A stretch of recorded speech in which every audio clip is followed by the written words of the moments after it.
Chapter 16 Young Wolf of the Choyasman.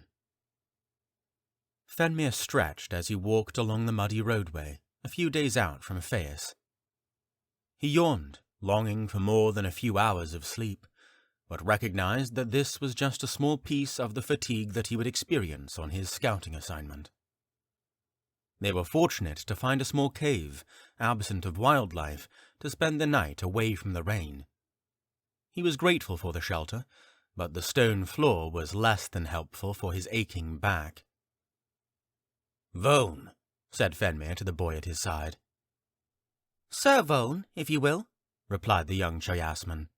"Excuse me, Sir Vone." Phenmir chuckled. "Tell me about the Choyas Endowers. Your organization was impressive. In Chas, we have nothing as refined as your legion." "It's something new for us as well.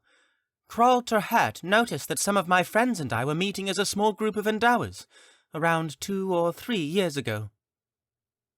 "You have much more ahead of you, boy." "So the Krall recruited you to be his manservant, did he?" said Phenmir. "No." His biting reply startled Phenmir. "Krall Terhet needs us, so does the rest of Choyas, but he does not own us. His thanes are worthless compared to us." Speaking with Vone reminded Phenmir of morning walks across the Chas dunes in search of palm fruit pods with Hyr when he was younger. The ache of nostalgia stung, but hope for his son's future served as an ample salve. Large needle-tipped cathedrals sprouted from bronze-lined buildings. Vone stared up in awe as they entered the Kjak. Noticeably fewer people walked the streets, their numbers diminishing the closer they drew to the city centre. Evidence of passing rioters decorated the once pristine city.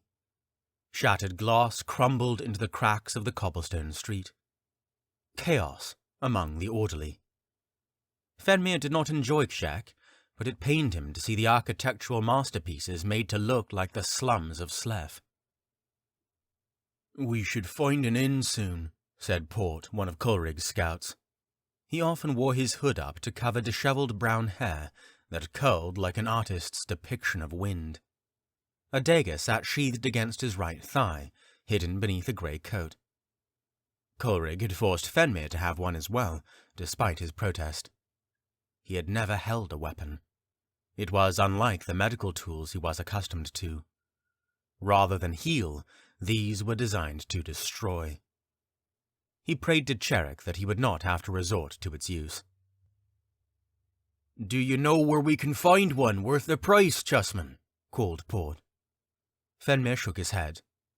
"We have plenty of options, though I recommend staying in the lower districts to avoid attention. Even prospective allies could pose a threat." "Lead the way, Captain." He was not yet used to his authority. It felt odd to speak of the military, militia, and war.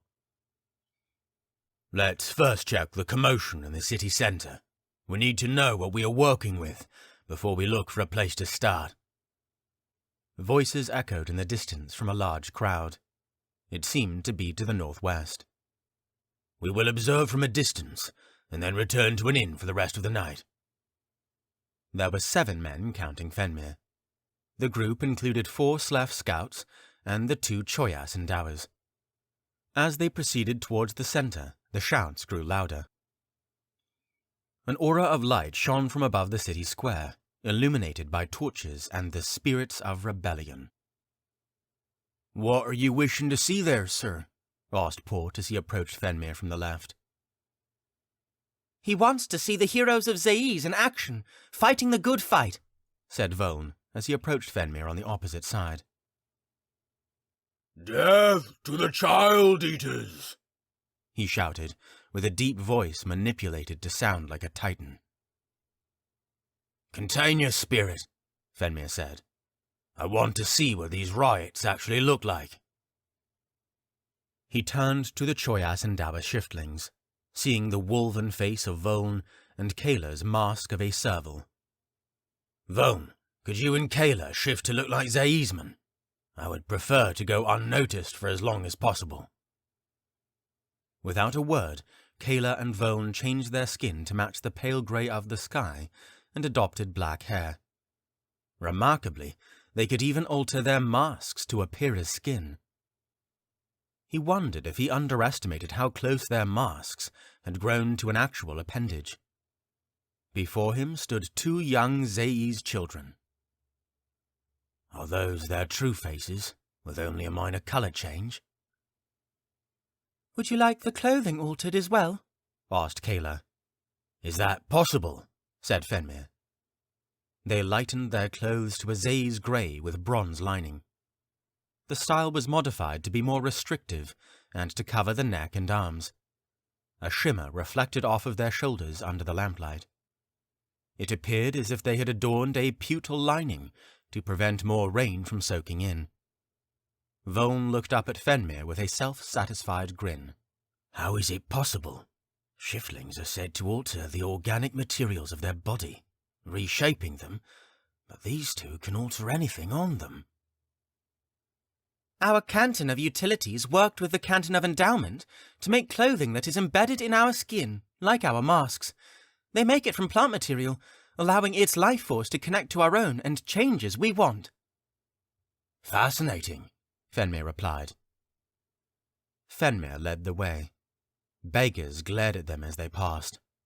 Once renowned as the paradise of Facet, one could now mistake the torn capital for an impoverished wasteland. Stray dogs roamed the streets. Ribs protruded from sickly skin as they snuffled through refuse. Kjek had become the nightmare of Zai's noblemen. Voln and Kayla walked ahead of their party, but quickly drew back to Phenmir's side. The entrance to an immense building blocked the street. Half was lit by a warm yellow and orange glow, like the sun across a morning lake, enticing them to turn left at the fork. Shouts grew louder with each step. Smoke from an enormous bonfire bled into the air, staining the sky. The rioting crowd filled the square. The left side of the crowd trampled the ruins of what used to be the Canton of Endowment. No bodies were seen in the rubble. Phenmir opposed pointless death, but could death ever be justified? Deaths would increase as the tides of war rolled in. He would become numb to it, just as he had to harvesting. Voln stepped forward, but Phenmir stopped him. Now is not the time for investigation, he told the boy. Even if they are fighting the same fight as we are, they might take the wrong message if we simply walk in. We need to find some allies in the city before we go right to the rioters. Voln scoffed.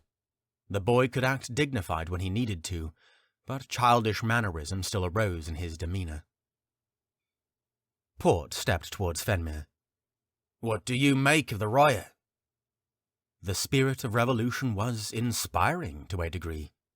Their disorderly approach made him think otherwise. Hopeful enough to make the lowliest serf believe that change was possible, people went to such extremes in a quest for their desire. Had he not done the same when he fled from Kjek? I admire their determination, continued Phenmir, though their approach is less than civilized. Do we not share a goal? Said Port, puzzled by Phenmir's reply. Yes, but there is power in order. We have a plan. Their plans seem to be little more than destruction, but I think we can win this city over if we can find a better way to join our people with theirs. A whining child accomplishes nothing. They need direction. He turned to face Port again. Like you said, sir, said Port. We just need to find a way to connect our forces peacefully. Let's head in for the evening. We've seen what we need to. Now we can prepare. As they left, Phenmir noticed Voln focused on the rebellion. An anxious frown showed through his mask's mouth-hole. Are you well, Voln? Phenmir asked, noting the boy's demeanor. He shook his head. Yes, I'm just... A little frightened? No, I'm no purting colt of a child who fears a fight. It's just, I didn't think it would be this. I didn't think they would be that angry, that violent. I think I saw blood. Don't fret. We all have the right to be frightened. No man in his right mind would ever wish for war. But am I here as an advocate for what we are calling a righteous war? What kind of chusman am I, so easily forgetting the pacifism of my people? I claim to be a chusman that lives by my court ideal, but my actions, even my thoughts, speak otherwise. Oh, Cherrick, forgive me. I am a hypocrite. Do you think it will come to that? War in Facet? He turned to look upward at Phenmir. Killing people for victory. I don't want it to be like that, Phenmir. He sounded as if he longed for a father's reassurance. Has it not already begun? Victory does not have to mean killing. Victory means control. Mercy is not always weakness. He nodded. Nevertheless, Voln, do not hesitate to fight if you or an ally are in danger. You are gifted with something from your god himself. Do not let someone take that from you.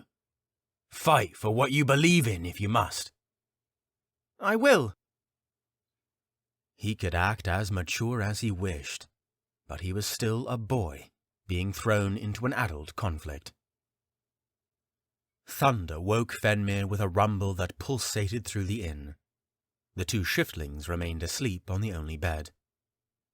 Ruffling his hair and wiping his face, he stood and stretched his back, aching from sleeping on the floor. He left the chamber and left the children to sleep. The corridor was empty and still. The scout slept in the next room over, but their room was silent. Was he the only one awoken by the storm? Storms were a rare occurrence for the Chas Desert, but not in Choyas. The lack of sunlight in Zaiz baffled his internal clock. One could rely upon the warmth of the sun to awaken him in Chas. Perhaps he could read or have some tea in the inn's tavern. He entered and found a lone barkeep standing at a wooden counter, organizing bottles of alcohol. The inn was not as impressive as those nearest Kjek's center.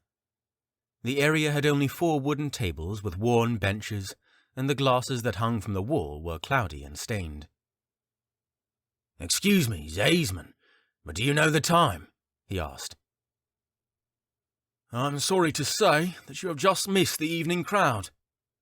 "The storm woke me. Maybe I'll try to sleep again in a while." "Zaiz is not fit for all." He turned to face Phenmir. "What brings you here, Chusman?" "I was sent here on an assignment. I work as a travelling medic. Hide a lie amidst the truth." The man nodded. "Impressive work." "I suppose so. I enjoy my career, but all of this political unrest has made my travelling less than ideal. Can't a man enjoy his neighbouring court in peace?" "I hear you, Chusman. There is a reason I've settled in the outer city. You can still experience the spirit of Kjek without binding yourself to politics." "It amazes me that this undignified disaster began in Kjek, the head city of harvesting. You would expect some gratitude for your endowed." He did not feel sick lying, for these statements were far from his true self.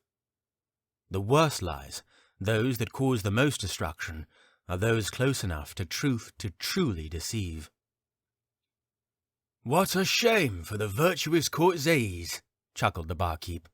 "Some say it started with the Thanes, but who knows?" "Do you know any of them? Do any of them frequent your inn? Those colfs." Phenmir clenched his fists behind his back and took a breath to still himself. The barkeep's eyebrows tightened in a squint. "Too many questions."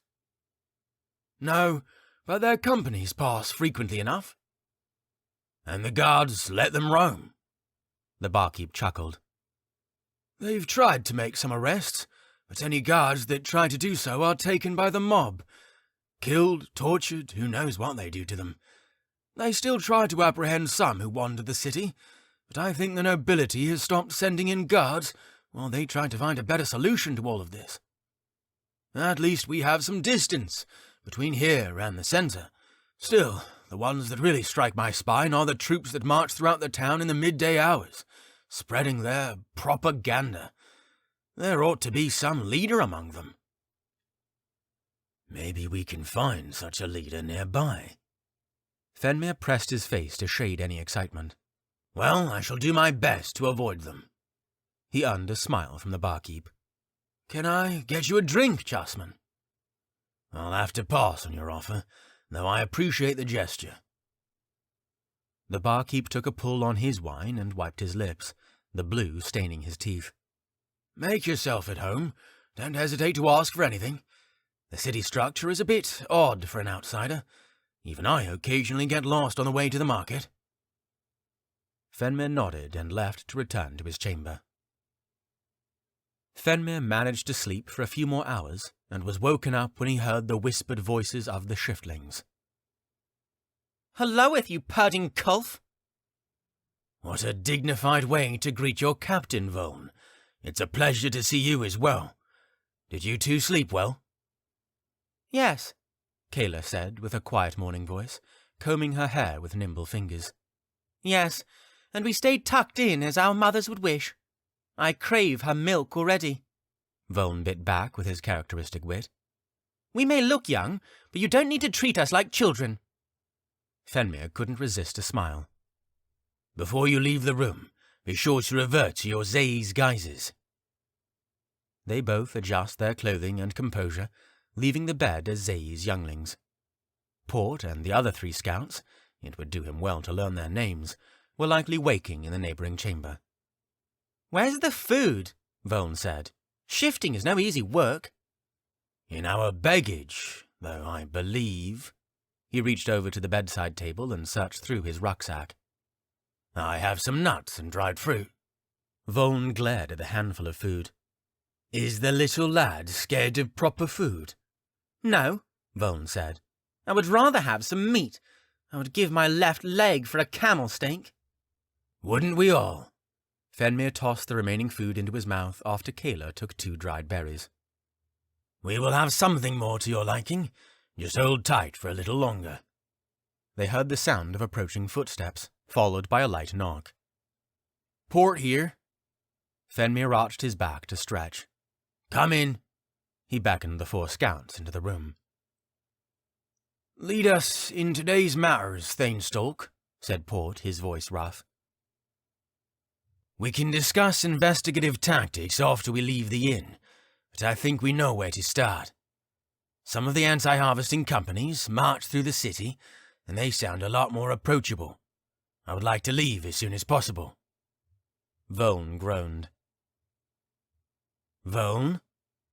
You know what I want, you culf, he replied.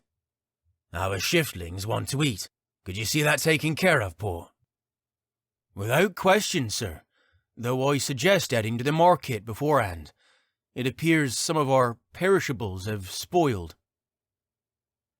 Phenmir nodded for Port to lead the way, passing down the corridor and into the lobby and tavern. Food seemed to last much longer outside of Court Zay's.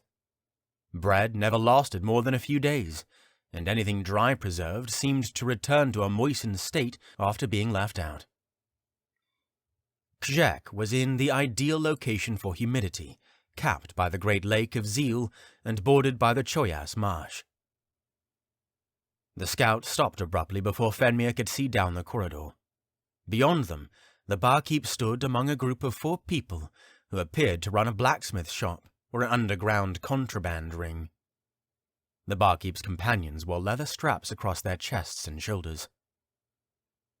Phenmir's concern deepened when he noticed swords protruding from along their backs. Helloeth, Zaysman, Phenmir said. He stepped forward with his eyes down, only to be halted by the group. Like the cliched conflict of a children's tale, the largest among the party stood to block the doorway. His bald head reflected condescension as he stared down at them. Phenmir clenched his fists. Pardon me, Zaysman. I really need to pass. These two are already late for their morning lectures. He turned to Kayla and Vone, who stood in line with the scouts. Thank Cherik they maintained their Zay's appearance. The barkeep walked before the others. I really am sorry, Chasman. You can't blame me for questioning why you would be here with some Slefmen. What do you mean? Asked Phenmir. Please no, not here, not with the Endowers. I'm just trying to follow the law. The Canton of Veneration is looking for people who are coming from outside Zays to fuel the rebel fires here. I just need to have my friend here take a look at you. He gestured to the bald man blocking the door. He's a Feelman. If you have no connections to the conflict here, you have no reason to worry. If he sees something else in your thoughts, then we might have to take you to see someone in the Canton of Veneration. Sir, we mean no trouble. Is that true? The barkeep looked up at the bald Feelman. He shook his head. They are trying to find rebels to join. They have troops in Choyas, and need to make a connection here for their armies to come. Armies? Said the barkeep. You must see now, Chasman. We have no choice but to take you in. The two frontmost men unsheathed their swords. Their blades were of a pristine metal, with a luminous shimmer, exposing their virginity to combat. The barkeep then removed a long knife from a sheath in his belt loop. Just let us take you in. I hate to make threats, but we need you to follow us. We can't let them free. They know about Choyas. Heard me. Kayla, Vone, get out of here. There's an exit in the back. Delay the problem here. Let the children escape. At least let them leave uninjured, alive. Kayla stepped back, but Vone remained as sturdy as the palace of Choyas during a rainstorm. No, Kayla, he said. We stay. Defense. No shield or sword. He looked around in search of a knife or anything that resembled a blade. Table? Bar? Supply room? Fire! He looked at the fireplace on the left. Though he was not a nimble youth, he believed he could reach the fireplace before the others would catch him. They only had 5 enemies to eliminate, equal to their group without the shiftlings. Combat. Violent self-defense. Is this really happening? Cherik, forgive me for what I'm about to do. He dashed to the fireplace. One of the large men pursued him, while the other 3 clashed with the scouts. The weighty fellow was only 5 steps behind him, enough space for him to receive the fire iron from its sooty metal stand. Once in his grip, Phenmir swung at the charging figure and met his sword with a loud clang.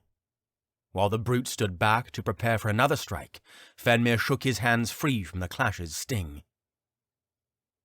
The scouts attempted to deflect the sword blows with their gauntlets of thick leather. The rightmost scout shot himself like a crossbow bolt at his opponent's legs.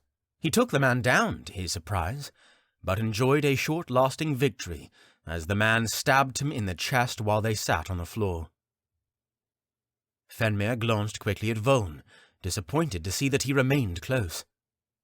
Kayla continued to beckon him away from the battle ahead, but her pleas only hit closed ears. His opponent knocked him back against a thickly laced rug that adorned the fireplace's mantel. His back ached as if the shaft of a sea voyager had struck it. In desperation, he reached for the fire tongs to his right and removed a lump of red coal. With his remaining force, he tossed the coal into his attacker's face. The hopeful act resulted in only a black dash on the pursuer's cheek and an expletive shout illustrating his now multiplied anger. In a single quivering breath, the brute was thrown to the left as a shadowy blur hurled him away from Phenmir.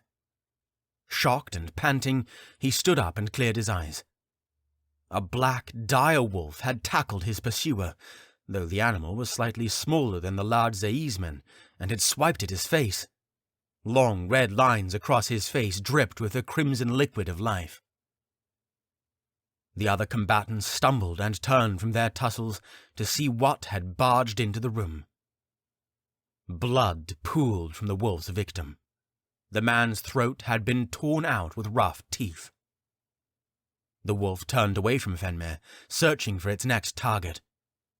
Chunks of grey Zai's meat still hung from its bloodied jaw. The wolf dashed to the barkeep, who was caught defending himself against Port, and repeated the gruesome act on the conflict's instigator. The 3 remaining men kept their vision split on their opponents and the ravaging beast. With an adrenaline spike, Phenmir joined Port in combat. He swung the firepole at his new opponent in unison with his ally. He fought with his remaining strength, but was left weakened by tortuous thoughts. I did this. I was foolish enough to divulge our pursuit.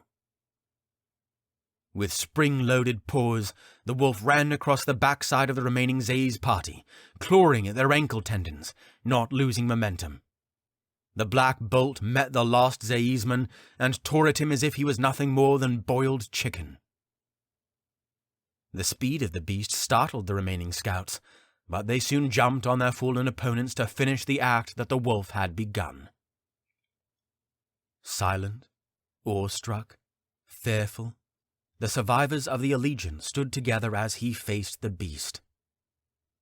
The furthermost scout held his hand to his chest, a severe break made visible by a disfigured wrist. The wolf finished digging through the lost Zaisman. Warm breath projected saliva onto the floor. Slashes were now visible on the side of its pelt as it walked with a limp toward Phenmir. In haste he searched for the shiftlings, while Kayla hid distraught behind a mead barrel. Her tears had passed, leaving bloodshot eyes and wet cheeks. She ran to meet the direwolf with open arms, like a child running toward her mother's embrace. "Kayla!" Phenmir shouted with a hand outreached for her. Confusion quelled his fear as she embraced the wolf and knelt at its side. The wolf retracted its hair as it stood on its hind legs. Skin replaced fur as Voln stood before him, covered with the blood of the wolf's victims. Phenmir rushed to the boy's side, inspecting the wounds on his arms and across his back. The dripping lacerations cut across his body, yet they were superficial enough that he could stitch them without an extensive recovery. He looked the boy in the face, seeing a red mouth that appeared as though he had just devoured a baked cherry pastry.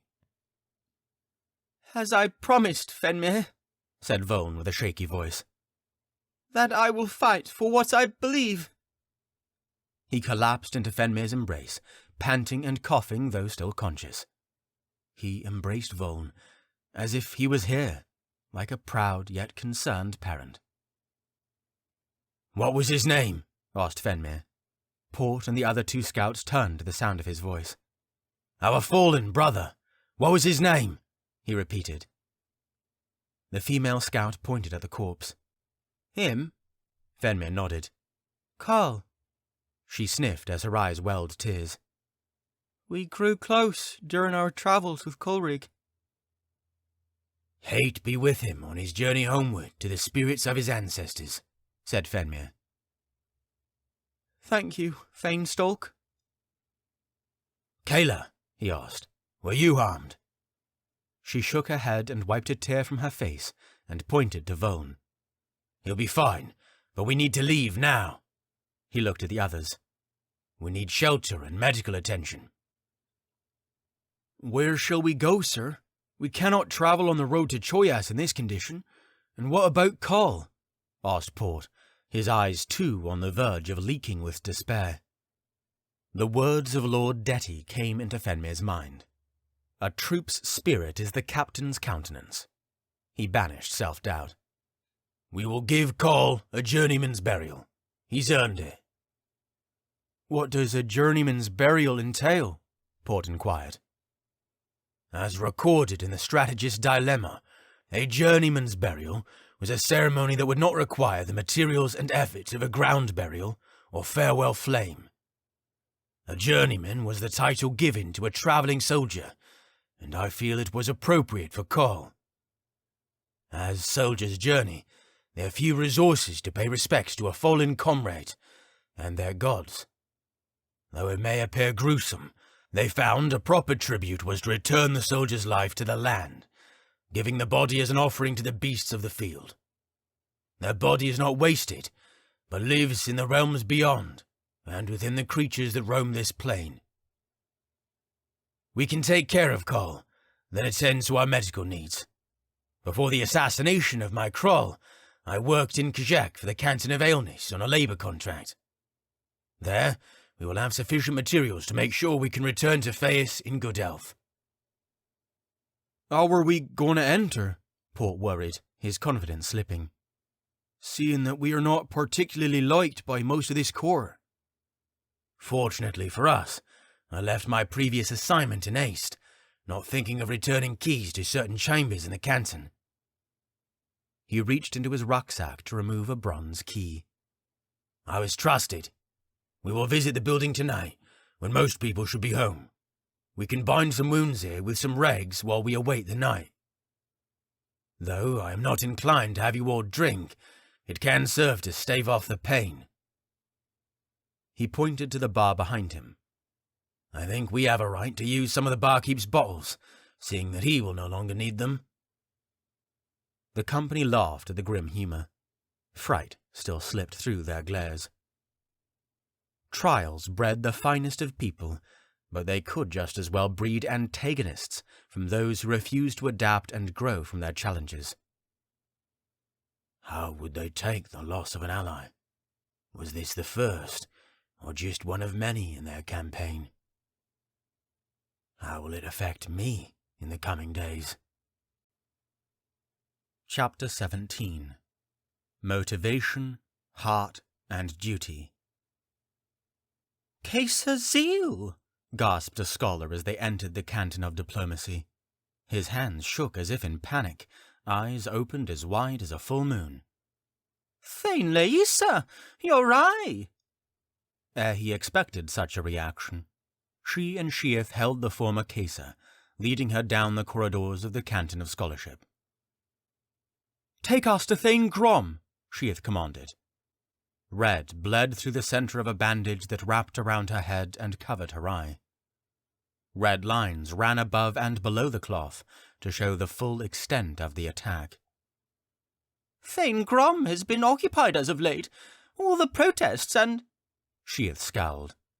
But I will try my best to locate him. Curious eyes followed the party as they paced through the canton. Thankfully, Felter was a submissive captive. The scholar knocked on the Thane's door upon arrival. The silence behind the door released some tension in Felter's wrists, but Aerhee was not inclined to wait. "Thane Grom!" shouted Aerhee, pounding on the door. "This is urgent!" exhorted Sheath. Blood dripped from her red-soaked cloth bandage after she had agitated the scab. A chair scraped across the stone floor. Footsteps followed. The door swung open, and Thane Grom removed his spectacles. "What has called you to disrupt a scholar's work, my dear Zayes women?" Sheath and Aerhee dismissed the guard and shoved Felter forward. Aerhee had never seen panic from a brother of the Patriarchy, but Grom's mouth fell open and he looked as if he were ready to shout. Grom rushed Felter into the room as if she were an escaped hound. He gestured for the scholar to leave them before shutting the door and locking it. "Thane Laissa is wearing a band over her eye.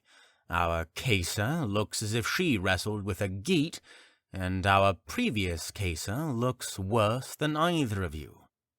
Please, entertain me." Aerhee and Sheath looked at each other, but Aerhee took the lead. "Caesar Zeal is guilty of treason. She worked with Thane Sorn to inspire local and neighbouring riots against harvesting." Grom scowled. "How do you plan to verify your claim?" "She confessed," responded Sheath. "Do you want to argue with a feelman?" Grom sighed and muttered to himself. We may need another to verify such a claim. He looked up, speaking with a normal volume. What do you want me to do with her? We wish for a scholar's trial, said Aerhee. You believe it to be that dire of a matter? You, of all people, case clear, wish to invoke the judgment of the patriarchy? The corners of Grom's lips hinted at a smile. Yes. Without attending to her wrongdoings, we invite even greater terrors. An example must be made of the guilty. Grom smirked. It is funny that you say it so. During your absence, we thanes of the nobility met to discuss the treatment of the rejectionists in the city centre, but we can address that later. He turned to Sheath. Thane Laissa, do you agree to scholar's trial? His question tugged at Aerhee. Does he question me, even as I present him with evidence? Yes, treason is not to be dismissed to the handling of the mere officers of the Canton of Veneration. She used her previous office as caesar to breed contention rather than bind the people together. Well then, Zae's women, we will call a council to hear her plea and judge accordingly. Until then, let us take her to the central dungeons to be kept until she is called to trial. Thank you, Thane Grom, responded Aerhee. Have any other cantons fallen victim to the mobs during our absence? The organizations remain strong, but all the buildings themselves have been struck by vandals. Despite the damage, they remain standing. I advise caution in your travels throughout the city. It is not the utopia that we once enjoyed. Sheath nodded and handed Felter over to Thane Grom. They shared the Zae's salute and left the Thane's chamber. As I mentioned, called Grom, they turned. We have decided upon an offensive strategy for controlling the riots. I suggest you meet with Thane Bellic to prepare. Aerhee didn't reply. She did not feel so comfortable with Thane Bellic, or Royce as he preferred to be called. He was a genial man, that was beyond doubt, but Aerhee could not dismiss the feeling that he forced politeness. The man always seemed to be plotting more than he shared. 26 years ago, Court Zae's, Gjek, year 306 in the clerical era. What is the Zae's ideal? Asked Faith, pacing about the room as Aerhee watched. How is the holy? Recalled Aerhee. How do you live it? Living by the law, neither word nor act dismissed. Whose law? Our Lord Leia, the one true God. What does the Tome of Measure call you to do?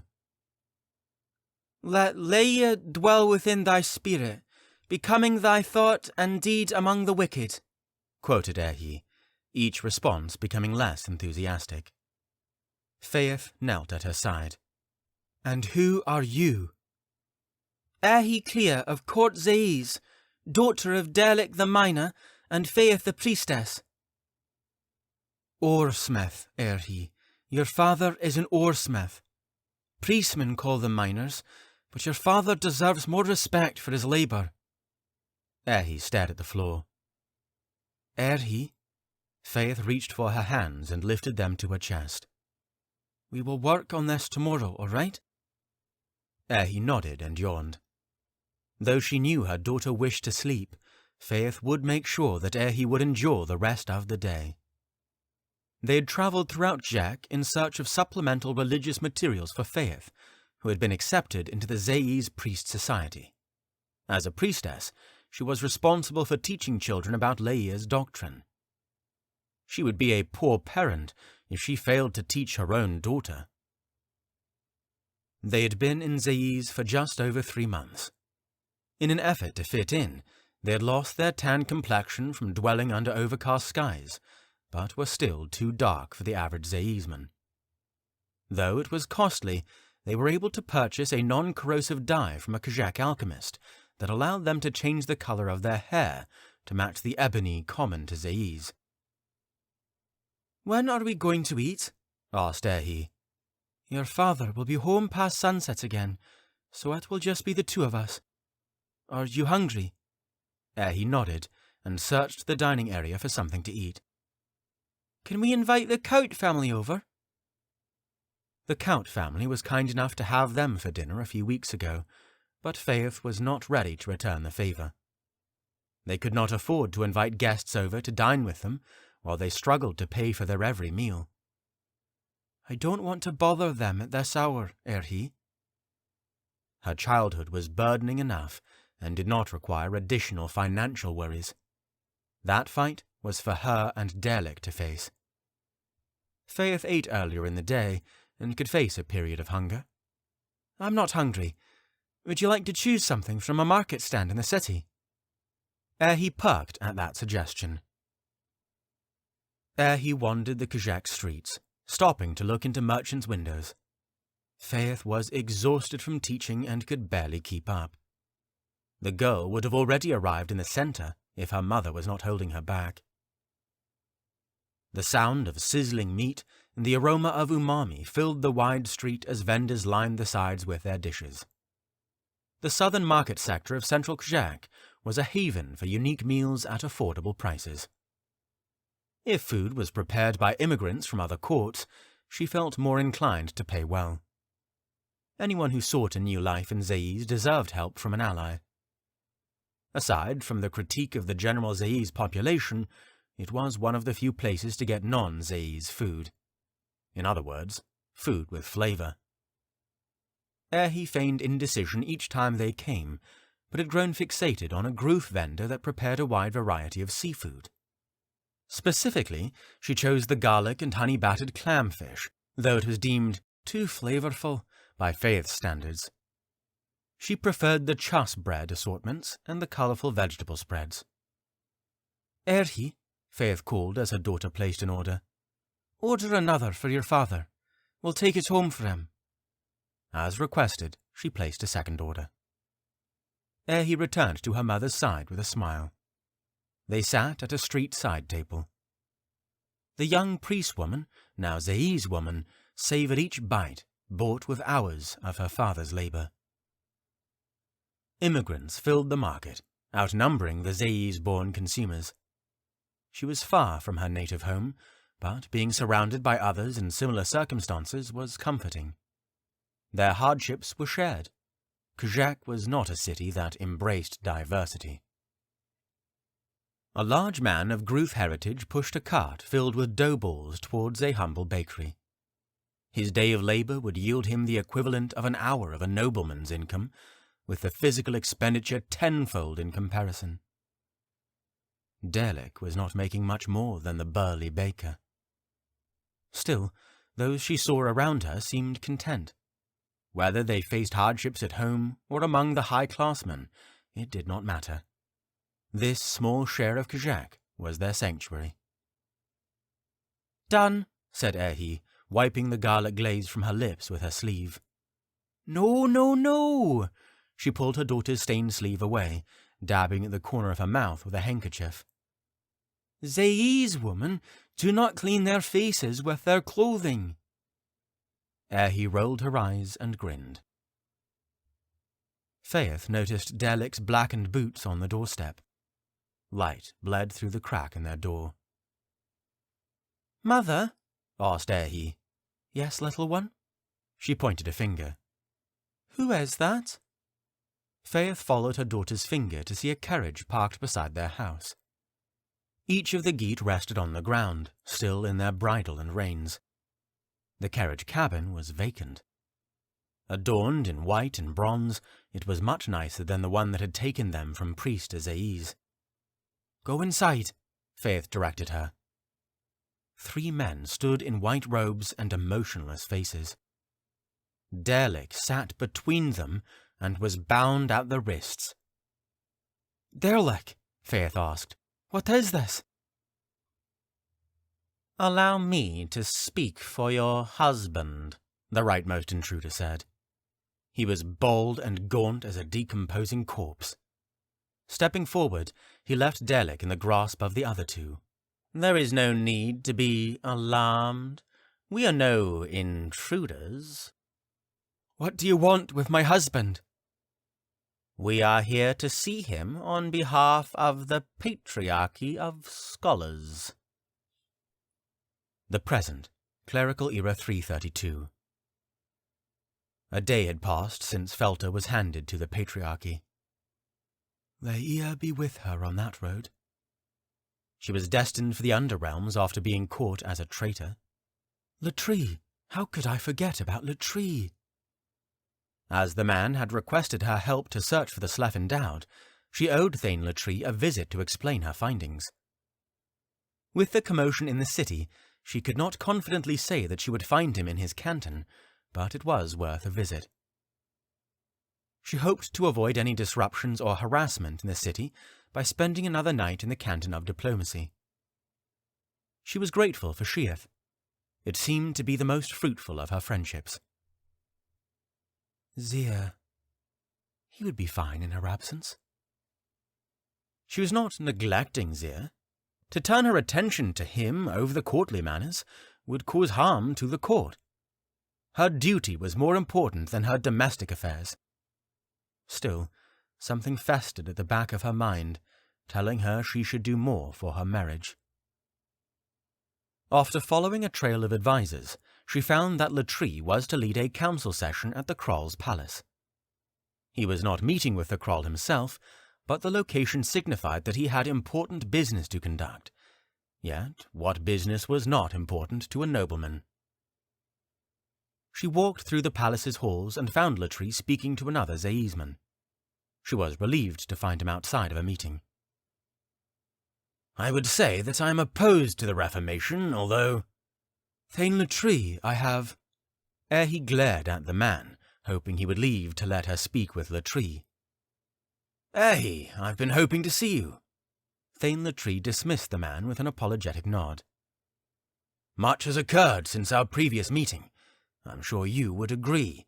Come, let us find a room to talk without being overheard. She followed him to a secluded council room near the northern end of the building. I found the origin of the riots, she said as soon as he closed the door. And the chessmen are not responsible. I know, he replied. But how? I spoke with Thane Grom this morning. Nevertheless, thank you. I see. She nodded with a sigh. What have you accomplished? Grom, Royce, and I have laid out a strategy to combat the uprising. A secretive cult member with a heart of stone and a deceitful braggart. What better allies could you ask for? Grom did not seem persuaded of Felter's guilt. Now he rejoiced upon her findings. What does that entail? After Latree told her about the plan to deal with the riots, she remained quiet. She tried to process the idea of attacking people. Regardless of their intentions, they were still Zaisman. Is this the best solution? She looked up to see him uncomfortable with the silence. He then told her about the two Gruthmen who had agreed to help the Zaiz Thanes. Have the Gruthmen returned to their home court? She asked. No, they are still among us, and I would not wish for them to leave now. Royce took the girl to persuade the Krall. The boy was sent to work with the Beastlings to recruit Kaisan. Kaisan? Royce wants those beasts to join our ranks. Why not go invite the middlemen while you're at it? That will ensure we can dominate all the purging courts. Aerhee, he sighed. The man is eccentric and impulsive. A little too much for me. Is Royce so desperate that he wishes to recruit the sin-purging nightmares? Kaisan are sure to bring death to all sides. And we will not dominate the courts. If all goes well, we extinguish the flames of unsatisfied courts, and we can remain to harvest as we please. Yes, I understand. But what of the other courts? What if your fear-mongering does not stop the chessmen? I'm sure they are still working out a dignified reaction to the assassination of their Kroll. And what of the Canton of Endowment? I heard that Miant Sorn perished when the building fell, but I doubt his underlings were present during the collapse. Could they not be the ones instigating the riots? Do I believe they are raging with those dissenters in the city centre? No. Those ruffians are crazed locals in search of attention. However, you raise a possibility. What has become of the members of the Canton of Endowment? With Caesar Zeal on trial, they deserve a similar consequence. Latrie bit his lower lip. Do you think it is possible that they could already be spreading their propaganda in other courts? If Thane Sorn planned the collapse of his canton in an attempt to conceal his rebellious intentions, maybe he sent the rest of his loyalists to rebel in the other courts. Sleth was unquestionably affected by it, being the first to rise in protest. Have you heard of any occurrences in Preece? Perhaps Gruth? What did those Gruth-men tell you? Little more than we already knew. They only faced unrest while passing through Sleth. How do we know that is true, Latrie? Why would they lie? A Gruth Thane that is close with Royce sent them here for another reason. Royce dealing with foreign dignitaries, strangers arriving at a time of discord. Did Royce have a personal agenda above his own court? With Thane Sorn going rogue, proposed Aerhee, would it be radical to suggest that another could be on the same path? Now you are telling tales. It seems you have caught the spirit of war. Do you believe that we will soon stand at spear point with those we used to call brothers and sisters? Aerhee, return to the present. I did not send you to search for conspiracy, but to find a useful asset for our people. Then what would you have of me? Do you want me to sit and observe the battle like a Kroll? I want this to end, Latrie. Taking in a few prisoners will not prevent repercussions. Little has come from violence. Suffering breeds suffering. It is in its nature. I would like to speak with Royce about this. I will raise your concerns to the other Thanes, but you are only a caesar, and this has already been settled. Our council did not agree upon some child's fantasy. We have given this consideration. You did not seem so opposed to all of this moments ago. Superiority is your defence, then? I thought you would have enough sense to avoid war, Latrie.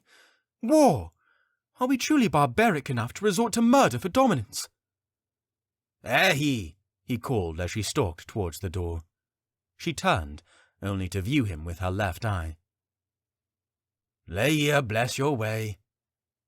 He left her with the Zei's salute, but she did not return it. She recalled only moments before being satisfied with their plans for seizing the city centre, even deeming it in line with the law. What had changed in only a few spoken sentences? One violent act is just if it is left at that, but it never is. That was it. Latrie did not suggest it would be kept to a single act. They would attack and inspire revenge until the land would be left desolate. Children fought with fists, while adults should attend to matters with civil words. That is what I will do. She would not try to change the course of the Zei's nobility. They were too stiff-necked in their conviction. I should know. I am the same. She was determined to find an alternate path. She could discuss peace with someone who might understand her. Could the call of a single figurehead sway armies? Yes. Krolls and Thanes rule the courts, single voices to represent the grand population. Wars, or what she had heard of them, were won in council rooms, and not by the prowess of footmen.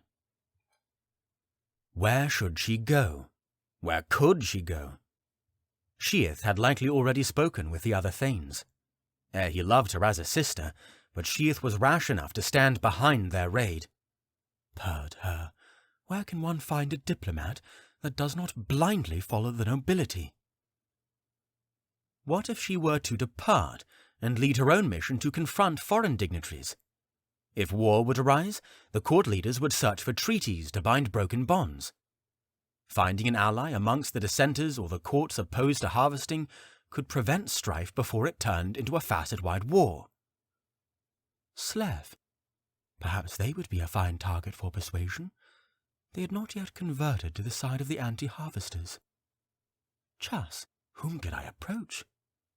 Choyas? Yes, Choyas. The masked loyalists of Choyas seek to bind their people through harmony. Aerhee had little on her. She would return to the canton of diplomacy to retrieve her necessities, but Zir would have to wait a little longer before her return.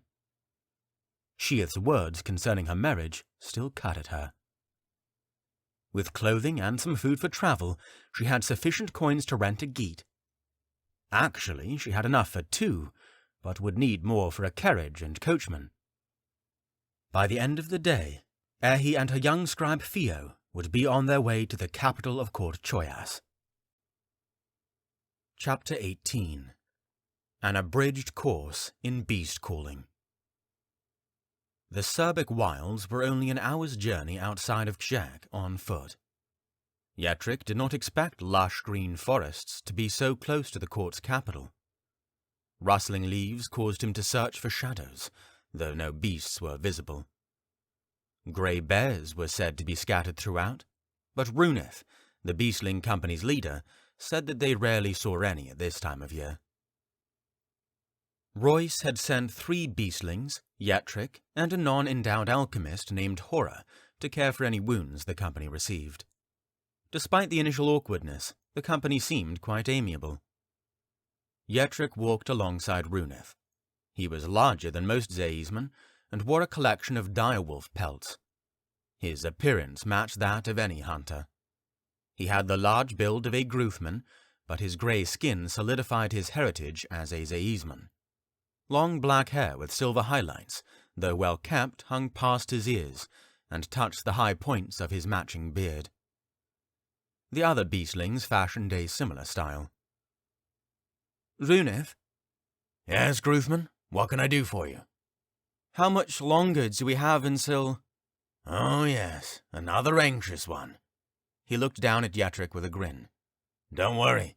I've had men older than you soil themselves on a bear hunt. I would guess that we are 2/3 of the way. Think you can handle that? Yes, I hope so. Yetrick forced out a nervous chuckle. More questions? Asked Runeth. What? People on their first hunt with beastlings always have questions. What is beast calling like? What's the largest thing we've called? Why do we do it? Do we have tails growing out of our asses? Yetrick looked at him with awe. No, lad, we do not. That would be a real trick for the taverns, though, wouldn't it? Well then, if you don't mind me asking, what do you do? Some farmers like having a tamed or stilled bear or wolf to scare away pests. In the case of a geat shortage, we are paid well to travel and tame steeds. Aside from that, many enjoy the sport of joining us on a hunt, if you can call what we do hunting. Quelling a bear is easy money for us, and a story for bragging to a gullible nobleman. You, my friend, are given the finest of experiences. I should ask for your firstborn for the worth of this one. Yetrick offered an uneasy grin. Say, why did Royce send you with us? I wouldn't say that we will be in unsafe circumstances, but this trip is a little more intense than our typical assignments. Yetrick shrugged. I think he just wants to give me some experience. Runeth chuckled. That would do you no harm, lad. You could put on some muscle to look more like a true Gruthman. If you had lighter skin, I might mistake you for one of our people. Who am I to judge? You probably think the same about me. I always wondered if my father visited a Gruth brothel without my mother knowing. Have you ever tamed Kaisan? Once, but it was not for military purposes. Using them will be like working with fire. It can destroy its user just as well as the opponent. Are you not going to control them in combat? Is that what Royce wants from us? I can't blame the man. We are quite useful. I will have to speak with him again about payment. Anyway, after we tame them, Kaisan can be a threat. Have you ever seen one, besides on Zay's banners? Yetrick shook his head. I thought they were made up to scare children into obedience. Do they really possess you with their demonic cry? Remove your soul with a glare? Feed on sinners of the disobedient? No, but I would not doubt that they come from the underrealms themselves. How does it work? Runeth raised an eyebrow. Beast calling. How do you do it? Speaking to the beasts of the wild is as simple as speaking a language you were born with. Sometimes it's easier to talk to a hog than to a human. Each animal is unique. Learning is neither difficult nor long, but it requires effort. Come to think of it, that is why we captured the first Kaisan. I rarely come across anything new anymore, and that is why we went for the Kaisan. Dare and Jail, he pointed to the other 2 beastlings in their party, were among the 10 who spoke with the beast. 10? But there are only 3 of you this time. Runeth chuckled and shrugged. Yetrick stared at him with eyes wide open. Then you just talked to it, as you would any human? Not quite. Most animals are dimwits, incapable of constructing sentences. Bears rarely think beyond their immediate needs. Food, home, sleep, nothing worthy of a conversation.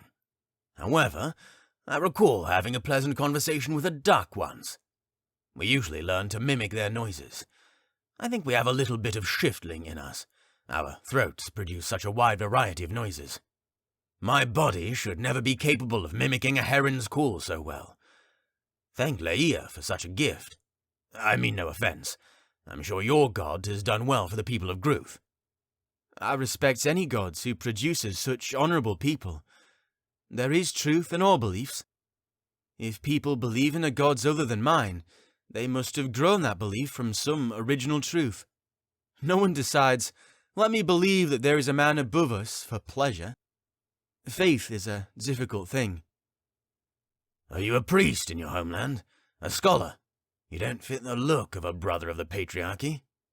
I am a financial advisor to the Thane of Utilities. Well, advisor, you will be the only one of your kind to help tame a Kaisan. Tame? Yetrick gasped, as if Runeth had spoken in error. He had not expected to observe the taming behind a distant tree, but never actualized that he might assist them. If Royce called you to join us, you must be worth something. Don't worry, you won't be the bait. Dare will take care of that if we are fortunate enough to find a deer within the next stretch of forest. Then what should I do? Kaisan need a spirit to catch their attention. We Zaismen believe that our soul is bound to the body, especially to the blood. Animal spirits exist, but their souls are of lesser value. When our blood is exposed, some of our soul is released. Kaisan crave that spirit. They eat not for physical hunger, but for spiritual hunger. They crave the souls of humans more than animals. We will use a deer to distract it, but we need the blood of a human to ensure that we catch its attention. We need you to open a small wound to rub it on the deer's antlers. The Kaisan will pick up its scent and hunt. You follow? Why can't you do it? Don't worry. You're not here as a sacrificial lamb. He clapped Yetrick on the shoulder. Simply stated, if we were to use the blood of one of us beastlings, it would target us. If you provide the blood, we can communicate with it without being seen as food. Then why not Tora? If anyone gets injured, she's there to heal them.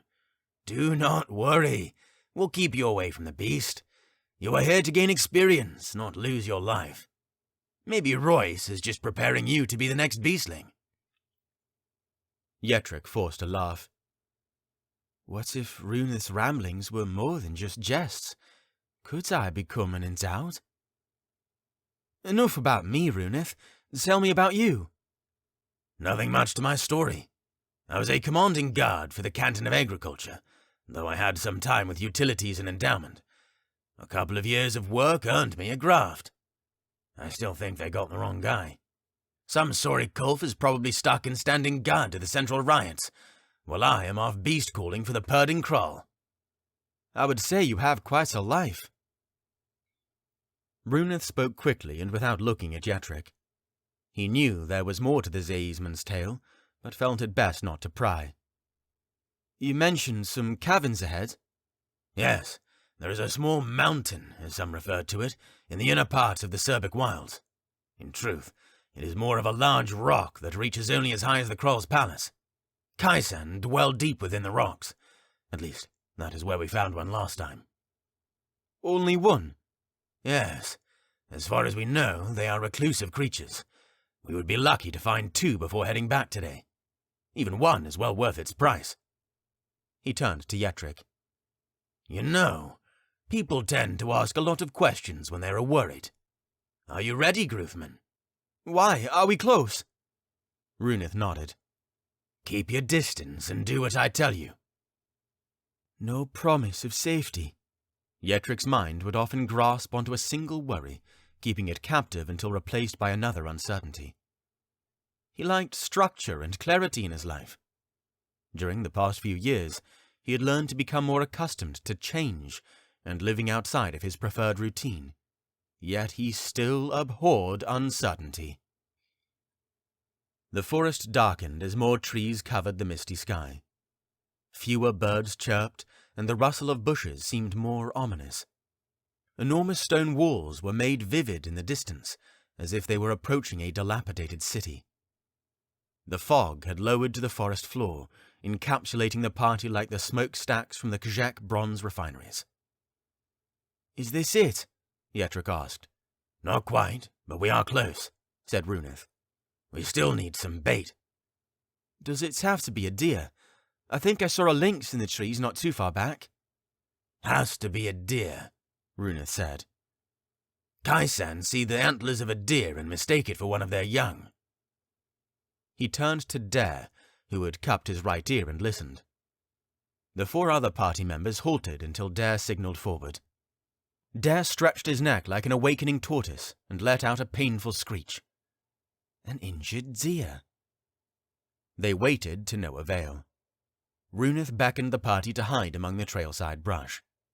Once comfortably hidden, Dare let out another cry. Yetrick's heart raced with anticipation and fear. Branches rustled.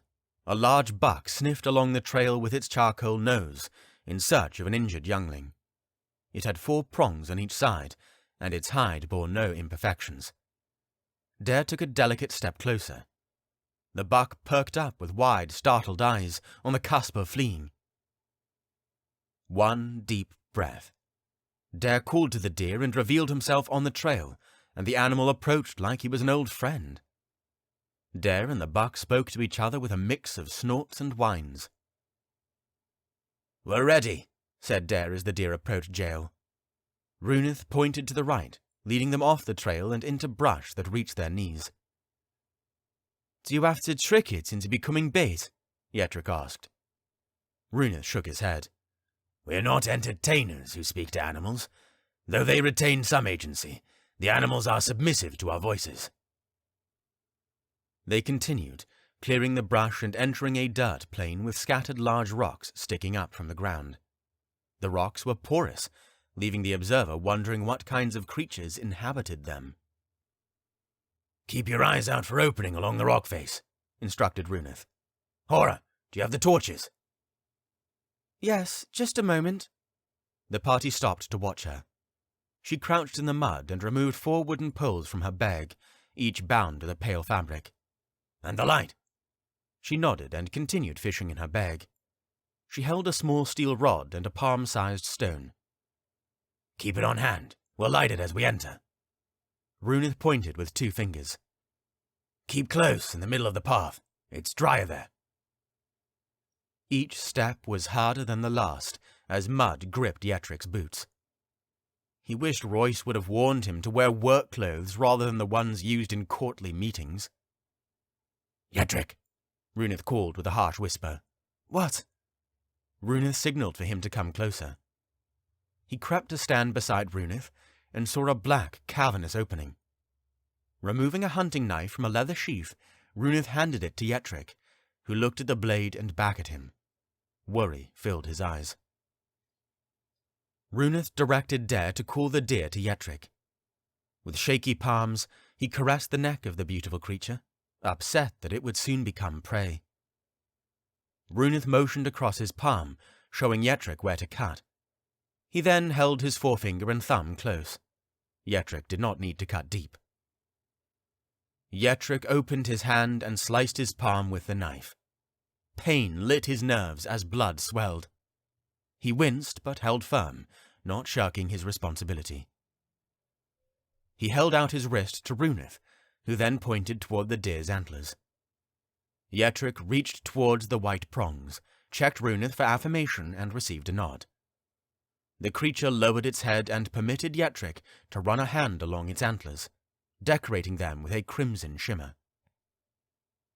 Hora poured clean water on Yetrick's hands from a leather canteen. She dabbed his wound like a protective mother, and then wrapped his wrist 3 times with a thick cloth, tucking the end into the folds. It stung with each touch, but the binding helped him to feel comfortable. She took the flint and steel and generated a few sparks to light a dead leaf-covered branch. With the end burning, she touched each torch. Runeth led the party into the cavern. Yetrick and Hora followed in the back of their line. An orange glow slid across the walls. Water dripped in the distance, but nothing stirred. Anticipation was worse than fear itself. Yetrick could see no end to the tunnel. Darkness stared back at him like a distant stranger unsheathing a blade. Runeth halted, stopping his followers. Dare spoke with the deer and sent it forward with delicate steps. Yetrick clenched his fists, holding his breath in failed relaxation. They turned around and left the cave as the deer ran deeper into the black. Runeth motioned for them to head and hide among the foliage. "Why did we have to go into the cave?" Yetrick whispered. He adjusted the branches before him to peer between their waxy leaves. "I don't know why you came in, but I admire the confidence," Runeth replied. "Wait, I didn't have to go in." Runeth shook his head. "We only entered to see if the cave could be a den. Many of these caverns are short enough that you could reach the end within a few paces." "Will the deer not be eaten? Should Dare call it back?" "Settle down, lads. We still have some time before the Kaisen comes out. This tunnel looked like a den, and Kaisen avoid daylight, even in this pitiful excuse for sunlight. That being said, they never dwell near the entrance during the day." "You seem to know a lot about them, having only had a few encounters." "I was just as frightened of them as you on my first Kaisen taming. Rather than worry, I learned as much as I could, hoping it would keep me safe. Don't know if it did anything, but I'm still here, am I not?" Runeth seemed to be less afraid of speaking at this distance. Yetrick listened as Dare spoke to Runeth, with hisses that sounded like rustling leaves. Are they speaking in some snake language? After a few minutes of silence, a clatter echoed from the cavern, calling their attention back to the entrance. The deer pranced through the thick fog. "Empty," he declared as he watched the deer. "On to the next one." "Hold, Runeth!" Jael watched the deer.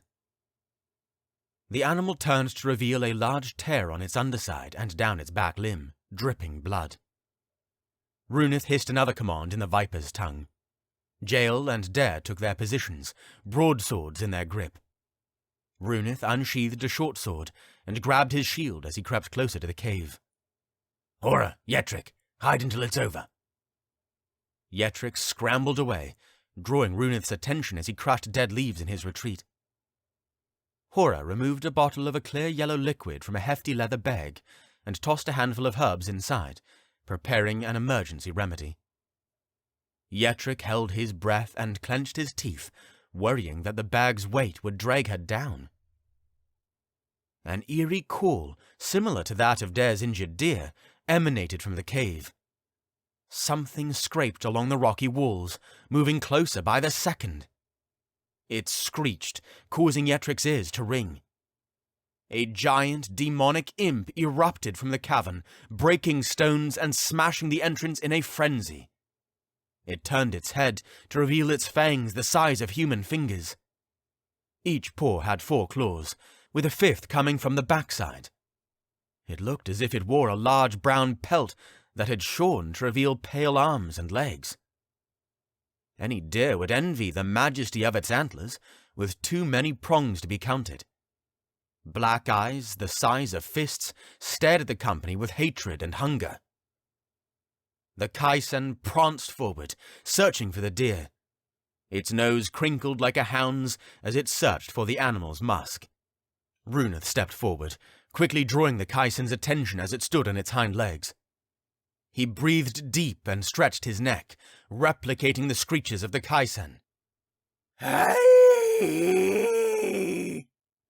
The Kaisen stepped back and squinted, shaking its head. The mightier the beast, the sturdier its will. A beastling must break its target's will before successfully taming it, Hora said. Dare mimicked the creature's call. It returned to all fours and charged at Runeth. He rolled away before the beast would have impaled him with its antlers. Jael called for the deer to return to her. The buck sprinted through the bushes and ran to her. With a sniff and whimper, Jael asked the deer to make an ultimate sacrifice. The Kaisan grasped the buck with its nightmarish claws. The deer opened its mouth to let out one last cry, but was soon silenced as the Kaisan bit into its neck. Its head toppled to the ground, lifeless eyes staring at the sky. The 3 beastlings spread out around the Kaisan while it finished devouring the deer, bones and hooves included. Gluttony and lustful pleasure break will, said Hora. At least, that is the theory. If a beast becomes too focused on food, it's easier to control. The beastlings let out the most forceful Kaisan call yet, like a choir of insidious screams. The Kaisan charged and swung its claws at Jael, knocking her back. It crawled towards Jael as she withered on the wet turf, her side dripping red. Runeth and Dare screeched again. The beast clasped its arms or front legs over its head as it hunched downward with a painful wail. A moment later, the Kaisan stood on its hind legs, docile and silent. Hora ran from her hiding place to Jael. Dare already knelt at her side. Seeing that the beast had surrendered, Yetrick followed. "Did its claws cause demons to possess you?" Dare asked with a smile. "Must have. All I see is the most purting ugly demon before me," Jael responded. "At least we never had to use our swords on the fat Kulf." Hora touched the wound on Jael's side from the Kaisen's attack. "Your hunter's mail did not prevent all wounds, but it may have saved you an organ." Hora pulled her rucksack to her side and dug through her collection of colourful vials. "Clean the wound," said Jael, hissing as Hora touched it. "Have any ale? I could use a drink to take away the sting." Hora ignored her. She poured a sky-blue liquid onto her wound to disinfect the laceration. Yetrick cringed, touching the bandages on his wounded hand. "Gah! Why didn't you warn me it would sting?" "I feel like this might sting has become a joke. Of course it will sting." Yetrick stood to let Hora deal with Jael's wound, while Runeth spoke to the Kaisan. "Come, meet our new ally," Runeth called as Yetrick stood behind a thick tangle of brush. "His will is ours. Once we break past their initial instincts and make a connection, they can't go back without our command." Yetrick reached out his uninjured palm to stroke the beast's matted brown fur. "What are you doing?" Runeth asked. "I'm touching it." "You might as well try to pet Dare. He's more of an animal than this one." Runeth could not hold his laughter back. "I wish you could speak his language. I can already tell that Tureath is quick-witted. If we didn't get too many looks, I would take him to the tavern this evening. I have no doubts he would outdrink me." "Tureath? His?" "All creatures have names. And yes, this Kaisan is a male, though I would not recommend checking. If you think his appearance is a nightmare, then his shaft is the High Commander of the Underrealms. Yetrick winced as Runith chuckled. Well then, what next? Back to Kjek? Hora will finish patching jail up. Then, he smiled. What? We go for the second Kaisan of the day. Chapter 19. Spirit of the Serval. Cherik, let this boy live. Do not abandon me. I have given thee my all. Where is thy hidden hand? Voln's health declined a bit more with each hour. It was already late into the night. Voln still jested and complained, but words were drawn from him like blood. He had been sent with injuries to attract wild wolves to take the body of the scout who had died away for the journeyman's burial. Phenmir already regretted asking that much from him. Just a little more, Voln. Phenmir cradled the boy against his chest. The streets were nearly empty. Not knowing what to expect, they had sent one of the remaining scouts back on a geet to inform the Allegiant in Choyas of their condition. There! Phenmir pointed to an imposing building on their left. Its bronze edging shimmered in the foggy moonlight. We will try the back first. Port, watch over Kayla. They approached a dark stone wall and hid behind it while Phenmir studied the canton grounds. He flicked his fingers and guided them around the side of the building. All the windows and doors remained dark. A few guards likely remained on the grounds, though fewer than during the day. No one ever needed to steal medical supplies, except in this very instance. Guard ahead, whispered Phenmir as he peered around the corner. The patrolman was less armored than those of the palace guards, made visible by the torchlight shimmering from their left hand. They wore a brimmed metal cap and short-cut robes that allowed for mobility. Kayla, can you replicate Voln's direwolf? I've never been a direwolf. They always seemed too mean to me, but I can try. Phenmir encouraged her with a smile. Hair tufts grew across her body. She fell to a pause as her hind legs became thinner. A vicious snout grew, filled with fangs. Phenmir hid his discomfort. Watching a human become a beast is not a pleasant sight. Perhaps that is why he abhorred war. He knelt aside the direwolf. I need you to catch the patrolman's attention and have them chase you to the far side of the building out of view. Once they are gone, meet us at the arch over there. He pointed to a staircase that descended below the floor level and led to basement access. Can you do that? Kayla nodded and ran off to lead the patrolman astray. Once the patrolman is out of sight, follow me to the door. We should be able to make it inside without trouble. The guard jumped at the sight of the direwolf, letting out a scream before deciding to chase her. Kayla ran past the far corner of the building. The patrolmen drew their short sword, but Kayla outpaced the guard with ease. Phenmir adjusted Voln in his arms and sprinted across the yard. Port kept with his pace, while the other Slef scout, Sten, stumbled behind them. Phenmir worked his free hand into his pocket and removed a set of keys, passing them through his fingers to find the right one. A cold shock froze his heart as he missed a step on the stone staircase, but quickly caught himself and tightened his grip on Voln. His hands trembled, and he struggled to place the canton key in the lock. One key failed to fit. Second key. Turf rustled in the field. Third key, failure. Why did these colfs decide to make each key identical? Bounding steps from behind drew closer to the staircase. Fourth key. The metal clicked and slid with ease. Phenmir could breathe again. He forced the door open and glanced over his shoulder. Paws and fangs shifted into childish palms, pushing the rest of the group inside. There should be a candle, he began, feeling the walls for a candle mount. Most of the sub-level chambers were built the same way, with candle mounts near head height. He did not yet know which room they occupied, but felt confident that he could locate the medicinal supplies without trouble. "Does anyone have a flame?" His arms began to shake with the weight of the boy. Only adrenaline held them up. "A few more moments, Voln." Here, croaked Voln as he moved in Phenmir's arms. "What is it?" inquired Phenmir. pocket flint and steel. I always have a set.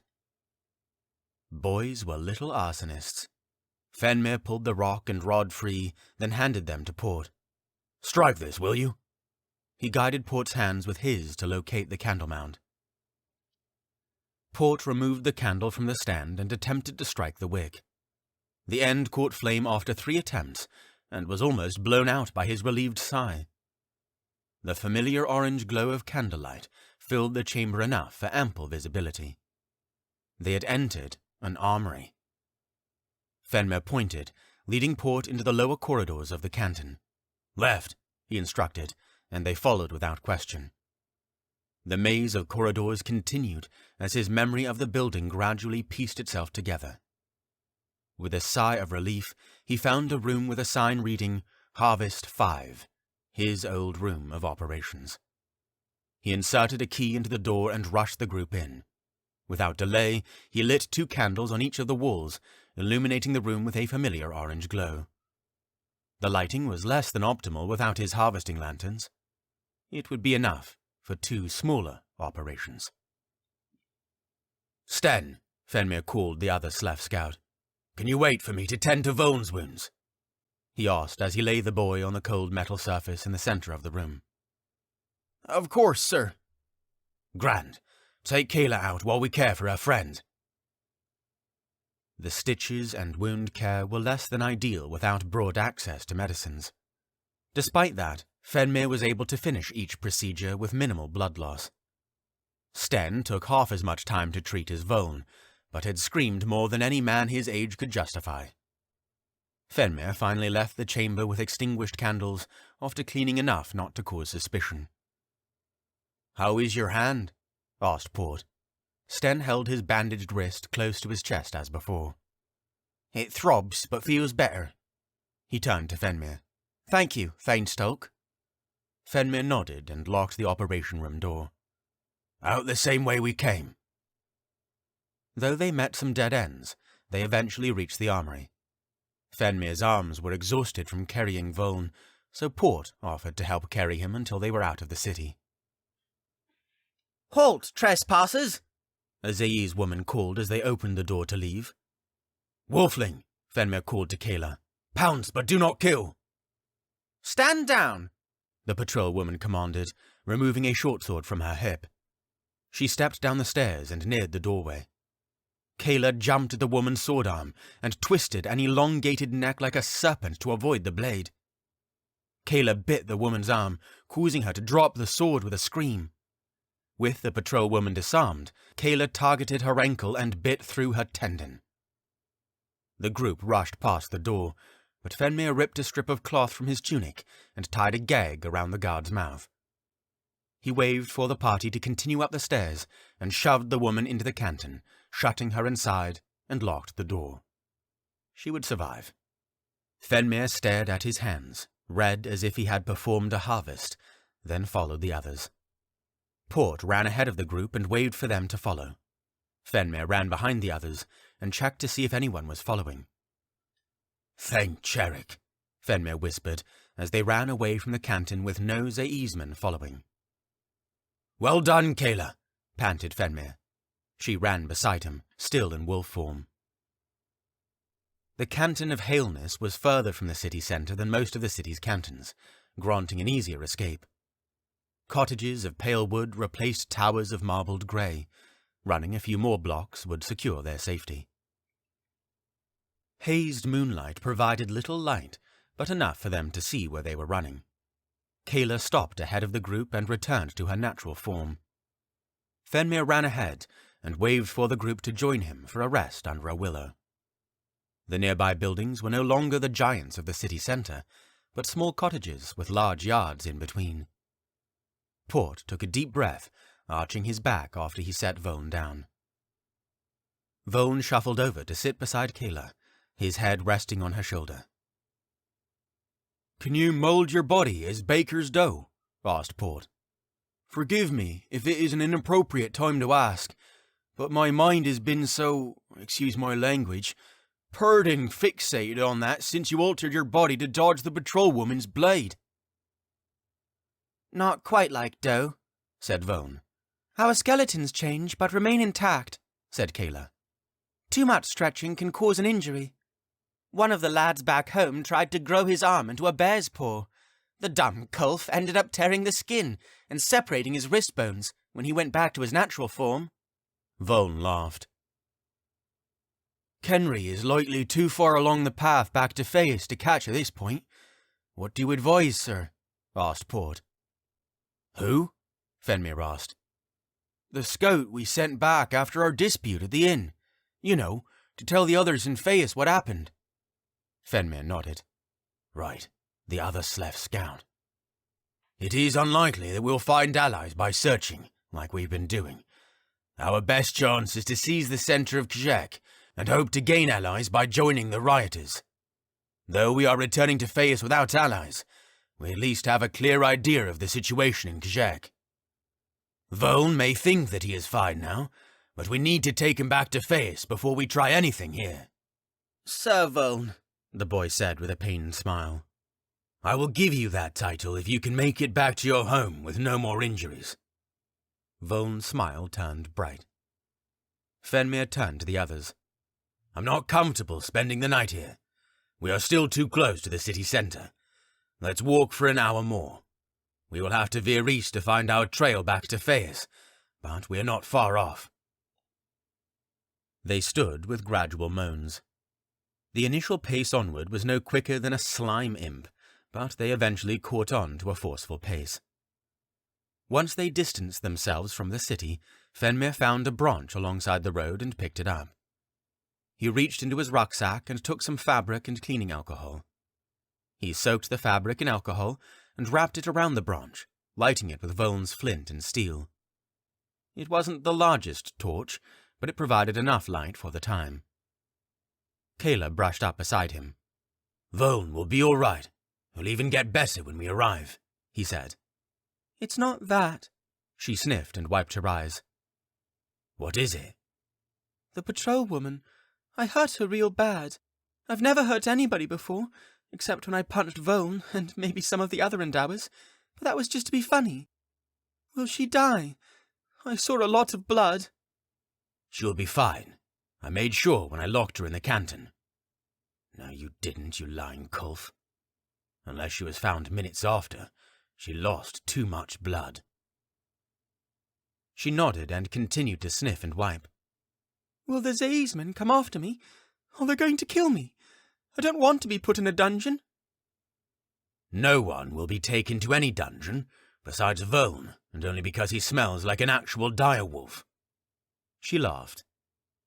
Vone walked on his own, paces ahead of the group on the straight, muddy roadway. "Feeling well, I see," said Phenmir as he neared the Endowers. "Better than you. I have a long life ahead of me." Phenmir smirked. "With a tongue like that, I'm willing to gamble." "I ache a little. How much longer until we reach Feus? My people need me in battle." "Vone, you need to rest when we return. Your wounds need time to heal." "I'm a shiftling. I'll be healed to perfection by the time we return." "Really?" "No, but I can hope. Shiftlings aren't Arethrans, but we heal a lot quicker than you culfs." Vone turned back, and Phenmir followed his gaze. Kayla was talking with Port. "Thanks for helping Kayla," Vone whispered. "I don't think she was born to be a fighter, but that's okay, right?" "No child should see combat." "I'm not a child." "I shouldn't have used either of you the way I did." "It's not your fault. It's ours. Endowers are the cause of this fighting. If we had never been born, Facet would be peaceful." "Vone, you have—" "Save your preaching for the other chessmen. Let me fight my own fight." He wanted to convince the boy to think otherwise, but Phenmir was too like-minded. Stubborn, failing to follow what he preached, even though he knew it to be true. After days of monotonous travel on misty Zae's paths, they crossed the border into Court Choyas. The glimpse of the Choyas capital on the horizon felt like a thirst quenched. Phaeus was alive with the sounds of swords clashing as Allegiant soldiers practiced for what was yet to come. Townspeople helped load carriages and wagons with food and supplies. "It's beginning," said Port. If riots had not yet awakened Phenmir to the imminent battles, seeing an army did. He pointed at the Kroll's palace. "Focus. We need to see the Kroll." Voln, shouting and raising his hands to punch the sky, soon dropping them to his side to clench his wounds. Legends of knights and lords seemed to jump off pages as captains shouted drill commands, causing legions of Allegiant warriors to practice spear and sword stances. Groups of soldiers marched in unison, with spears and blades held at the ready. Where did they find all these weapons? Phenmir was surprised that Court Choyas had an abundant stock of seemingly useless objects in an age previously absent of warfare. Was I mistaken to believe that no court prepared for and feared the possibility of war? "We could have used some of that on our journey," said Sten as he pointed to the blacksmiths. "Armour is much too cumbersome for my liking. Even a layer of chainmail is a tedious load," noted Port. "When have you worn it?" "Look at their wares. There is no way in the underrealms that much metal can be as comfortable as my tunic. As a boy, I was somewhat of a miscreant, stealing fruit from the markets. No guard could ever catch my nimble legs while they tried to run in those layers of steel." Nearly everyone Phenmir saw seemed keen to prepare for the fight. Not only were Choyasmen preparing, but Slefmen and even a few Chusmen had arrived to join the ranks. Little time had passed since Phenmir had joined the Allegiant, but they were able to gather a sizable army. No one appeared happier with this than the merchants. Choyas was wealthy enough to provide for this army, but what of Court Chas and Court Slef? Who would pay for war? Everyone would, with their lives.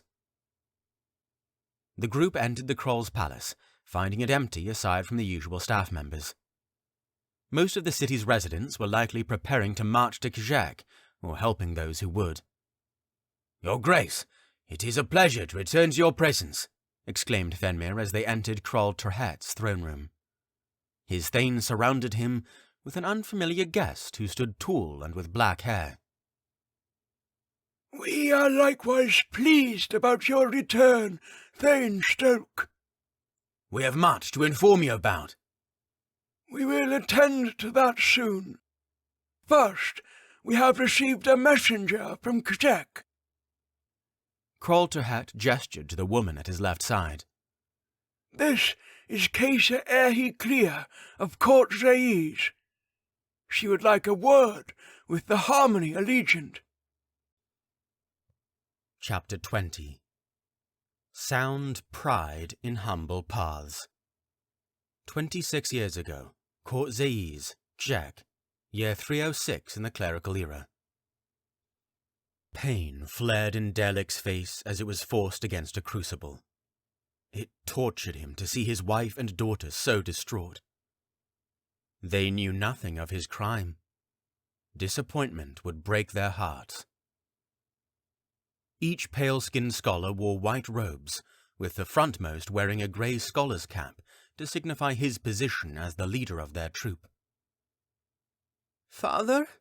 Aerhee uttered through her tears. "Please," Faith took a deep breath. "explain why you have bound my husband." "Priestwoman, there is no need to—" "We are Zae'smen, and will be addressed as much," Faith countered. "According to your husband, you are illegal immigrants," said the capped scholar. "He paid your immigration tariffs with counterfeit coins, nullifying the documentation and making him a criminal." "Derlick?" Faith trembled as she spoke. "Is it true?" "Yes," he replied. Guilt tore him from the inside. "My wife and daughter knew nothing of it. It was my soul, misdemeanor. No, cried Faith. Yes, Faith, he said, reluctant to look his wife in the eyes for fear of being overcome. She and the child will be brought to trial as well. We will not allow any crime to go unpunished. Former scholars, dissenters from their creed. He did not know of any connection between his coins and some supposed opponent of the patriarchy. I'm sorry, Faith, Aerhee. Please forgive me. No, Delic, we are not allowing you to be taken for serving our family. The rightmost scholar stepped in between Delic and Faith. You will see him again when he stands trial. Until then, your husband is a prisoner of the Patriarchy of Scholars. Resist, and you will be charged. Let me be, Faith, Delic said. We will see justice in due time. Don't make this any worse. Justice will be served, remarked the capped scholar. Delic turned to Faith and Aerhee, a painful attempt at a smile barely remaining on his lips. The Patriarchy will inform you of the trial date soon, said the scholar, as he watched the other two lead Delic through the front door. Failure to attend will result in a seizure of your property and possessions. The door closed, and she heard the carriage tearing through the wet soil of the street. Faith stared at the door as though waiting for Delic's return. Her eyes were bloodshot, but had not yet given in to tears. She was left to the torture of hopeless anticipation. Mother? I think it is time to sleep, Aerhee. Go to your room. I will be there in a moment. Faith appeared a moment later, holding a wet rag. We can talk tomorrow, little one. Now get to sleep. Aerhee nodded and pulled her covers up to her shoulders. Faith blew out the chamber's candle and shut the door to walk to her own room. Faith collapsed to her knees at the foot of her bed and seized the pillow, sobbing into it. Sorrow and fear pained her, but she was relieved that she held herself together in front of Aerhee. Her nails dug into her palms, almost drawing blood. She wanted to sleep, to forget it all. She wanted to forget herself and the pain. Life had felt like a dream in Kjak. They had enough money, though they could use more. She had grown her faith as a priestess, and Aerhee understood their deity. Had the dream come to an end? What of Aerhee? Would she grow to hate this new land? She pressed her face further into the damp pillow and yelled to Leia for justice. The present, Court Choyas, Clerical Era 332. Entering the city had awoken her to the reality of war. She expected rebellion, but not that an alliance had already formed between the anti-harvesting courts. Theo had a different reaction to the commotion. He was a law-abiding Zaisman to his soul, but boyish excitement overtook him at the sight of pristine blades and suits of armor. Not only were Slefmen and Chusmen involved, but they had filled the Kroll's throne room. A Chusman with dreadlocks and worn travel garb approached the Kroll. Case clear. This is Phenmir Stoke, said Kralterhat. He is the recently appointed Chus Thane of Harmony. Phenmir looked at Aerhee. His gaze reminded her of Sheath when she was trying to read a mind. Thane of Harmony? Aerhee asked. Do Chusmen create new titles as it suits you? Phenmir took a deep breath. New circumstances call for new responsibilities. If you have questions, you may speak to Kulrig. Now, allow me to address the Kroll. Kulrig. She recalled Kralterhat mentioning the name a few moments ago. Kralterhat, began Phenmir.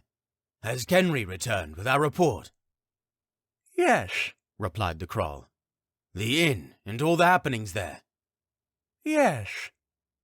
Very well. As you can see, Voln and Sten are healing, though they still need to recover. He glanced at Aerhee. Shall we find a more secluded place to speak? The Kroll shook his head. Keisha Clear wishes to discuss matters of peace. What better way to gain their sympathy than by speaking of our struggles and supposed oppression in Kzek? You wish to ally with us, Zay's woman? Asked Phenmir. By Leia's sacred name, no, she cursed. Excuse me, but this is no surrender to your cause. I agree with the chessman. May we host a more private council? That would be wonderful. Where shall we go? A boy worked himself into their circle. Voln, you need to find somewhere to rest, replied Phenmir. No need, replied Voln. I'll bet you 2 patir that you will need rest before me. As the leader of our court's young endowers, it would be appropriate that he represent their voice, said the Kroll. And Colerig? I find it counterproductive to have a discussion without him, said Phenmir. He informed me that the efforts in northern Slep required his assistance, replied the Kroll. He said he would meet you at the next stage. Where is the next stage? Aerhee thought. Then Port will suffice. I trust he can represent Court Slef, said Phenmir. Port. Yes, sir, the man replied as he ran to Phenmir's side. How well do you know Colerig's motives and that of the Harmony Allegiance? Phenmir asked. I cannot say how well I represent his ideals, but I have done my best to bind my heart to the pursuit of the Allegiance. Splendid. While Colerig is attending to other matters, you will represent the Allegiance in council with this Zay's dignitary. Sir, I am no... You will be more than sufficient, Phenmir interrupted, then turned to the Kroll. Our time in Kzek has proven Port's worth. I trust your word, Thane Stoke. Theo, Aerhee called. He turned and lifted his chin slightly to pay heed. Remain here while we converse elsewhere. He nodded, though she knew he would be uncomfortable alone. He needed to learn how to function without the crutch of a superior. The council room was ostentatious, even compared to anything in the Zays cantons. The Council of 5 sat on the far end of the long table, near a stained-glass portrait of a masked figure and a glowing being. He assumed it had some religious significance. It felt as if she had entered a dream. Nowhere else would she expect to meet with a child, the Kroll of Choyas, a lowly Slefman, and a Chas medic. Case clear. You may state your concerns, said the Kroll. I have come in hopes of starting a dialogue between our courts. If both groups charge into this like headstrong boars, we will face catastrophe. I wish to prevent unnecessary suffering. I believe we can do this, if you allow a bridge to be built between forces. Your proposition would not change the law on harvesting in your court, said Phenmir. We would allow courts to practice or restrict harvesting under their individual jurisdiction. Phenmir shook his head. Colerig is given too much for all of us to surrender now. Kroll ahead. Do you wish to send your people to war? Do you wish for casualties? He asked. No man-ruler ever wishes for bloodshed, replied Kralterhad. But I do not want to debate the morality of this issue, only discuss peace. What would you ask of us? I want you to stop preparing for war and foster a dialogue between both sides. We can avoid all of this before we begin. What about those who have been fighting harvesting in your city? Questioned Phenmir. Authorities will charge criminals for their behavior. And what of those who will take their place? Quelling a single protest does not prevent future riots. It only breeds more anger. Proper punishment prevents future crime. It is a law of nature. When a lamb partakes of a poisoned berry and dies with its delicacy, the herd will fear the same fate. If you stop now, you will save the lives of your people and the Zae's rebels. Poison? Fear the same fate? Those are not delicate words, Zae's woman. How are your Thanes planning to punish the rebels? We have our means. Phenmir scowled. I doubt any that would include mercy. These people are only fighting for what they believe to be right. If you want to have a diplomatic conversation, we need to know what threats your Thanes are making. Purd, he's prying. Please heed my advice. Prevent the inertia of war and call off your attack. Phenmir's glare grew with contempt. Vone? Yes, sir. Bring me one of your Fheelmen endowers. If Caesar Clear will not disclose the Zae's nobility's plans for dealing with the riots, we will use a Fheelman to pry the information from her. Aerhee saw a grin of malice through the boy's mask as he fled the room. Purd them all. She would have never expected a Fheelman's reading in a court opposed to harvesting. You ignorant fool, how could you forget about the endowers? The child would read her before she could escape. Would revealing the plans for controlling the mobs be so unfortunate? No, it will only anger them further. The table was positioned such that the three men sat in front of the doorway and equally spaced to seize her with any maneuver she could attempt. You wish to rob me of my thoughts. I came to offer peace, yet you seek my blood. I regret to be inhospitable, but we cannot permit your departure, Caesar, said the Kroll.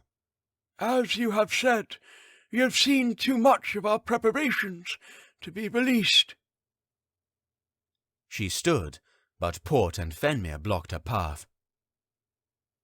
The shame of foolishness pained her ample mind. Even though she knew she risked much in coming to Choyas, it was the only plausible option of preventing war. She wanted to cry, having lost her final hopes of preventing war. The creaking doors caught Aerhee's attention. The wolf-masked endower entered with a taller endower girl beside him. Mahogany hair reached her jawline, with a few strands that draped across her lacquered mask of an open-mouthed mink. Here you are, Thane Phenmir, the wolf boy said. This is Crowell, one of our endower Fheelmen. What can I do for... The girl named Crowell turned to Phenmir. I know that stare. She's reading him. They actually brought a purding endower Fheelman. Read the Zae's woman, said Crowell. Consider it done. Aerhee had no way to retreat nor hide. The child would read her just as Sheath did. So, said Crowell as she returned to Phenmir. What did you find? A bombing, or the use of explosives. The Zae's nobility is going to kill half of their dissenters.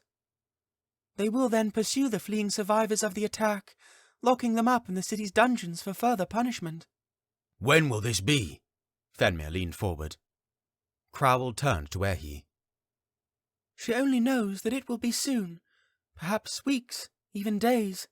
You say we were the ones igniting war, but your actions will create martyrs, Phenmir said with a frightened laugh to Aerhee. You came to offer peace, backed by a threat. His voice escalated as he stood up and paced toward Aerhee with an accusatory finger. Thane Stoke, called Kroll. Forgive me, your grace, but it infuriates me to be condemned by one guilty of that very crime. It was beyond my control. Her voice trembled. Why do you think I fled here, to plead for peace, not knowing you were preparing for war? I'd hoped that you could help prevent this attack on the rebels of my court. What are we to do? Phenmir said. His voice shook as hers. The Kroll looked at the chessman. Coleridge recommended you as a man with a knowledge of combat strategy. What do you propose? A little reading is not equivalent to experience, but I can offer some suggestions. Phenmir bit his lip.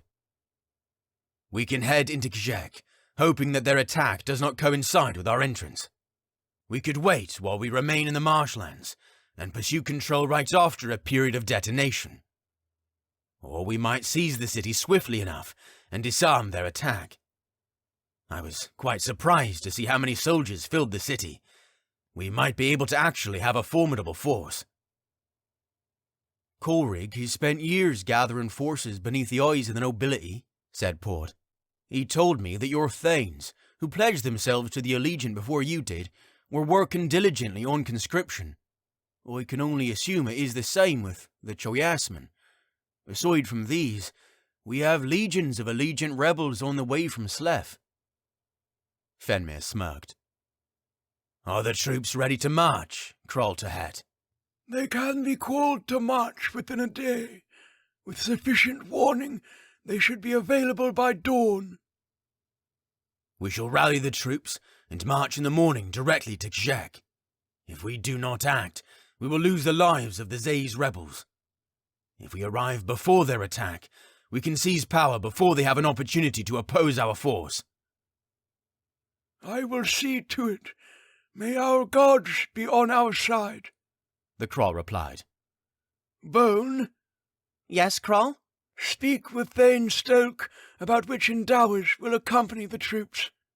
Yes, Krall. What of her, your grace? Asked Port, gesturing at Aerhee. She will remain here.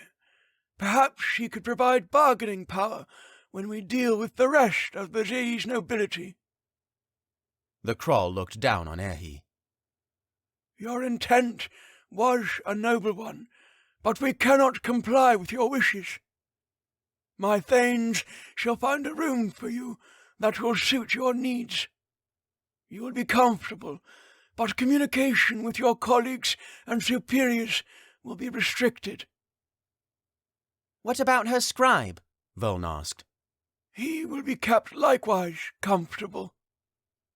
A fine decision, your grace, replied Port. The attendees left the room except for the Krall, who approached Aerhee once they were alone. I admire your valiance, Clear. You have a spine firmer than most. Perhaps this war does not need to begin after a single engagement in Kjek. We shall speak soon, Caesar. Chapter 21. Cracks in the Foundation. No chains rattled, nor was there gnashing. Yetrick trusted the beastling's abilities, yet still wondered if it was wise to let two unbound Kaisan follow them into the city. His anxiety kept him looking back at them, fearing the spell would lose its grip. They had been in the wilds for a day, though he felt it had been much longer without the comfort of the city. He looked forward to working with the nobility again, where he felt valuable, especially to Royce. Had the Thane seen live Kaisan before? Had the other Zaysmen? Would their existence be as novel a spectacle to them as it was to him? Yetrick wondered how their preparation for dealing with the mobs was progressing. Royce and Semi had likely secured the contribution of gorges and guards. Semi, has she missed me? He had missed her. The sight of the beastling trio was sufficient for the guards to open the gates and permit their entrance. It was midday, around the hour when most of the townsfolk would cook or head to the central markets to eat. Yetrick almost laughed at their group. A Groofman walked beside Zaysmen dressed as beast hunters, as a train of two towering beasts followed them with the demeanor of sheep. The gate creaked open, showing an empty walkway into the city. Buildings loomed over each side of the street. I thought we left through a different gate, Yetrick said. Yes, we did, replied Runeth. Then why come through here? We can't have the public in panic, marching these two through the city, can we? I suppose that makes sense. Then does this lead to a canton, some hidden dungeon? Anywhere you want it to go is where it can take you. Runeth shook his head. You'll see what I mean. I pray Royce will tell us why we collected the purring beasts. They continued as arches obscured the sunlight over them.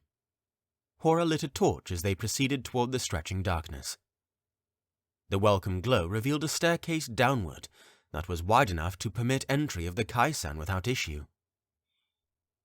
I suppose Kaisan can see well in the dark, commented Yetrick. They made their way down the stairs and into another tunnel. Despite their initial hesitation, the Kaisan descended the stairs with ease. They are not solely cave dwellers. They tend to be nocturnal, but are occasionally seen during the day.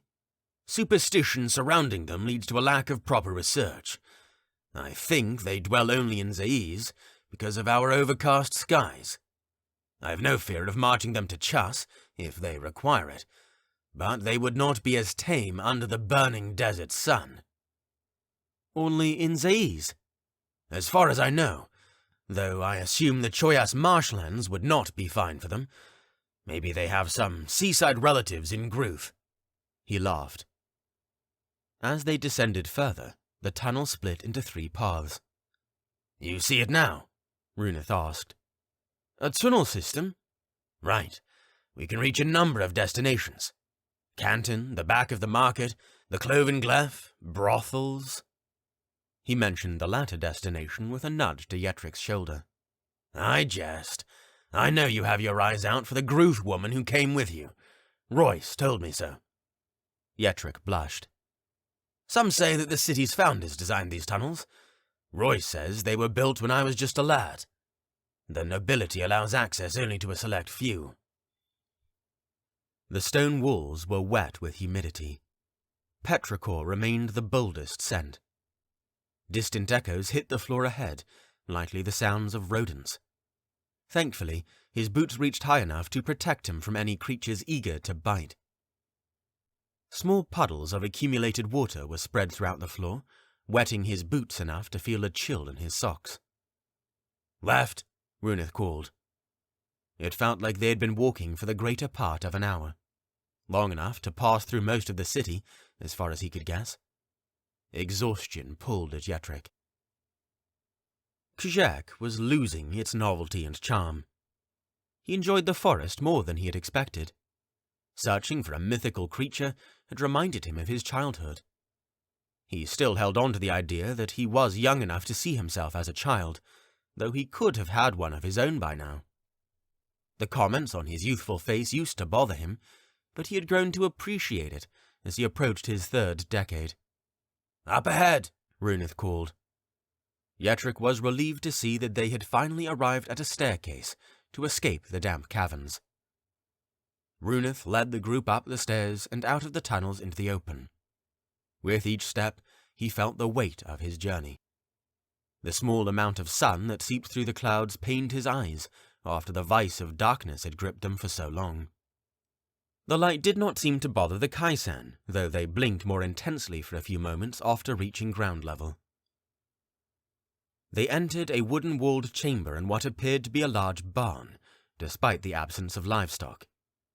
Runeth strode to the monstrous doors without explaining where they were. How the man still had any strength remaining was a mystery, as he lifted a large wooden latch the size of a tree from off the door's lock. His arms flexed as he opened the doors to reveal a large jousting yard in the center of an arena. Beyond the arena's walls stood the Zaiz Canton of Agriculture, Royce's domain. A bronze-bordered platform stood in the stadium seats like a king among beggars.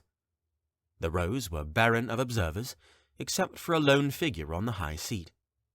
Royce stood and clapped as he saw the hunting party. "What beautiful creatures!" he exclaimed as they approached him. "How did our Gruthman fare, Runeth?" "He was nervous, but we made good use of him. We could use a man like him. Stay here long enough, Yetrick, and we'll make a fine Zaizman out of you." Royce laughed. "How did you know when we would arrive?" Yetrick asked. "I sent scouts on Geet to assure that you left the wild safely. Once they spotted your party, They returned to inform me that a rescue company would not be necessary. He stepped closer to look at the Kaisan, as if they were nothing more than statues. You've all had a long walk and deserve some food. The canton's cooks are preparing meals as we speak. Royce stepped back from the Kaisan to view the crew. Any injuries? Nothing that needs immediate attention, Runeth responded. Splendid! Follow me. Let's get some meat in those Kaisan's stomachs before they gain a craving for Zaizman. Runeth called to the beasts in their tongue and received a similar response as they stepped forward to follow Royce. Royce paused to wave the group forward. He joined Yetrick as they walked through a gate into a different courtyard of the canton. The plain stretched out wider than the jousting field and was spaced for varieties of livestock. Grass and willows replaced dirt and flagpoles. Yetrick had almost forgotten Royce was the Thane of Agriculture, though he would not deem Kaisan akin to cattle or sheep to be used on his farm. Runeth and the others will take the Kaisan to a secluded area, Royce said. Head into the canton. I have food and drink waiting for you. After you've had enough, we have somewhere to go. A wave of fatigue flowed over Yetrick after his meal. The mutton was overcooked and unseasoned, as he had expected, but the abundance of root vegetables reminded him of home. If they would have added some strong cheese to the beets, he would have shed a tear for his father's cooking. The beastlings were led by one of Royce's underlings to an eastern wing under the canton, once the Kaisan was satisfied by a meal of 3 goats each. Yetrick was glad he didn't have to witness their feeding. He could not stomach his own food if he had to watch a Kaisan massacre its prey again. A canton guard waited for Yetrick in the dining hall and led him to Royce's study on the 2nd floor. The door opened to the Thane's bearded smile. Thank you for joining me, Yetrick. Royce waved him forward and motioned to a padded seat beside a wide desk covered with a variety of scrolls and paperwork. Tell me, how was your journey? Did Runeth treat you well? I would have never thought myself to be the type of man to accompany a hunting party, let alone for a Kaisan, but I was pleasantly surprised by the excursion. I know who to turn to if we need any assistance. Royce smiled. Tell me, Yetrick, how are you truly feeling? Why do you ask? You and Semi arrived here as humble messengers, but somehow fell into a coalition set on removing the lawless from our land. What were you, a scribe? A Thane's apprentice? Financial advisor to the Thane of Utilities. It seems we have thrust you into a much different role. It has been a rewarding experience.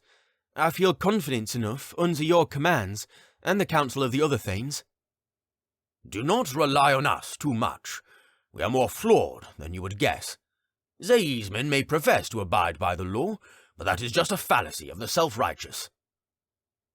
Yetrick thought for a moment. I suppose it is quite surreal, all of this talk of war. I feel like I want to take part in some heroic rescue of our society. My heart wants to fight, but something pulls me back. He looked at Royce like a confessing sinner. Royce sighed. Semi has been just as unsure as you. Did she leave you alone to speak with the Kroll about the gorges?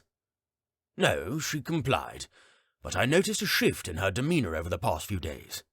I wanted to find some way to help reassure her, but I have known her for such a short period, which is why we are taking you to speak with her about why we must establish order. How am I going to help her if I have my own doubts? Faith is gained by forcing through doubts. I brought you here to speak while we waited for a carriage to the Canton of Diplomacy, but I think we will go for a walk. But the riot? Exactly. I'm going to show you why we must stop them now. We have discussed them enough. Once you see what they are doing, you will no longer be as hesitant to advocate our cause. Perhaps blind obedience was not such a poor option. Don't worry, Gruthman. I will have 3 of my guards accompany us. We do not need to engage with the rebels, but you will see their idea of a revolution." Royce stood and opened the door to his study, waving for Yetrick to follow. "I'll meet you at the canton's entrance." A guard stood outside the study and led Yetrick down to the entrance chamber to await Royce. Half an hour passed as he waited for the Thane near the canton's entrance. Royce descended the chamber's large staircase with 3 armoured canton guards in behind him. "Out!" He pointed to the entrance with a scowl. Yetrick nodded and opened the door, then rushed to Royce's right side with a guard on his other side. They walked onto the street and stood, waiting for Royce to direct them. Yetrick could not hear any distinct shouts, but picked up on a clamour that sounded like the roar of the ocean. Smoke clouds rose up ahead. "To the right," he said. "Stay close to us," he told Yetrick, his hand pressed against a large double-sided axe hanging from his belt. He recalled seeing the decorative weapon on the wall of Royce's study. Are the rioters that hostile? "Royce," said Yetrick, "my doubts are not something to worry about. Honestly, I think they were just a few, I think we would be just fine in the carriage. I really—" "Towards the shouts," Royce commanded the 2 guards ahead of them. "Directly to the censer? I can already see it." Yetrick gestured to closed businesses, many with shattered windows. Small gatherings of Zaismen glared at them as they passed, clutching blades at their sides. "This is nothing. You will see them for what they truly are." The few dissenters that they passed remained silent. The shouts of the mob ahead grew louder, echoing off of the lofty buildings. Entering the central square made Yetrick's heart stop. The size of the square itself was 3 times as big as the center of Gruth's capital, and was encircled by a wall of close-packed high-rise buildings. The mob was not a single congregation, but multiple groups scattered throughout the area like ants infesting a bakery. Some shouted, while others fought amongst themselves and with others. Fallen buildings and angry Zaismen were tame compared to the extremist displays. The Kroll and other Thanes had sent guards to pacify the unrest, but their efforts only fed the violence. Dissenters had torn armor from the corpses of 10 guards. Royce pulled Yetrick closer, forcing him to look at what had been done to the guards. In a mockery of harvesting, each of the guards in the line had their organs pulled out. Some entrails were placed in their dead hands, while others were shoved into their mouths like pigs for a feast. "Please, Royce." Yetrick forced his eyes closed. The back of his throat burned, and he shook like a naked man in a blizzard. "Please, I've seen enough." "You will not have seen enough until we end this," Royce shouted. "Sir," one of the guards pulled Royce's shoulder back. "We should not be so loud." "Get your hand off of me, you perding colf. I'm teaching this scared bastard a lesson. This is no longer an argument between courts. This is murder, anarchy." Royce kept a grip on Yetrick's forearm, his grip growing tighter with each shout. He turned away from the Thane back to the crowd. Despite the clamour of the riots, Royce still attracted attention. A group of 6 Zaismen, the type that looked like they carried ore from the mines, moved towards them. Royce paid them no heed. They left the central square and entered an alley no wider than a single building. "Do you understand now, Gruthman?" asked Royce. "Yes, sir, Yetrick turned back. The 6 Zais rioters had followed. "Royce, look!" "The noblemen have come back to try to punish us," one of the rioters shouted. "Leave!" one of the guards shouted. "Purd you!" one of them shouted. "I'll kill every Thane like you who tarnishes Laeir's name," shouted another. They charged, raising their weapons like enraged apes. Royce turned to his guards and spoke as if he were discussing dinner. "Kill them!" The 3 guards ran into the fight, while Royce followed. Each guard had slain a rioter by the time Royce reached them. The final 3 rioters hesitated in their stances, nearly dropping their weapons with quivering hands. Yetrick remained behind, but heard Royce's shouts as clear as if the Thane stood beside him. Royce pushed one of his guards out of the way and faced the largest of the remaining rioters. The other 2 met the guards and swung at them with cracked poles that only scratched the brass armor. One rioter fell, impaled through the chest. The other tried to hold blood from his slit throat. Royce pulled the axe attached to his side and ducked to swing it at his pursuer's legs. The rioter fell, screaming at his broken and bleeding legs. Royce knelt at the rioter's side and held him up by the throat. The rioter looked into Royce's face and spat blood. "I will gladly die if it means that cults like you won't have the power of gods. You demons don't deserve the—" Royce slapped him with his free hand. He stared into the rioter's dazed eyes. "Perding fools! What did you expect to accomplish by attacking us? Leia, damn you!" He turned back to his guards. "Take this one back to the canton. Make sure he survives." Yetrick focused on the sound of his breath, heavy and shaking. He hoped they would only interrogate the rioter, but worried about what they would do to him. Regardless of the man's conviction, he didn't want to see more pain inflicted. He had witnessed guards killing rioters. Their actions were charged by more than a hope of defending themselves. Royce had not killed any of them himself, but he seemed more guilty than any of them. Is he guilty if it is part of war? "We cannot stand down, Gruthman." Royce did not look at Yetrick as he spoke. "Enough violence for today. The Thane of Diplomacy is waiting." The canton of Diplomacy was not far from the centre. No column had fallen, but large stones were broken from the walls. Vandals left illegible words on entrance with what appeared to be mud or dark excrement.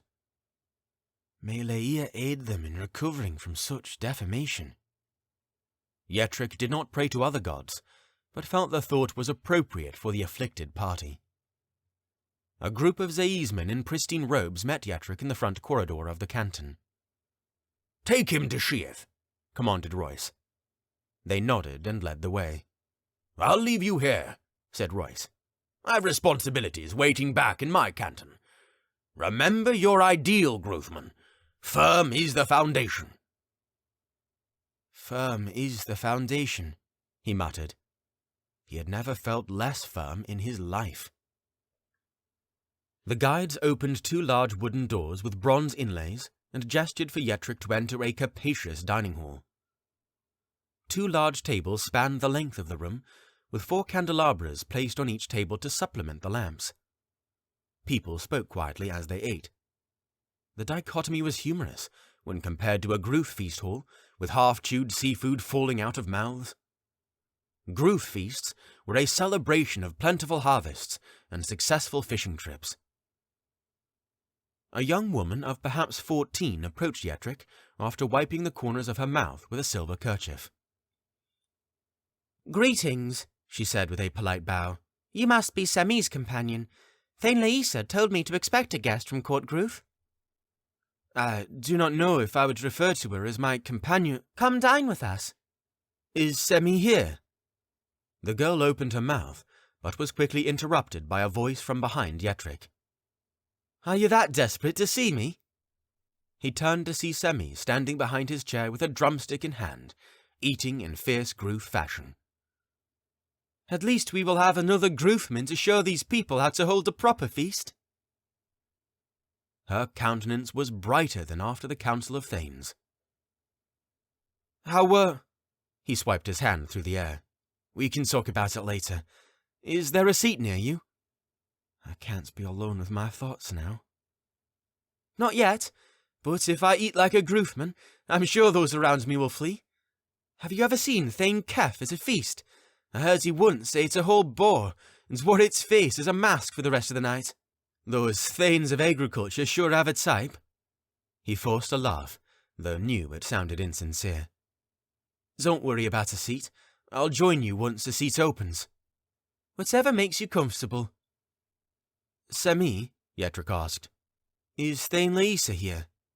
Yes. She pointed to the head of the back table, at a woman with a white cloth covering one eye. She would be delighted to speak with you. I've already told her about you. Semi returned to a seat near the Thane. He stared at the Thane's dignified mannerisms and observed her as she spoke with a man at her side, likely her husband. Her head turned to lock her remaining eye on him, and smiled. Chapter 22. Rally the Troops. Sleep was unobtainable. After hearing of Court Zae's plot only hours before, Phenmir felt he would never rest again.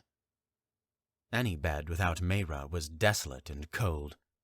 No companion to console him, no sun to inspire him. The sun had not risen, yet he heard the rough whispers of waking infantry. In temporary barracks, Slefman and Choyasman would be waking to march to Kshek.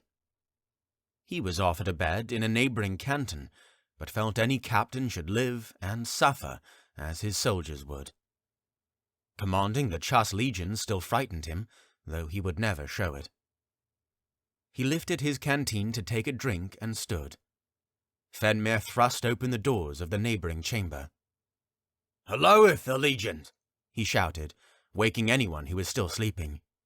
Groans and exaggerated yawns responded to his greeting. Geet were already strapped, fed, and rested.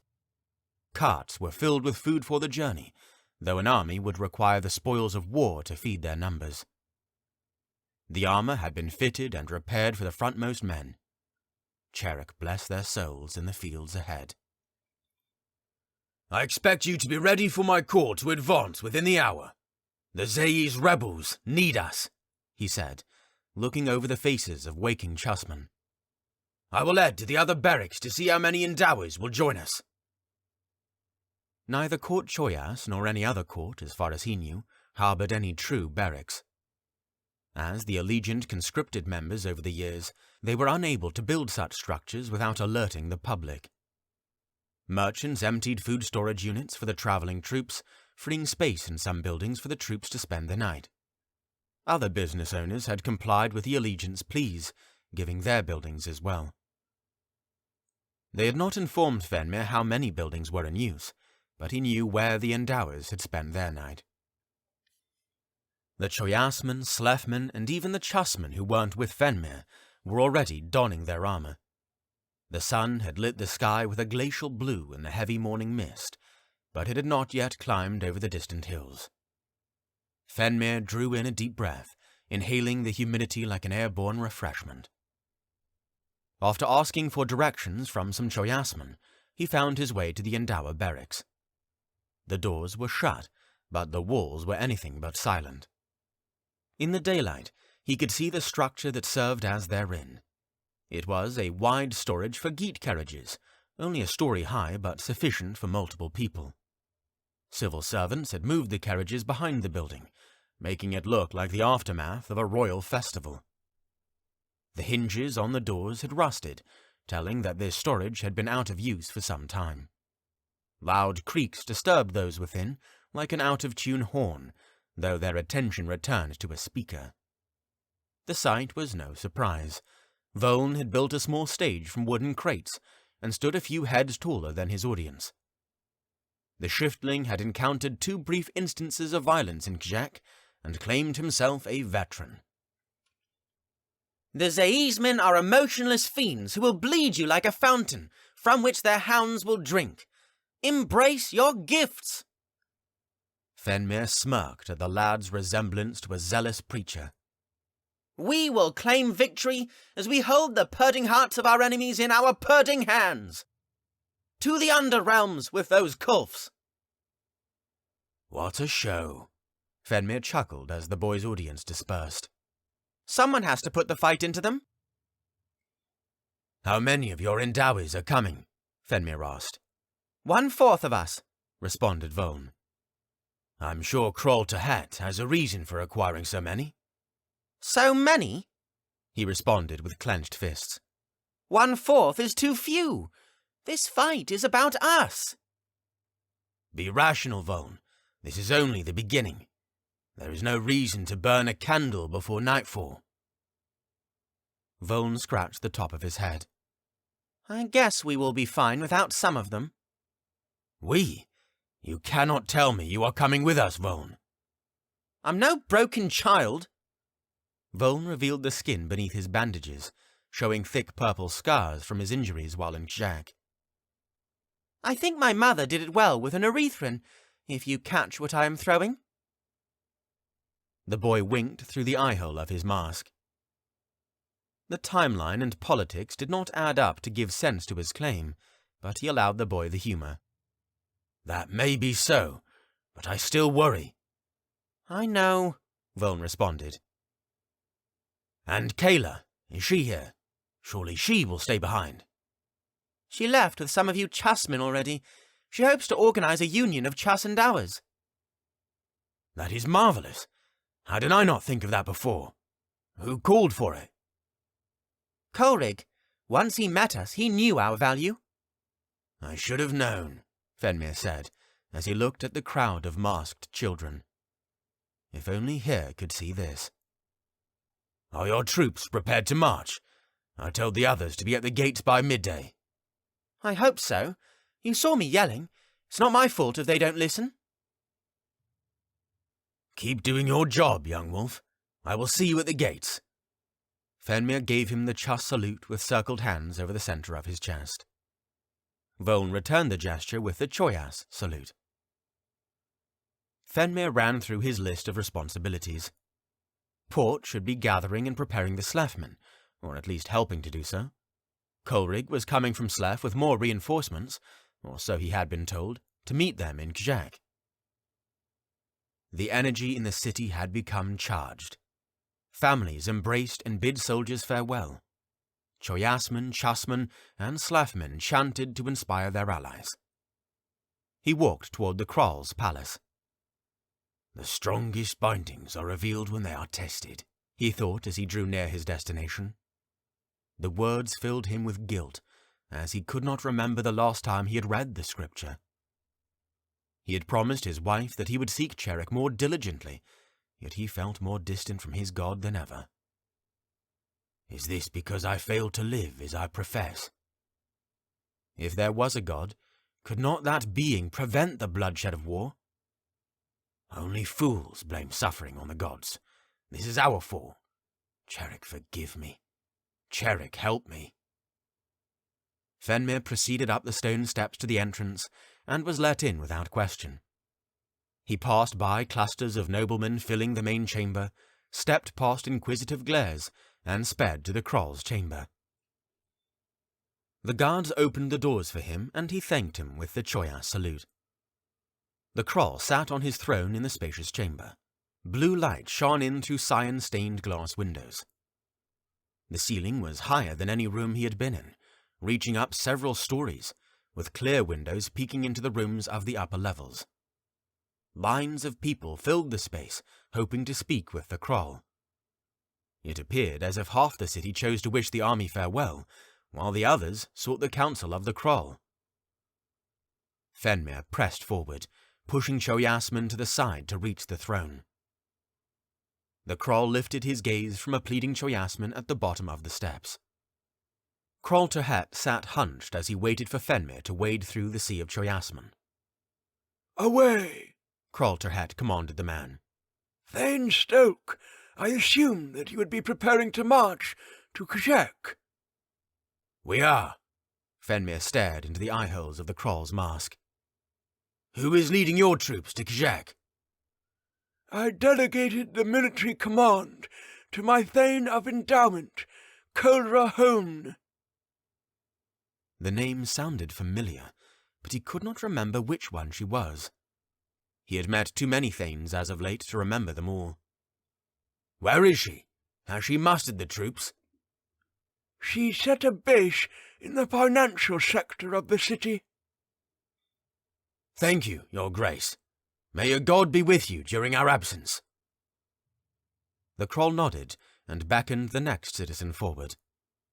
The monarch was compliant, yet Phenmir felt that the old Kroll held something back, some inner inhibition that Phenmir could not identify.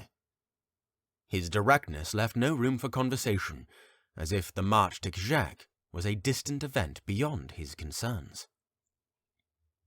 Phenmir was relieved to find armed Choyasmen filling the western district. Many stood at attention, while the others sharpened blades and adjusted their armament before joining their allies.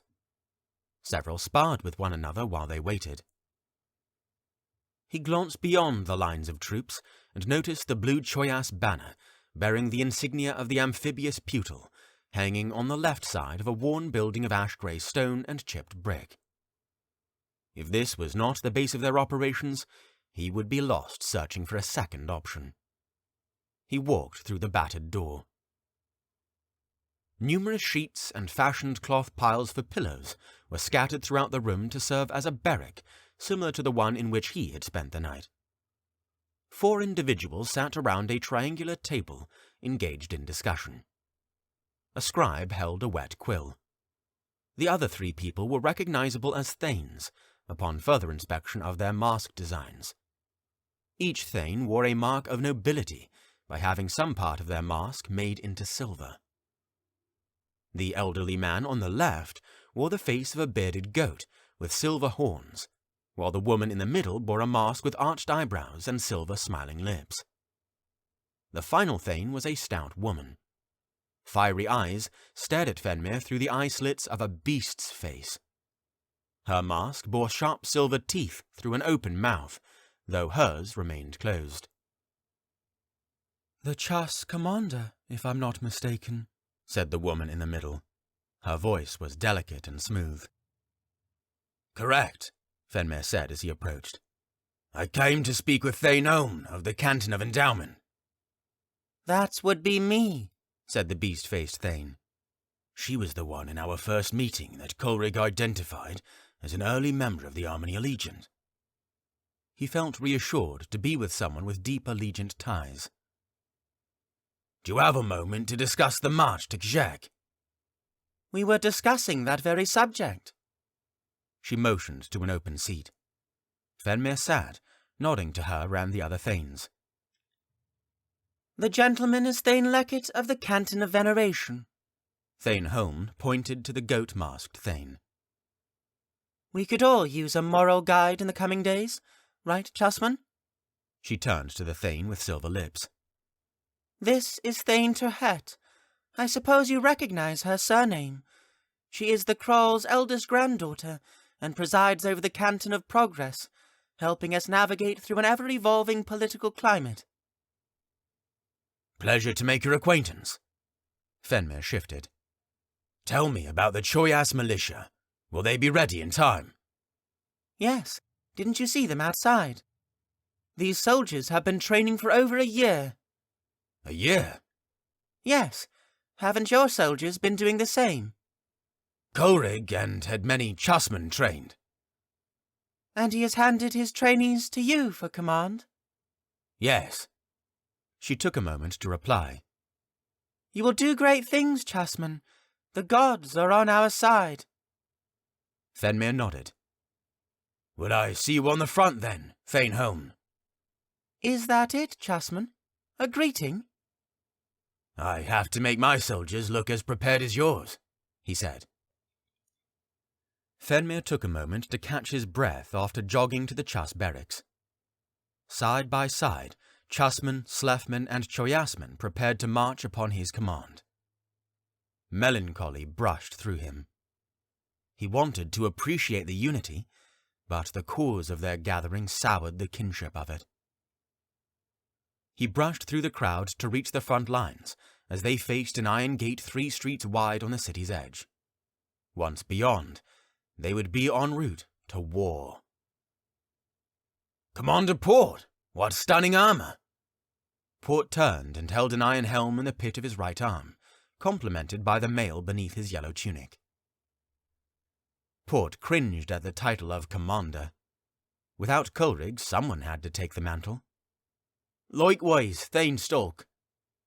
Port studied Phenmir's garb. "Where is your heavy armor?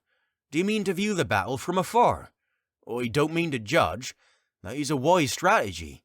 Conserve the commander. I will not cower while the people of my court offer their lives. I will be among the ranks. As I expected. Port waved for him to follow to an armourer's stand. The armourer handed Phenmir his chainmail. He placed it over his head and turned to the troops as he reached for the next piece. Each soldier wore leather armour. What is this? Where is their protection? These men will fall to any strike. The leather is quite formidable. Did you not see your men donning their leathers in your camp? Port said. I haven't seen my troops since before sunrise. I had one of my officers gather them while I checked on the Slefmen and Choyasmen. They save the tougher armour for high officers and noblemen such as yourself, Thane Stoke. If I deserve greater protection, then the troops are that much more entitled to finer materials. We had neither time nor resources for so many, said the armourer. Sit while I secure your boots. Phenmir complied. Do you expect us to smith hundreds of full suits of armour with a few days' notice? Your Slefman leader may have spent years training and recruiting, but he should have thought of stockpiling armour beforehand. We were fortunate to have enough weapons, though many of them were left with woodmen's axes and farming equipment. Phenmir noticed garden forks and tree knives among the weaponry of the back lines. Have you finished reading The Strategist's Dilemma? Asked Port. Where did I put that book? Most of it, but I've had little time for study since our arrival in Feas. Why? How did you know I was reading it?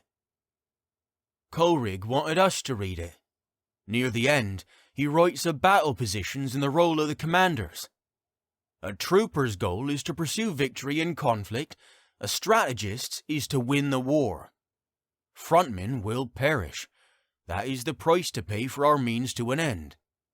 If we send you deep among the troops, you could fall and forfeit your preparation and knowledge. Coals burn to fuel the fire. It is the reality of warfare. What of Lord Detty's statements of equality between commander and trooper? Phenmir replied, trying to avoid an argument while still resolving his concerns. There is no right or wrong in war, only the least destructive option.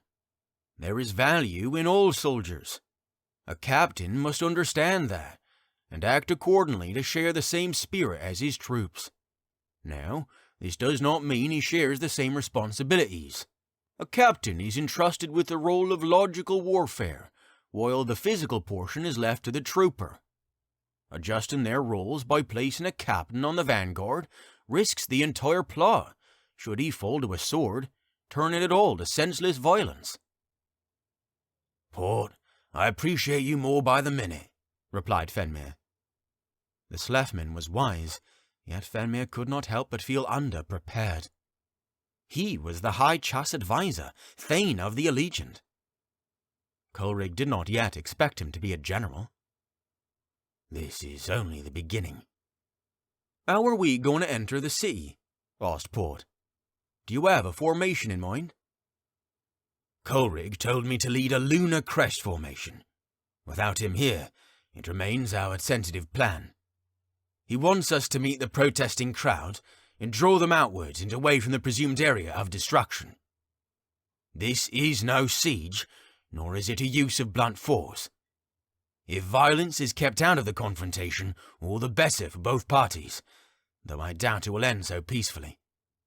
Once inside, we can work outwards to reach the Zae's nobility. The armourer adjusted Port's mail as it fell across his shoulders. Phenmir looked over the crowd.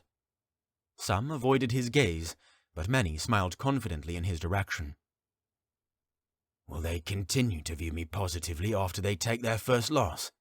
Their second? A horn sounded.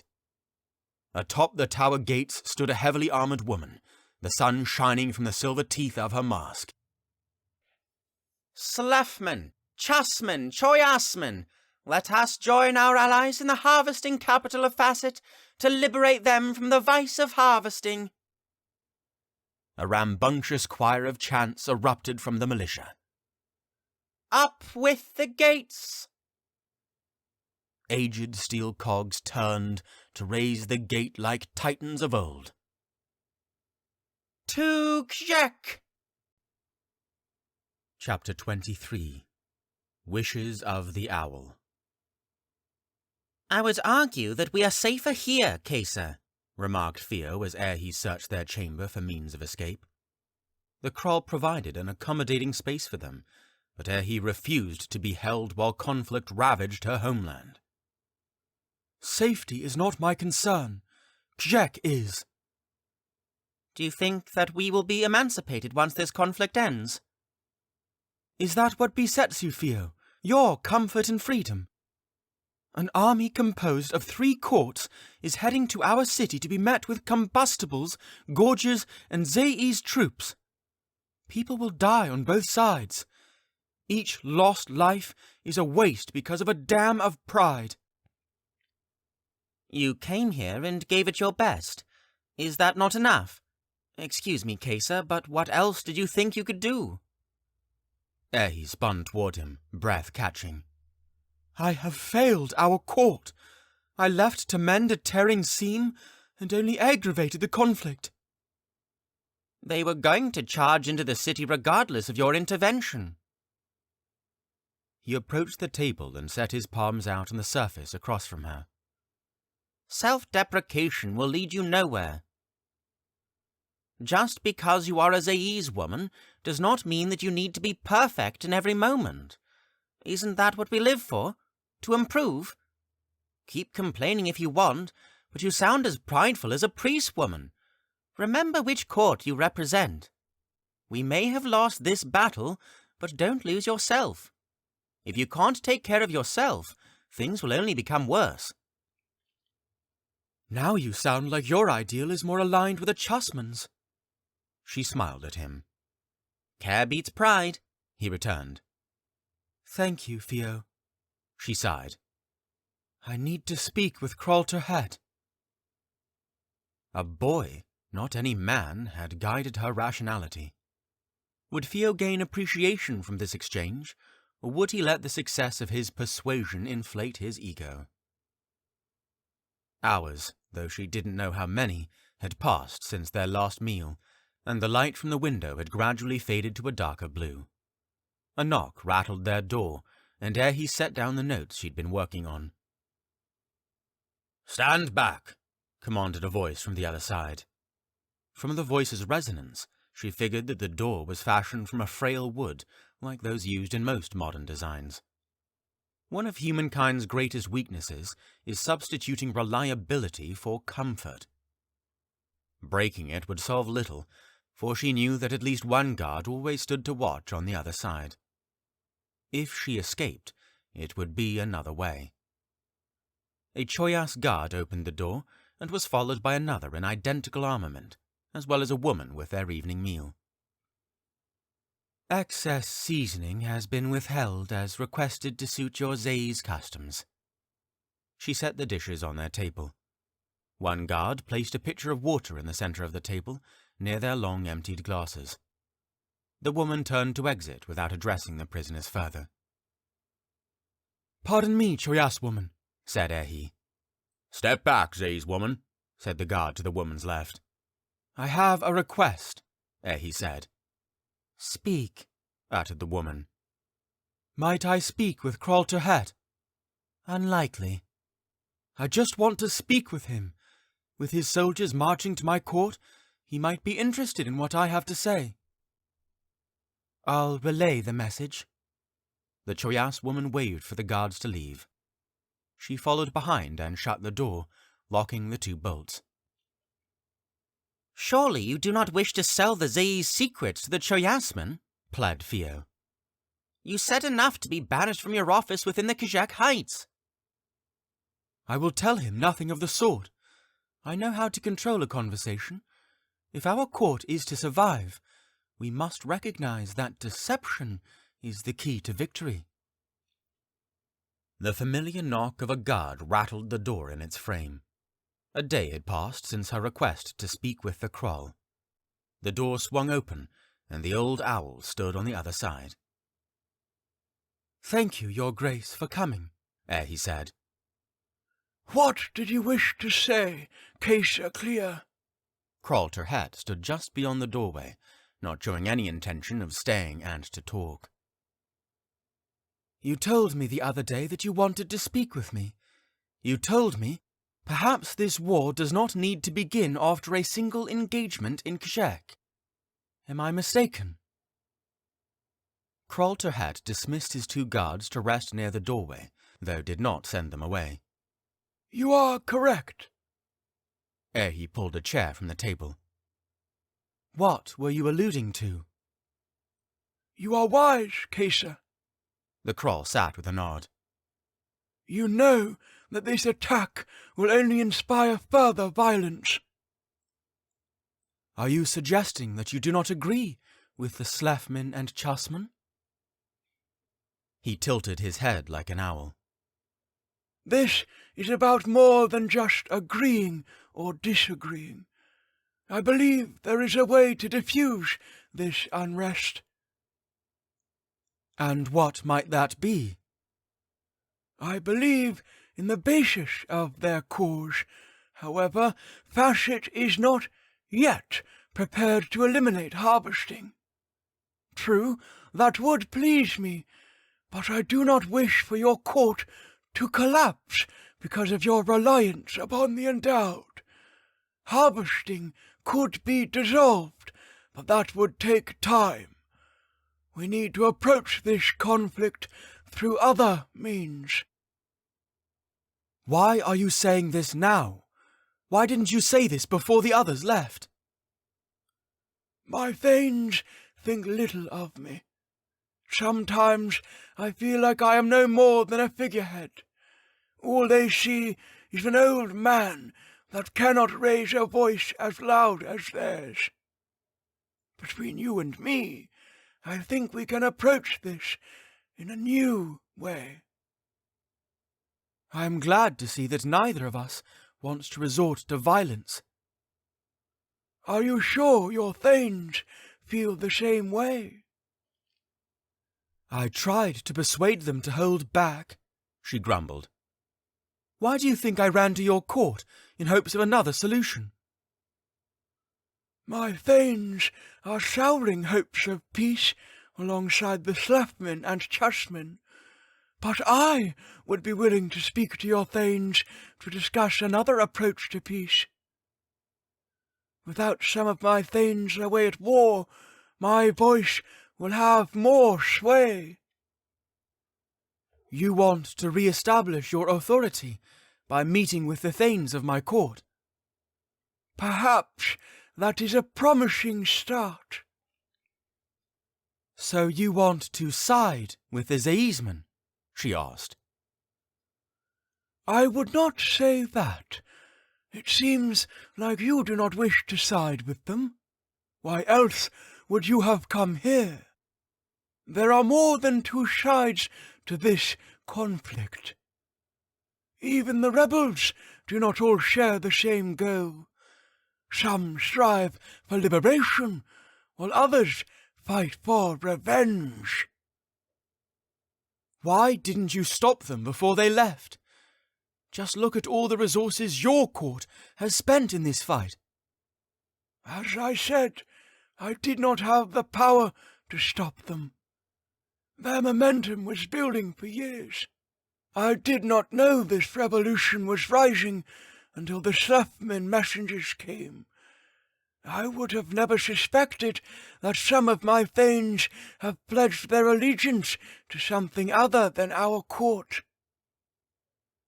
Aerhee stared through the eye slits of the owl's face. Kralterhet was an enigma. His intentions were vague and suggestive, yet they did not reveal enough for her to grasp. She could not tell if he was trying to manipulate her, or if he was speaking sincerely. "Then use me to help re-establish your control before Facet destroys itself." "How would you hope to accomplish that?" "Send an emissary to Zaiz. If you declare that you do not condone the acts of the Allegiant, the Zae's Thanes will be less likely to seek retribution to your court because of a few destructive extremists. Tell them that you want to discuss alternative means of peace. Keisha, I may have my disagreements with the Allegiant, but I cannot free you. Your offer is enticing, but I cannot trust you. Of course, I do not expect freedom, nor that you would grant it after the conflict ends. All I ask is that you send my scribe Theo to tell the Zae's Thanes of your willingness to cooperate. 26 years ago, Court Zae's, Gzhek, year 306 in the clerical era. "In 3 days," read Faith from the Patriarchy's message. She had spent days waiting for a messenger. Each passing moment cut deeper. She had given her all to live in Zae's. No close-minded government or sect of scholars would deprive her of that. "Aerhee," she called. "has it arrived?" Aerhee said as she ran in from outside. "Please close the door when you're out there. The insects here are worse than any in Preece." Faith's eyes returned to the parchment. Sweat had already creased the side margins. "It will be in 3 days. That is not much longer." "No, but 3 weeks without him has been long. How can they treat a family like this? 3 weeks without Derelict in the house. I'm surprised we still have enough money to keep ourselves alive." "It will be all right, Mother." "You are probably right." Faith nodded. "Would you like to go into the city?" "Where? Can we see some geet? Or to the foreigners' square? The Gruthman there told me that he would have another kind of fish for me to try next time." Solace Square was the district's official name, but it had adopted the moniker of Foreigners' Square. It was an area where immigrants gathered to embrace their cultures, free from Zae's dominance. All of them tried to live as Zae'smen, but they needed a place where they could feel welcome beside others in similar circumstances. Faith laughed and blinked away her tears. "You still protest the Zae's food?" He nodded with a furrowed brow. "I have been meaning to speak with Thenta. She should still be around the market." He ran to retrieve her shoes. "Wear a proper dress, Aerhee." He had adapted well enough to the Zae's culture, but Faith still found more acceptance among the foreigners. Thenta and her husband were also priest-born. "Why? The foreigners care less than any Zae'sman about how we dress." He ran out of her room with the right shoe still untied. "I need to visit the chapel on the way." "I know." Faith fastened her shoes and noticed that her daughter was already waiting at the door. "Are you coming, or do I have to tell the market that you despise their food so much that you would rather eat your own?" "I do not despise their food. I'm only trying to adopt the Zae's taste." He shook her head. "If I have to eat like them, I don't think I'll ever be a Zae's woman." The chapel was only a 15-minute walk from their home, an easy commute for Faith. High steeples caught her eyes, but the building itself reached thrice as high as its surrounding structures. It was no monument in comparison to the cantons, yet it struck viewers with reverence. He pulled Faith's hand forward, trying to run into the chapel. "Aerhee," whispered Faith. "Please calm yourself. Laia desires solemnity, regardless of their age." "At least I'm not as loud as a baby. Laia should cast all of them to the underrealms for how much they cry in the chapel." Faith suppressed a laugh. "They will grow out of it soon enough. You too are still a child, Aerhee, but that is your advantage." "But I know what I'm doing in life, and don't cry as much." "There is nothing wrong with being young. Children are wiser than the most educated scholar." He scowled. "How?" "They know how to live life joyfully and treat others well, never knowing prejudice. Children are pure, and the gods can only work through pure people. Children are the most desirable crop in the plains of the gods. Aerhee stared ahead. 2 robed figures stood at the chapel doors, with bronze helms on their grey robes. Each one reached out the doors with acquiescence. Faith was a priestess, and was beginning to build a reputation in the more religious circles in Zaiz. As they entered, Aerhee looked up at the bronze statue in the centre of the chapel. Faith realized Aerhee had never seen a depiction of Laia. She led Aerhee to her first glimpse of their god. The effigy was cast in Zaiz bronze, with veins of crystal whose shade was reminiscent of storm clouds. The figure stood with the posture of a Zaiz nobleman, shoulders back and chin lifted upward, and wore similar robes to the priests in front of the chapel. His head was adorned with a helm like those in Knight's Tales, but it had a large cone on the apex that extended and lifted the hood of his robes an additional head's length. Elbows were raised slightly outward from the body, leading to a large tome tucked into the left arm, and an orb upraised in the left palm. Aerhee pulled on her elbow, but Faith shook her head with pursed lips.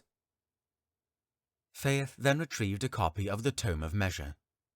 She had taken her to worship in smaller chapels, ones that permitted speaking and conversing as it pleased the guests, but this one was revered more as a temple. Faith ascended a short staircase up to a dark podium on the statue's right side. She whispered for Aerhee to wait with the crowd. Reluctant to join them, Aerhee spaced herself behind the people and leaned against a bare section of the grey wall. The congregation collected themselves near the podium. Faith opened the book and began her sermon, hoping that Aerhee could now see that Zai's culture was more than culinary styles. Zai's culture was piety. Zai's culture was servitude and obedience. The Present, Clerical Era 332. Me, an emissary? I'm a mere scribe, not some political messenger, said Theo after the Kroll left. You want me to go back to Kjek, while an army of anti-harvesting zealots marches there to attack? Do you have a better suggestion? I would gladly leave, but the Kroll refuses anything of the sort. You are more capable than you believe. That may be true, but I doubt Thane Grom likes me. That perding Kulf does not admire a thing aside from his texts. Your language, Caesar. I would say that to his face if given the opportunity. She paused. You know me beyond a Caesar, Theo, and should treat me as a friend. He looked up with shy hope. Thank you, Aerhee. Thank you for doing more than any other scribe, Theo. Are you complimenting me? Aerhee Clear, the Caesar with the reputation of a Zai's woman harder than the stones of the Glyph. Know how to control your pride. Do not run to join court priests now that you have received some appraisal. I would never give you reassurance if you did not deserve it. Purd, now I sound like a chus-woman. Are you willing to return to Kjek? I will sign the documents to name you my surrogate during my absence. I will. Look up and tell me with the dignity of a nobleman. Confidence filled his eyes. I will. Interlude 3. Will he be given a trial by the Patriarchy? Asked Yellen. Bashan stared out the carriage windows, too tired to pay any attention to the fool. He almost laughed as they talked about the proctor as if he did not sit bound next to them. No, replied Diem. the case is too simple for a trial. It was treason and murder. If this man is not executed, I will move east and become a priestman. He turned to Bashan, receiving a nod of confirmation. At least one of them understands the justice system. There was no reason to question the proctor's motives. He was a murderer and propagated anti-harvesting motives. The carriage slowed as they arrived at the Canton of Veneration. Though the canton was the court's head of religious practice, law and justice fell under its jurisdiction. For a Zaizman, there was no difference between holy and temporal laws.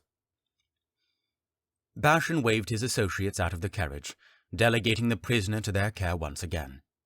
They forced the proctor out and held him from behind as they approached the canton. Bashan shook his head. Now that they were back near the centre, the clamour of the rites gave him another headache. The deputies seemed not to think anything of it. The unrest was aggravating, yet it caught Bashan's curiosity. He had not yet seen the heart of their gathering in the centre of the city. How large can a mob be to withstand the city's attempts at controlling them? "Take him in," Bashan shouted. "I will follow soon." Yellen nodded, but did not look back. Laia, protect me from my own foolishness. Bashan turned away from the canton of veneration and walked towards the tumult of restless dissenters. Bashan knew that his deputies would not follow him. They had tried to invade his privacy in the past, and soon learned the consequences of angering someone who could read minds. Bashan avoided reading them intentionally, but was prone to slipping. He had learned more by reading them than in any conversation. Diem was as sanctimonious as a Zayi's priest, and as condescending as a priestman. Yellen was too dull to understand what those words meant. The shouts were clearer. He was close. "Child-eaters! Sick colfs!" Endless shouts came from otherwise pious Zayi's rioters. When emotions stir the minds of the weak, their inner beasts take control. Bashan stepped closer, though remained in the shadows. He almost forgot to breathe as he beheld the dilapidated central square. The canton of endowment was a pile of collapsed walls and pillars. Other surrounding buildings had shattered windows and bricks falling from their corners. The rioters were maggots feasting upon a festering wound. "Get out of here, lawman!" Bashan turned to his side to see a group approaching him. "Purd you!" A woman placed a hand on the shouting rioter's shoulder. "Stop," she told him. "You'll only make things worse." "They should have learned the consequences of trying to control us by now," said the rioter. "Look how he's dressed. He must be a Phenmir inquisitor." "Child-eater!" a rioter beside him shouted. "Back off," the woman said. She stepped towards Bashan, but remained close to the other. "Just leave. You're going to get yourself hurt." Some of them seemed to have motives other than violence. "What if I want to stay?" The group of rioters snickered. "This isn't for you," said the woman. "Why not?" asked Bashan. "You want to join?" Bashan shrugged. "What do you want to accomplish here? How do you expect to change court law by throwing a fit?" "What do you wish to gain here?" one of the rioters asked. "Are you hoping to feed some sick desire of yours by patronizing us?" What am I doing? Is there any harm in hearing what they have to say? I am part of the harvesting machine. I see how it functions. The rioter continued. "Give it a couple of years, and the Chusman and Choyasman will have adult endowers. By then you will see how obsolete harvesting is. It is nothing else besides a bureaucratic excuse for placing people in power even higher. Impatient and selfish. The court worships you now, but you will be just as worthless as any of us." His arguments were simple, mere repetition of every rioter's claim. Still, the words stirred his thoughts, agitating doubts that he had hidden for so long. Bashan nodded. "I respect your conviction." "No argument," one of the other rioters said. The head of their group ignored him and stepped forward to offer Bashan the Zayi's salute. "Whole is the holy, Zayisman." He returned the salute. "May Laia help us all find a light to guide us forward." "Where have you been?" Yellen stood from the steps of the staircase on the main floor of the Canton of Veneration as Bashan entered. "Where is the proctor?" "In a cell. We will deal with him tomorrow," replied Yellen. "Thane Latree left hours ago. The proctor will face his final judgment in the morning." "Which is only a couple of hours away," complained Diem. "I fell asleep while we waited for you." "You should have left. I'm not your mother." I suppose we have finished our work. Yellen shook his head as he passed Bashan, waving for Diem to follow. Bashan turned to sit on the staircase. Footsteps echoed in the distance, but there was no one in sight. He hung his head, taking in a deep breath, then laying back on the stairs. The stone ridges were uncomfortable, but not unbearable. It was still a relief to take a moment of release. If dissenters are victorious, what would become of me? Would I be punished for the dictates of the court to make me an infallible interrogator? Am I forced to plead the cause of harvesting because of my court? Because of what I have been told? Because of what I am? The canton remained silent, while the city grew with sonorous terror, and a city of bronze falling to discord. Chapter 24. Political Intimacy. "The most popular Gruthman in Zaiz," said Thane Laissa. Yetrick and Semi sat down on a grey divan across from the desk in her study. Yetrick laughed. "I don't think I've captured that much attention." "Say what you will, but Royce has taken a liking to you, as I am sure others have. Semi and I had some time to get to know each other, while you were helping Royce. What a remarkable girl. I would advise you to note that." She winked at him. His cheeks grew warm. "She has been formidable." He knew his word choice was wrong the moment he spoke. "She told me about your journey." Yetrick and Semi shared a glance. "I understand that she is uneasy, considering the action that we must take to dissolve these rebellions." Thane Laissa brushed her finger alongside a quill on her desk, twirling it in the inkwell. "I am sure we can resolve her concerns alone, though I wish no disrespect, Thane Laissa," Yetrick said as Thane Laissa raised an eyebrow. "No offence taken," said Thane Laissa. "I must have confused you. I do not want to impede, only to offer comfort during your stay. As a Thane of diplomacy, I am inclined to treat our foreign guests with the best possible care, regardless of the turmoil."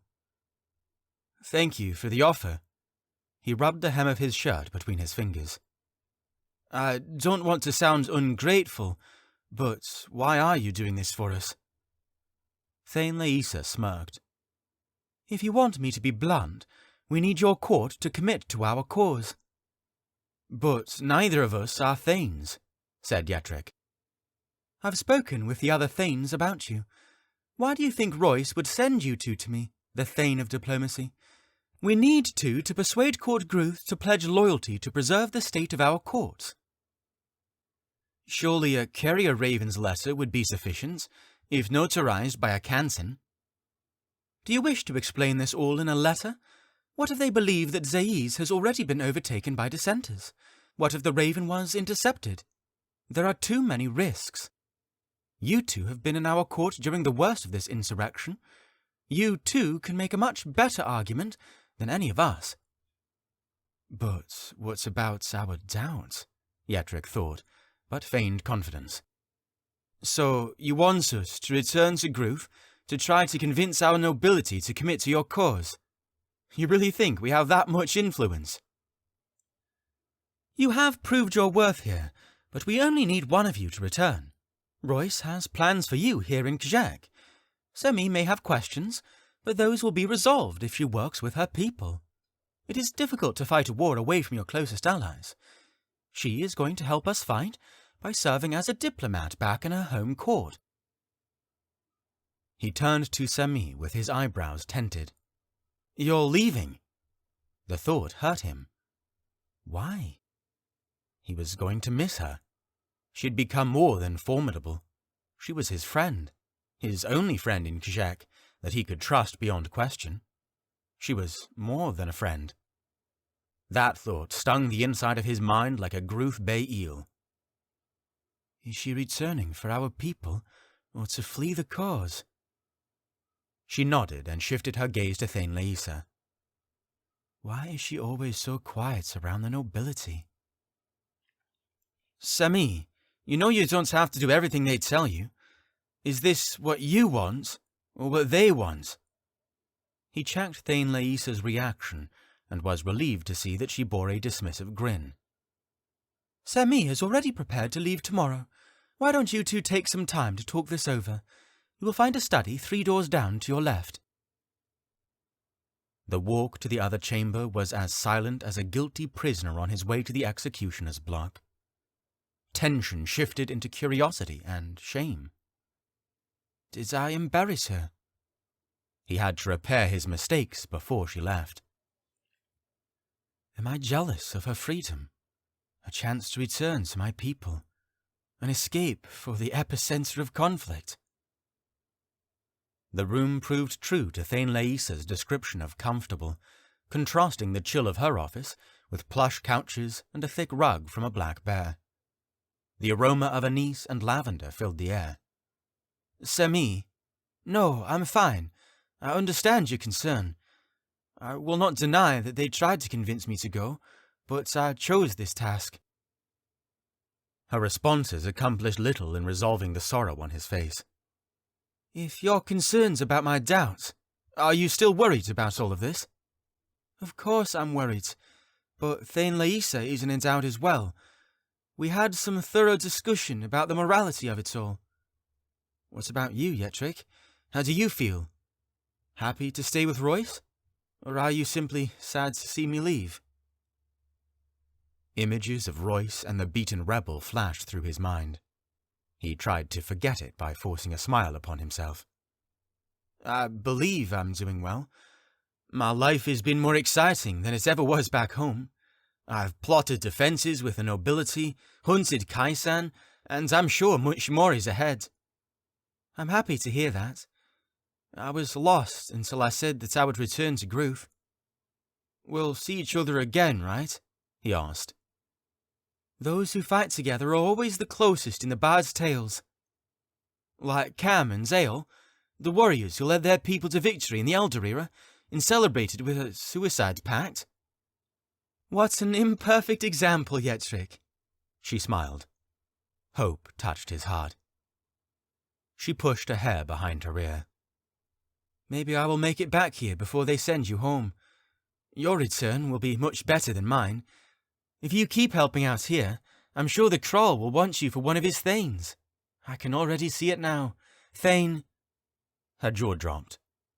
I don't think I've ever heard your surname. Clough, said Yetrick. And yours? Aerhee. Is that of Zay's origin? I would gamble that I have met at least one Aerhee during our stay. She extended her palm. Pay me. Aerhee is southern Groove. More Groove than Clough. That sounds just to me. Could be, he shrugged. I never thought to ask my parents. They looked away from each other. Semi turned back. Do you know what Royce is going to have you do while you stay? No idea. Anything but combat, he prayed. Does Royce make you feel like something is wrong? What do you mean? He didn't need to ask. He knew exactly how she felt, and failed to recognize it until Royce took him to see the protests. I feel like he has more plans of his own, plans that he doesn't share with the court. Thane Get trusts him. That is enough for me for now. Right. She nodded and leaned forward to dive into her thoughts. Do you think that there is more going on in Facet besides anti-harvesting protests? I feel like this is just part of something larger that is yet to come. I'm sure of it. Yetrick slouched back against the seat. Thane Get sends us to Zayes at the cusp of war, and suddenly we're accepted among the Zayes nobility to help plot. Who was to guess that the protests would escalate to where they now stand? I don't fear conspiracy. I just have questions. Simply stated, we see a single drop of the oncoming rainstorm. She nodded. How odd. What? War. They plan to silence protests, but will only invigorate them. How foolish are we to think that we can solve this by showing who has more power? I'm sure they have made attempts to find peace with the protesters. She laughed. They? Who, the Zays Thanes? They're too prideful for that. Even if they have tried something, it is not enough. She shook her head. What have we become to resort to resolving conflicts as wild beasts? I don't know, Yetrick muttered. He tried to think of some solution to her concern, searching for a justification for combating violence with violence, but he was at a loss of words. Perhaps discipline is the sole way a parent can correct a rebellious child set on sedition. Parents are imperfect beings, given the illusion of authority by age. Everyone is young on the inside. There is no right in this conflict, only a contest between less desirable outcomes. I thought you and Thane Laissa were able to talk through your worries. When has anyone completely overcome a concern, Yetrick? People learn to bear their burdens before they can dismiss them. I'm still trying to hold mine before I collapse. Purging onto realms. I thought I came here for a discussion of trade, but now I wonder if I'm the only endowed poised to oppose the war. She sighed and straightened her posture to return to Yetrick's eyes. If I cannot prevent, I will do my best to protect by serving my people at home. My people? Yetrick lost the grace of a smile. They're as much my people as they are yours. Do not forget that, Yetrick Cloth. The Zaysmen may be persuaded to treat you otherwise. Yetrick was taken back to the Canton of Agriculture by carriage. It was late, and would have been safer to sleep at the Canton of Veneration, but he did not want to be another one of Semi's burdens. He feared he had pushed her too far already for one day. Candles shimmered along the canton's outer walls, dancing like spirits on polished stone. 2 guards stared out into the night on each side of the main door. He suspected that more would be hiding or patrolling the perimeter, helping the canton remain one of the few protected buildings in the heart of Kshek. The guards opened the door without question. He wondered how far his reputation had spread. The inner chambers were barren, aside from some more guards. One guard offered to guide him, but he declined. Yetrick knew that Royce tended to stay on the 2nd level. Royce was one of the last people that Yetrick wanted to see at that moment, but he knew the Thane would keep him safe for the night. He needed to make the Thane aware of where he was. Yetrick ascended the extensive staircase in the center of the chamber, avoiding loud movements to not disturb any who slept. That was another odd Zays habit that he had noticed. It was not uncommon for a labourer to spend the night in the canton in which they worked. They claimed it was to allow an individual to work from the very beginning and end of their day. Perhaps that was the origin of Zays' harsh and near-loveless culture. People became less like fathers and mothers, and more underlings and tools for the benefit of the court.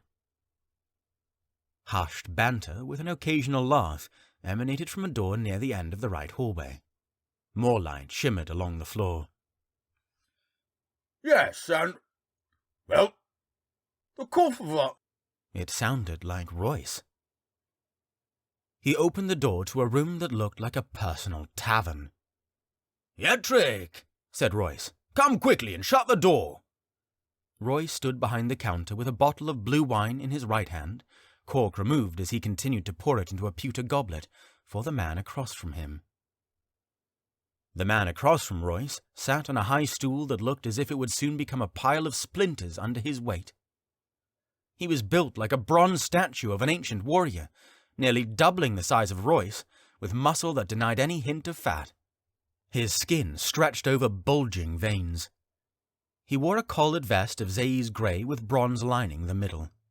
Youth glimmered in his face, though a rigid beard aged his countenance, complementing his black hair that descended to the base of his neck with shaved sides. Gorgia? Yetrick spilled out. Royce took his reaction with humour, though he held a finger to his mouth to quiet the excitement. "Is this the Gruthman you spoke of, Royce?" said the Gorger. "Yes, this is Yetrick." Royce turned to Yetrick. "Yetrick, this is Taya, one of Zays' most renowned gorgers and a distant relative of mine. The cousin of a cousin type of relationship. Taya downed some wine, then whipped his mouth. Pleasure to meet you, Grothman. Likewise, responded Yetrick. Why are you two still awake?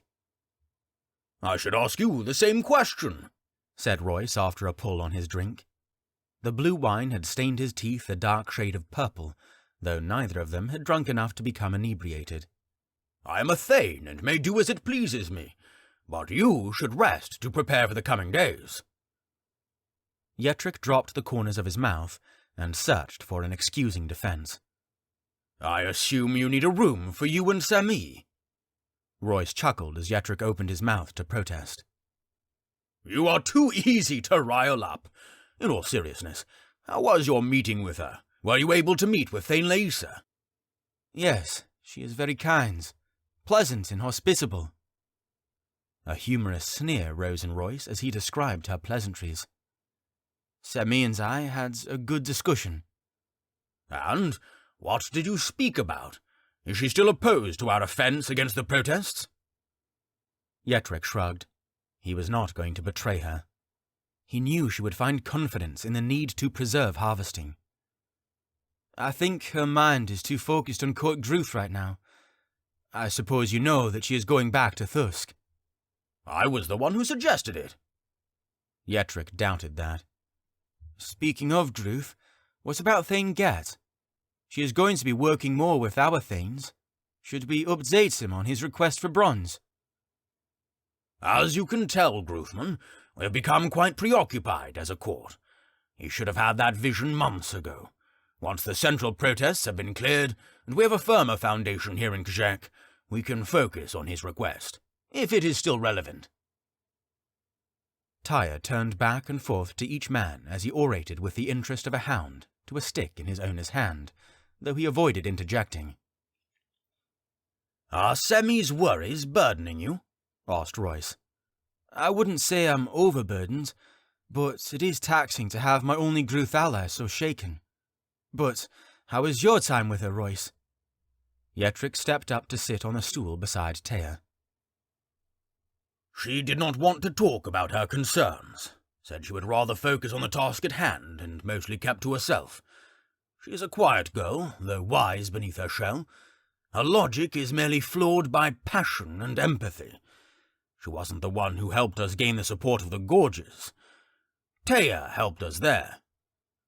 Taya raised his goblet at his mention, taking another drink. Yetrick stared at him with puzzled discomfort and shifted his eyes to Royce, who had not touched his drink since he had intruded on their meeting. Royce smiled. Gorges process all foods differently than we do. That includes alcohol.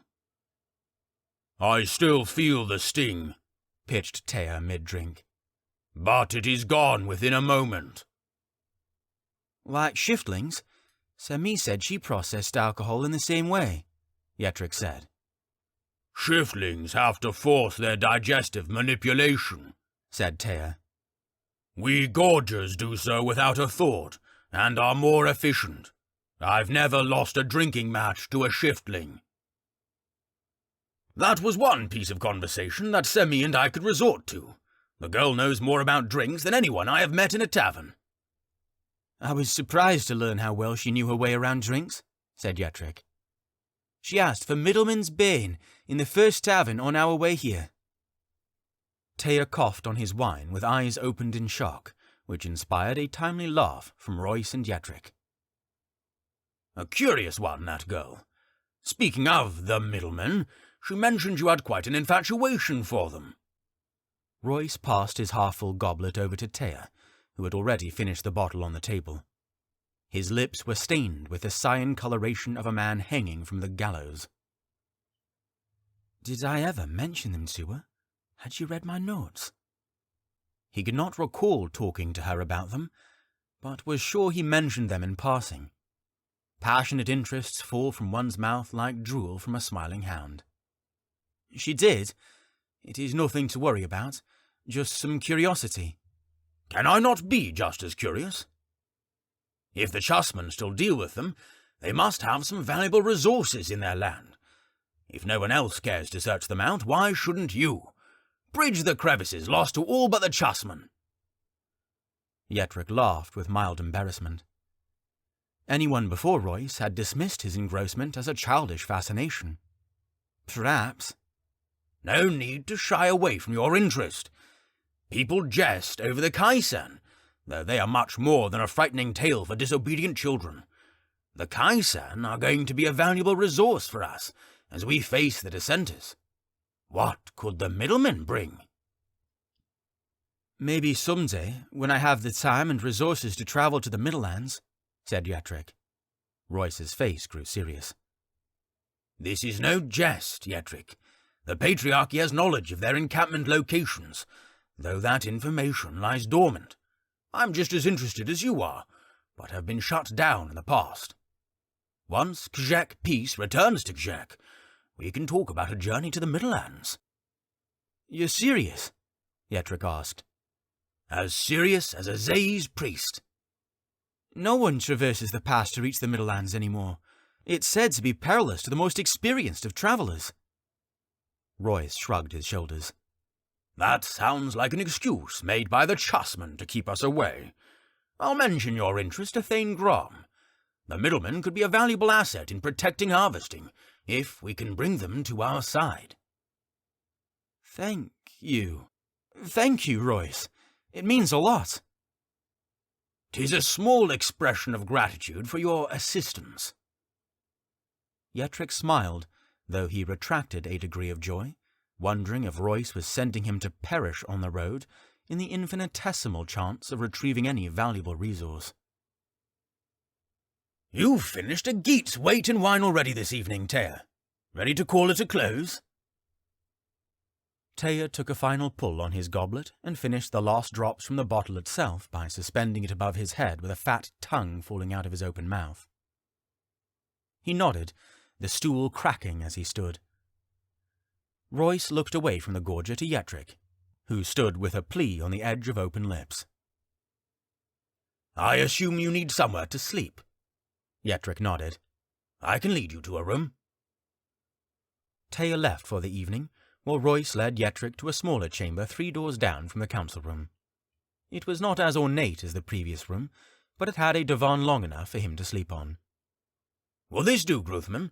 Materials are in the bottom drawer of the far cupboard if you find yourself in need of a drinking glass or a light for the candles. This should do just fine. See you in the morning. Yetrick nodded to dismiss Royce as he closed the door with ease behind him. His footsteps drained down the hall and staircase. Yetrick was encumbered by excitement and apprehension.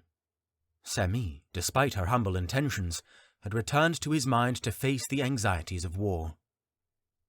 Aside from fear, he aimed to harness the excitement of Royce's willingness to encourage his journey to the Middlelands. All previous scholars rejected his interest in the middleman. A brother of the Patriarchy seemed to be a much worse audience for his propositions. If Royce suggested it, he would comply. How far would that trust go? If Semi were to return to Thirsk, only to receive a rejection to their alliance, how would Royce deal with me? Footsteps stomped in the hallway like hail on a tin rooftop. Yetrick blinked to clear his vision. An orange light glowed beneath his doorway. The sun had not yet risen. Who is marching about in the middle of the night? He ruffled his hair and walked over to the door, only to have it pulled open before him by one of Royce's underlings. He closed his eyes to let in the light more gradually. "What is the matter?" he groaned with a voice not yet awakened. "We were too late," the girl said, distraught. "What?" He squinted at her, pupils dilating to the hall's shine. "They call themselves the Harmony Allegiance. Royce is being held hostage, and intruders have occupied the canton." Yetrick stared at her with an open mouth and deadened eyes, wondering if he had not yet awoken.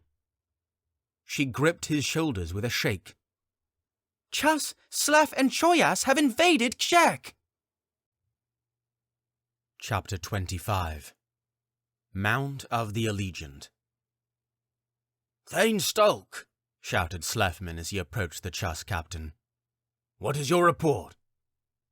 "The cantons of agriculture, scholarship, and diplomacy have been captured, and are held by at least 40 soldiers each." Their entrance in the city was more successful than Phenmir could have hoped for. The capture was going well enough that he worried they were missing something. The army made it to Kshek in a few days, with only minor complications. They sent ahead scouting parties to clear the way, taking out any who might alert the city of an invasion.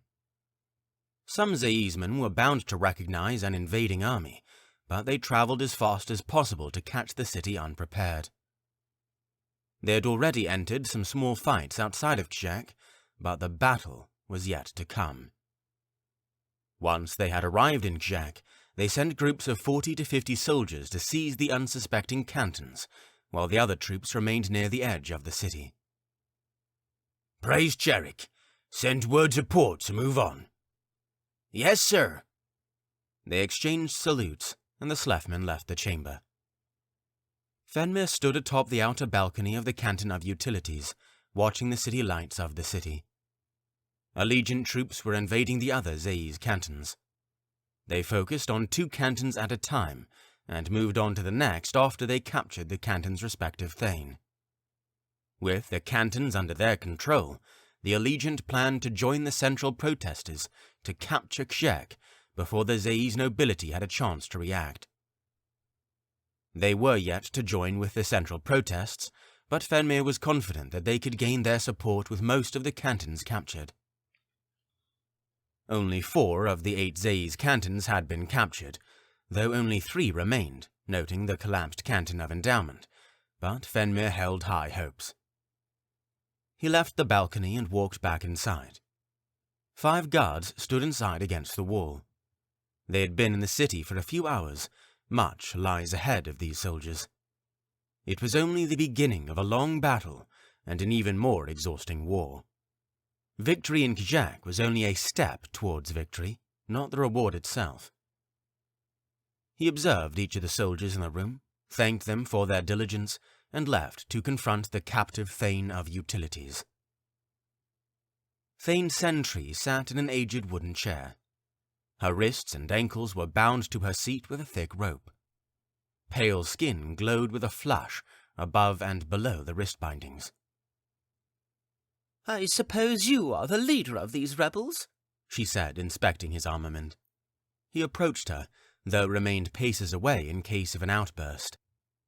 The Zaismen in this canton were surprisingly cooperative with their captors. "One of them, Thane Sentry, is it?" She nodded as he pulled a chair to sit beside her. "Well then, I appreciate your compliance." She laughed. "Do I have a choice?" "We have to begin somewhere if we ever hope to reach peace." "Peace? Is that what you call this? Each person shapes their narrative to please them. The tendency of the prideful." Phenmir wanted to shout back at her, but clenched his fists to contain himself. "If this city complies with the will of the people, we can avoid excess suffering." "What people?" she scoffed. "You think those dissenters represent our court?" "We know how you wish to deal with them. We hold most of your nobility. Only a few more remain to be seated and bound as you are." "What do you wish to gain in threatening us? Torturing us until we submit to your rule?" "We want to remain as civil as possible. Cooperate, and we don't have to go to such dire ends. Pardon me if we ever have to go so far. Call off the attack on the rioters. Give us time to work with them in a more dignified manner. Let us settle the disputes. Violence against them will only provoke our retribution. Please, prevent suffering on both sides." She sighed. "I couldn't call this off even if I wanted to. I'm only one of the Thanes and have no control over my court's decision." "Which of your Thanes is directing this front?" "I may understand your approach, but still disagree with it. I'm no traitor. You suggest avoiding violence, but you are the guilty party by bringing an army into our city. Leia punishes those who disrupt the rightful order of all.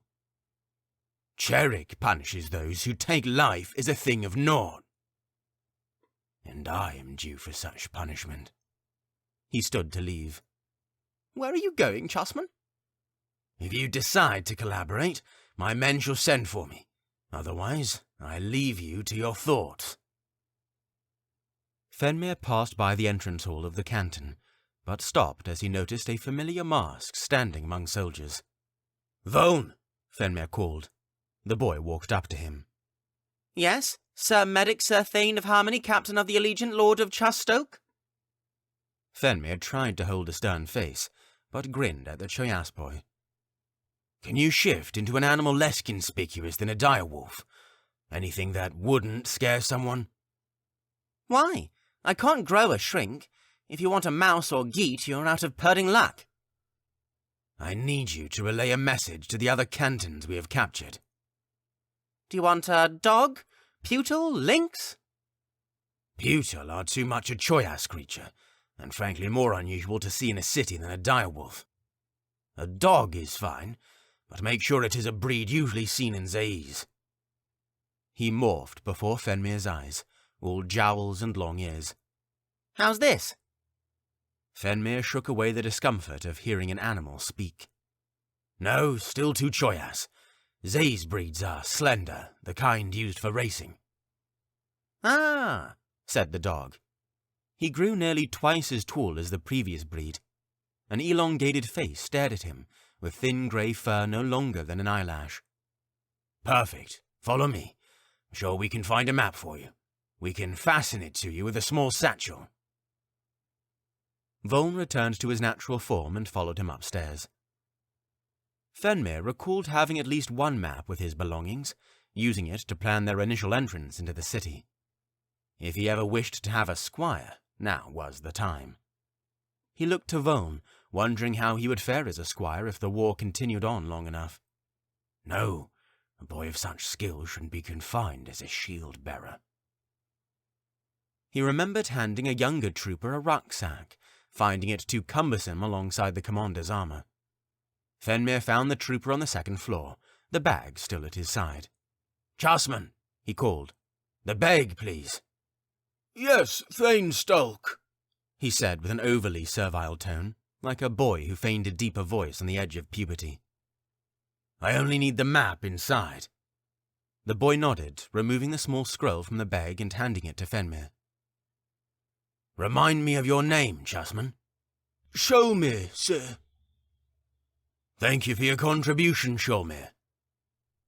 Phenmir would forget the name within the hour, but figured the boy's respect had earned some recognition. They returned to the main level and found a small table, upon which Phenmir rolled out the map and oriented himself to their location. He pointed with his right index finger to a small square that depicted the Canton of Utilities. We are here. See it, Voln? The boy stared at the surrounding guards, many of which continued to stare at him with awe following his transformation. I need you to deliver a message to these locations to see if we can convince any Zaiz Thane to help prevent the attack on the city centre. He pointed to the cantons of agriculture, scholarship, and diplomacy. Thane Holm is holding the canton of scholarship, with Thane Terhet in the canton of agriculture. Port should have left for the canton of diplomacy by now. Do this as quickly as possible. Voln nodded. Each minute is crucial. This could save lives, Voln. Is this clear? I understand, he replied. He placed his palm on the boy's shoulder. I value you more than it might seem. He gave him a firm pat on the back. Go.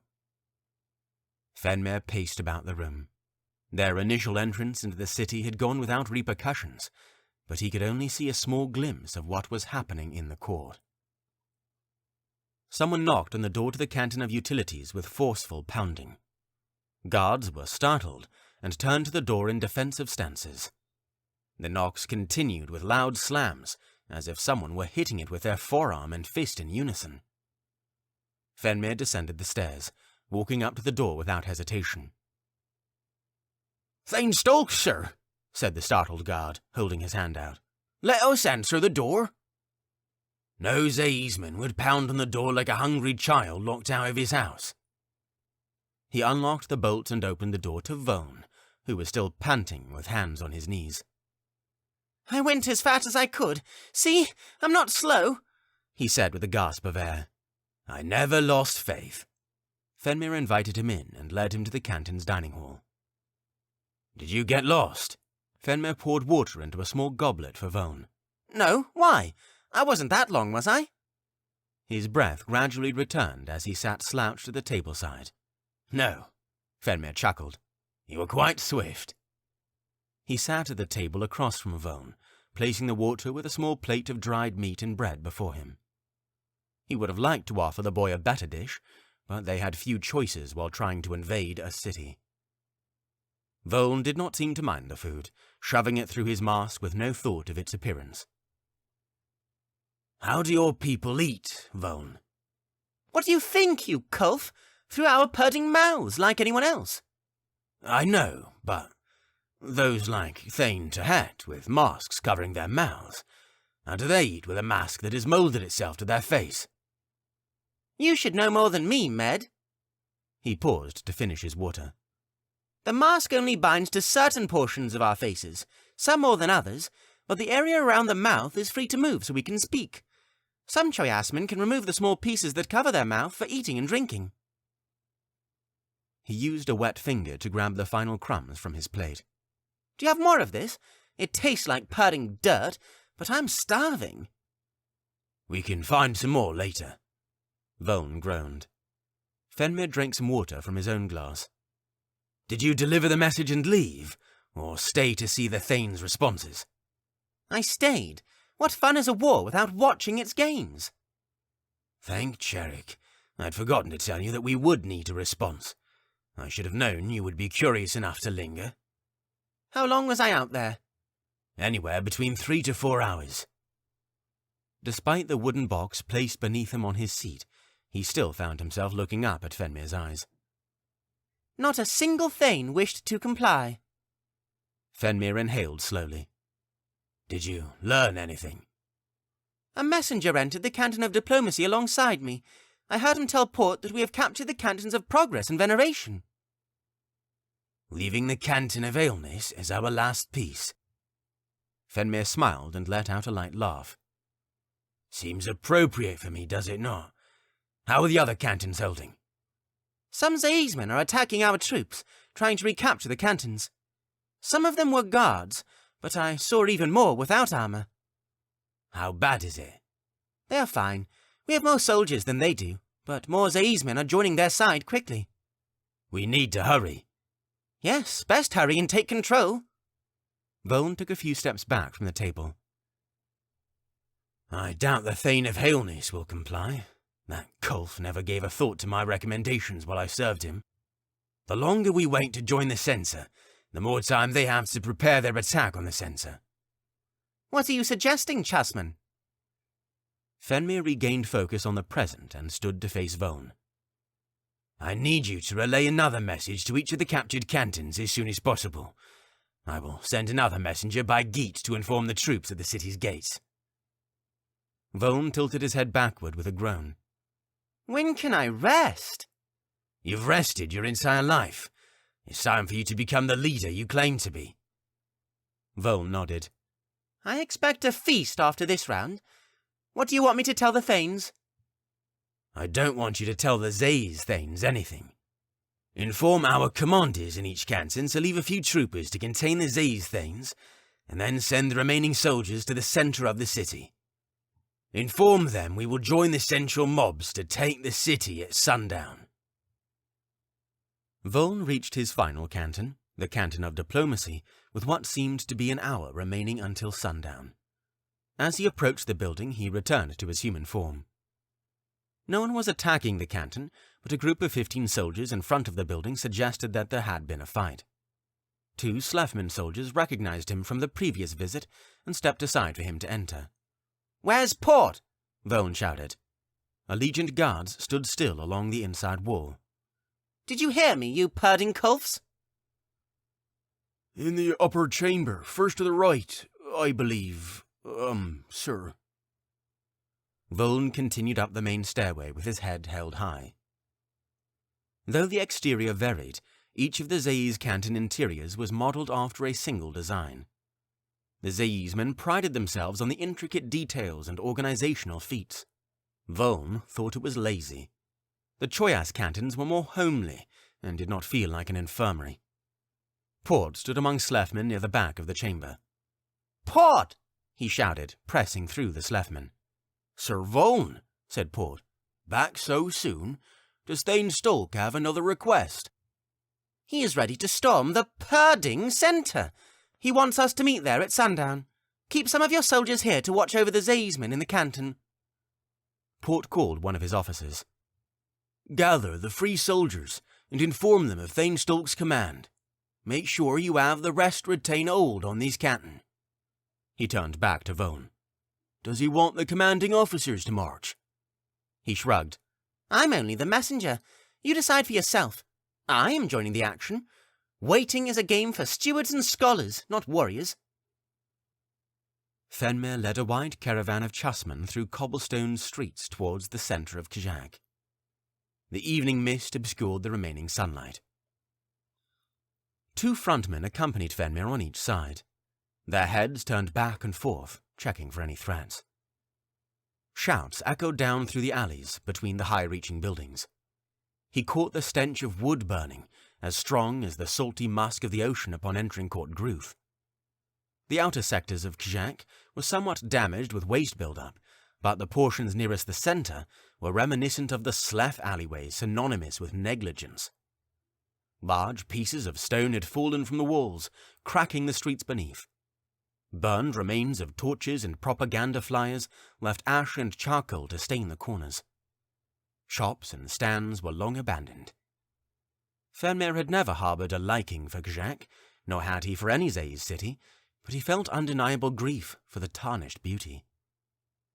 The clamour increased as they approached the end of the long street. Orange glimmers shimmered on the left side of the road. Phenmir called the militia to a halt, looking past the corner with his 2 guards. The sight before him was as he had expected, but exponentially larger than before. It seemed as if a fourth of the city's population filled the square. "These are Zayismen," the soldier to his right said with wide eyes. "I've never seen them like this." "Most are Zayismen," replied Phenmir. He turned back to the troops behind him and bid the guards follow. "Hold strong as we enter," shouted Phenmir. He led his share of the Allegiant army into the city's centre. The mob turned to watch their army entering through the southeast passage. The central square was the size of a small village. He marched to the southwest corner of the square, allowing the troops to file in and stand aside for the next command. The closest rejectionists were within speaking distance, but far enough to allow a reaction of self-defense if they were to attack. "What is this?" a Zayisman asked. Phenmir pressed forward as the crowd continued to shout. "Have you come to punish our call for freedom?" "Here to claim more children to satiate your appetite?" The entire crowd seemed to stare at them, with shouts growing louder. Phenmir looked to the chessman at his right. "Blow it." The chessman reached into his rucksack and removed a horn that reminded Phenmir of those of the chess dune rams. He placed the tip against his lips and blew with the strength of a Zayi's monsoon, capturing the entire square's attention with its call. The horn did not earn complete silence, but many quieted their bellows to lend their ears. "Zayismen!" shouted Phenmir. "Rejectionists! Allies! We of Chas, Choyas, and Slef plead your cause!" The voices of the rioters seemed to sound more confused than angry. Phenmir observed their reactions with skepticism. "Who is leading this rebellion?" Phenmir waited with firm posture. All he could hear was murmuring and the occasional shout. Staring into their midst, he saw 3 figures proceeding forward, 2 of them dressed in a noble garb that signified them as labourers from a Zayi's canton. The wall of Zayismen split to let the 3 forward. The frontmost Zaismen held staffs and blades in protective stances. The chusman at Phenmir's side took a step diagonally to stand before Phenmir in a guard stance.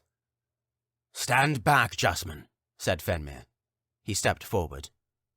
"Remain peaceful and confident." The trio stopped a few paces away from Phenmir. In the centre stood a Zaisman in torn and stained clothes, though his confidence was unwavering. The two at his side were Zais women adorned in Canton garb. "What do you want?" one of the Zais women asked. Phenmir was about to speak, but stopped as the square grew even louder. They all turned at corners of the square to view an army approaching from the west and east corners. Thane Holm led an army of Choyasmen on one side, while the other group was a mix of allegiant soldiers. Troops from the city gates had joined their efforts. "We have come to help your cause prevail," Phenmir said. The trio's 6 eyes mingled in silent discussion. "And why should we trust you?" the Zaisman asked. "My name is Phenmir Stoke, Chas Thane of Harmony, and I advisor to the commander of the Harmony Allegiant." "The what?" asked the Zaisman. "The Harmony Allegiant. Are you not all members?" 2 of them whispered to each other, but one of the Zais women started forward. Half of her head was shaved, while the other side reached her shoulder. Phenmir took another step forward. "The Harmony Allegiant is a coalition of courts in favour of overturning the harvesting laws throughout all of Facet. We are here to help you win the battle that you have been fighting for so long." "And what do you want from us?" a Zais woman asked. The one with the shaved hair stepped closer to Phenmir. "Colerig sent you?" Phenmir breathed easier than he had all day. Yes, he did." "What are you talking about?" the Zaisman asked the Zais woman with the shaved hair. "These are the people that I was talking about." "The Slefmen?" he asked. "Yes, this is what we've been hoping for. Leia is with us." She turned back to Phenmir. "You actually made it here."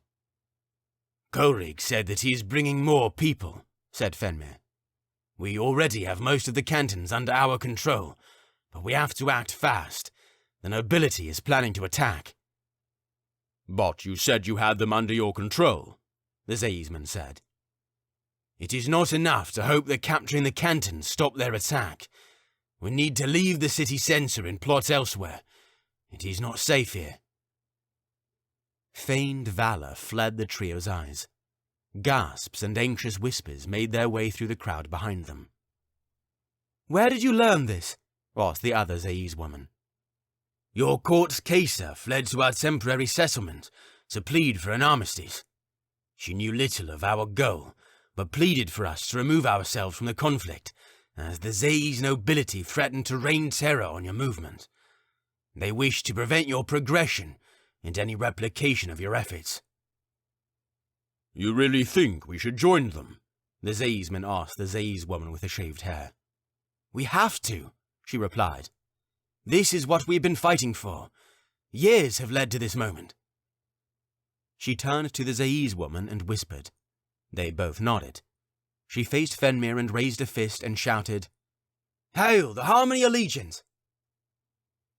An uproar grew throughout the mob, growing as more joined in. Rejectionists inspired their neighbours and raised their torches and weapons with a shared shout. The Zaismen in the back of the crowd joined in. They would learn the reason for rejoicing soon enough. Phenmir raised his fingers to his forehead and pointed them in a steeple upward. The crowd stared at his hands as he formed the Zais salute. Their uproar doubled in enthusiasm as each man and woman in the square joined in the riotous shout. Chapter 26. The Worth of a Preceptor. Court Choyas was similar to Kjak, but Fio missed his home. Youth had limited his experiences abroad. Compared to Aerhee, he was a pond insect, while she was a serpent of the seas. Kjak was comfortable and had all that a Zaisman could need. The Kroll had offered him a single geat, which he accepted. He would have much rather had a carriage. He had ridden a geat once as a younger boy, but their stench clouded over his memory of how to control them. Though he had left the chill of the morning, citizens had already filled the streets. The hold-eye season had begun, giving a glimpse of the oncoming season of Zima to close the year. Despite the chill, they still had time before the first snowfall. Phaeus Geat, he read from a hanging wooden sign of dark wood. He approached the stable to stand behind a line of 3 choyasmen. The Phaeus stable appeared to have at least 10 geat, though he could not tell if any shared space. "Next," the rancher called, and 2 choyasmen before him proceeded. The procession continued until he met the stableman, who wore the mask of a burly man that reminded him of a gorger. "A Zaizman," the stableman said. "Tukshek." Theo nodded. "One John." He held out his hand. Only one? He held out the note given to him by Krolterhat. Sinewy fingers grasped the parchment. The stableman looked at him with a skeptical glare. Though obscured by the dim light, Theo could see the man's eyes widen. "On the Kroll's errand?" He reached into the key slots. "Number 4 should suit you. She's young and can make the trip to Jet quicker than most of the older steeds." He nodded as he took the keys from the man's fingers. The 2 men who had stood before him in line were still preparing their geat as he entered the stable. Theo approached his own steed with slow steps to observe the riders. He knew riding would return to him once he began, but was hesitant to begin. He was relieved to see that his steed was already bridled with a modest saddle. It was not cushioned, rather it was composed of cracked leather, though he could not expect otherwise with a public breed. The rider to his right fed his steed with a dead mink from a feeding barrel, and did so 3 more times before mounting his steed. A young stable boy with a fish mask opened the gate. The geat growled as Theo approached. Feed and please, he remembered, stepping backward to retrieve the geat's meal. His hand touched each mink for only a second as he tossed them forward to be devoured by the geat. Theo stepped forward with a frown, but mounted the geat with ease. The fish-masked boy stopped before the geat. Do you plan to stay? You might want to unlatch the steed before you try to leave. Theo glanced back, embarrassed to realize that the chain had not yet been unlatched. He attempted to dismount the geat in an awkward manner, but the fish-masked boy quickly recognized his unease and unlatched it for him. The beast ran free and fast. Theo panicked and pulled on the bridle to a halt. He leaned forward with slight pressure on his heels. The geat responded with a trot, then moved toward Theo's tug. The technique returned to him like hearing a favored bard's tale after 5 years without it. As the city gates opened before him, he conducted the ambition of his steed and flew forward like a diving falcon. Aerhee did not mind having the room to herself. She enjoyed the company of others, but felt it more productive to spend one's spare time studying rather than discussing gossip or material interests. Krolterhat remained austere with her confinement, but provided reading materials upon request. He spoke to her on rare occasions and avoided specifying his intentions. She had time for reflection, time to search for her purpose in the collapse of Facet. Why am I here, Leia? She prayed. Why have I been treated as filth in my pursuit of peace? She had spent the better part of 4 hours reading the financial history of Court Slef, and left the tome feeling no less educated about them. She paced the chamber and was drawn to watch the passing clouds through the windows. The sun had fallen beyond the horizon. A flock of birds flew in the distance, Gruth fowls who had begun their migration west before the Zima months began. She admired their harmony, each one relying on the other as they flew, and thought of Zir, her husband. She had directed their flock of two, too often ignoring his wishes. Still, he stayed at her side. "I'm such a prideful Kulf." Her husband's image haunted her as she saw his patient smile engraved into the low-hanging Choyas clouds. Zir. He was always kind and obedient when she was not, like the love child of Chus and Zei's saints. A tear slid down her cheek for her ignorance and selfishness. She treated him like an object to drive her goals forward. She had always planned on their marriage remaining regardless of her choices. Zir was a patient man, but even the best people break. She needed to repair the cracks that she had made through ignorance. It had been months, maybe years, since she felt this way. She longed for a warm embrace, only crying more when she knew it was beyond her reach. Tears changed from a drip into a stream. Why am I seeing this now, when I should be worried about war? Perhaps seeing the compassion of others towards unborn children had caused her to question her morality. She was so absorbed by Zei's law that she had forgotten the reason the law was given. Could Leia forgive her? Could Zir? She remembered Zir courting her. He had never disappointed her, spoken of her poorly. She had disappointed him, spoken of him poorly, and neglected him. She had never lost love for him. It had only since been buried, what she had thought was important in life. She laughed through tearful eyes at the idiosyncrasy of her emotionality. She remembered tears and pain. It was not the pain of a wound, but that of bereavement, of a girl's first loss. Memories of her parents returned to her.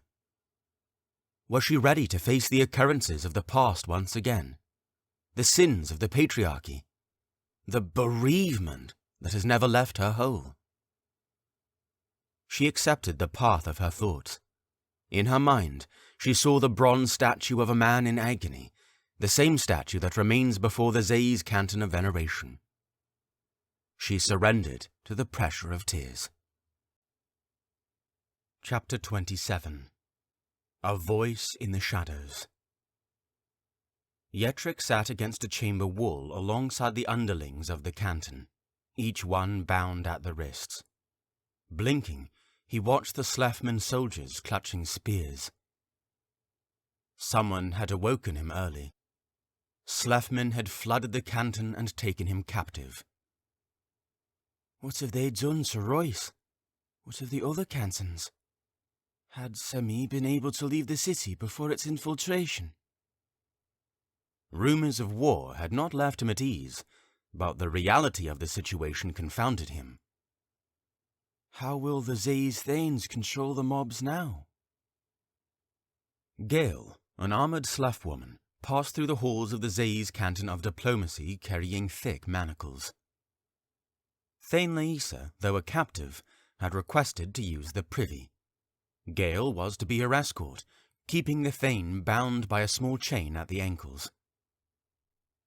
"Waste removal," said Gale as she stepped up to the Thane and knelt to bind her ankles.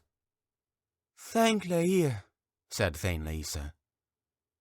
The stairs took twice as long to ascend, but they reached her privy in time. They entered together, turning to assure that they remained alone. "Well executed, Gale," Sheath said as she turned to face the guard with a smirk. "Whole is the holy, Thane Laisa."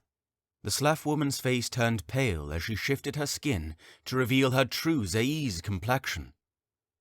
She stared at the wrapping over Thane Sheath Laisa's eye. Sheath smiled.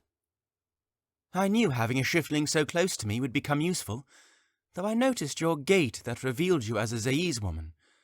I have never seen such eloquence from a Slef woman." "At least I have some of their armor.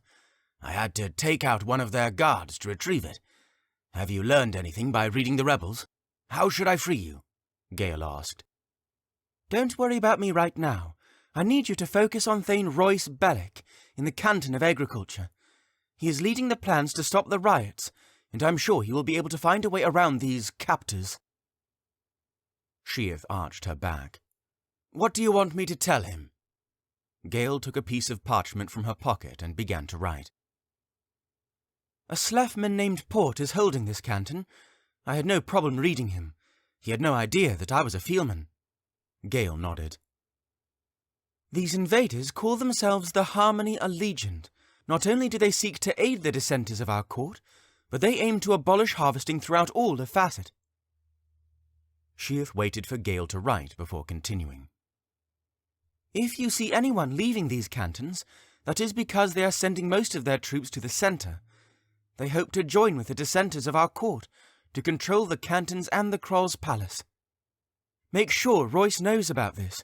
We should be able to stop them before they have complete control.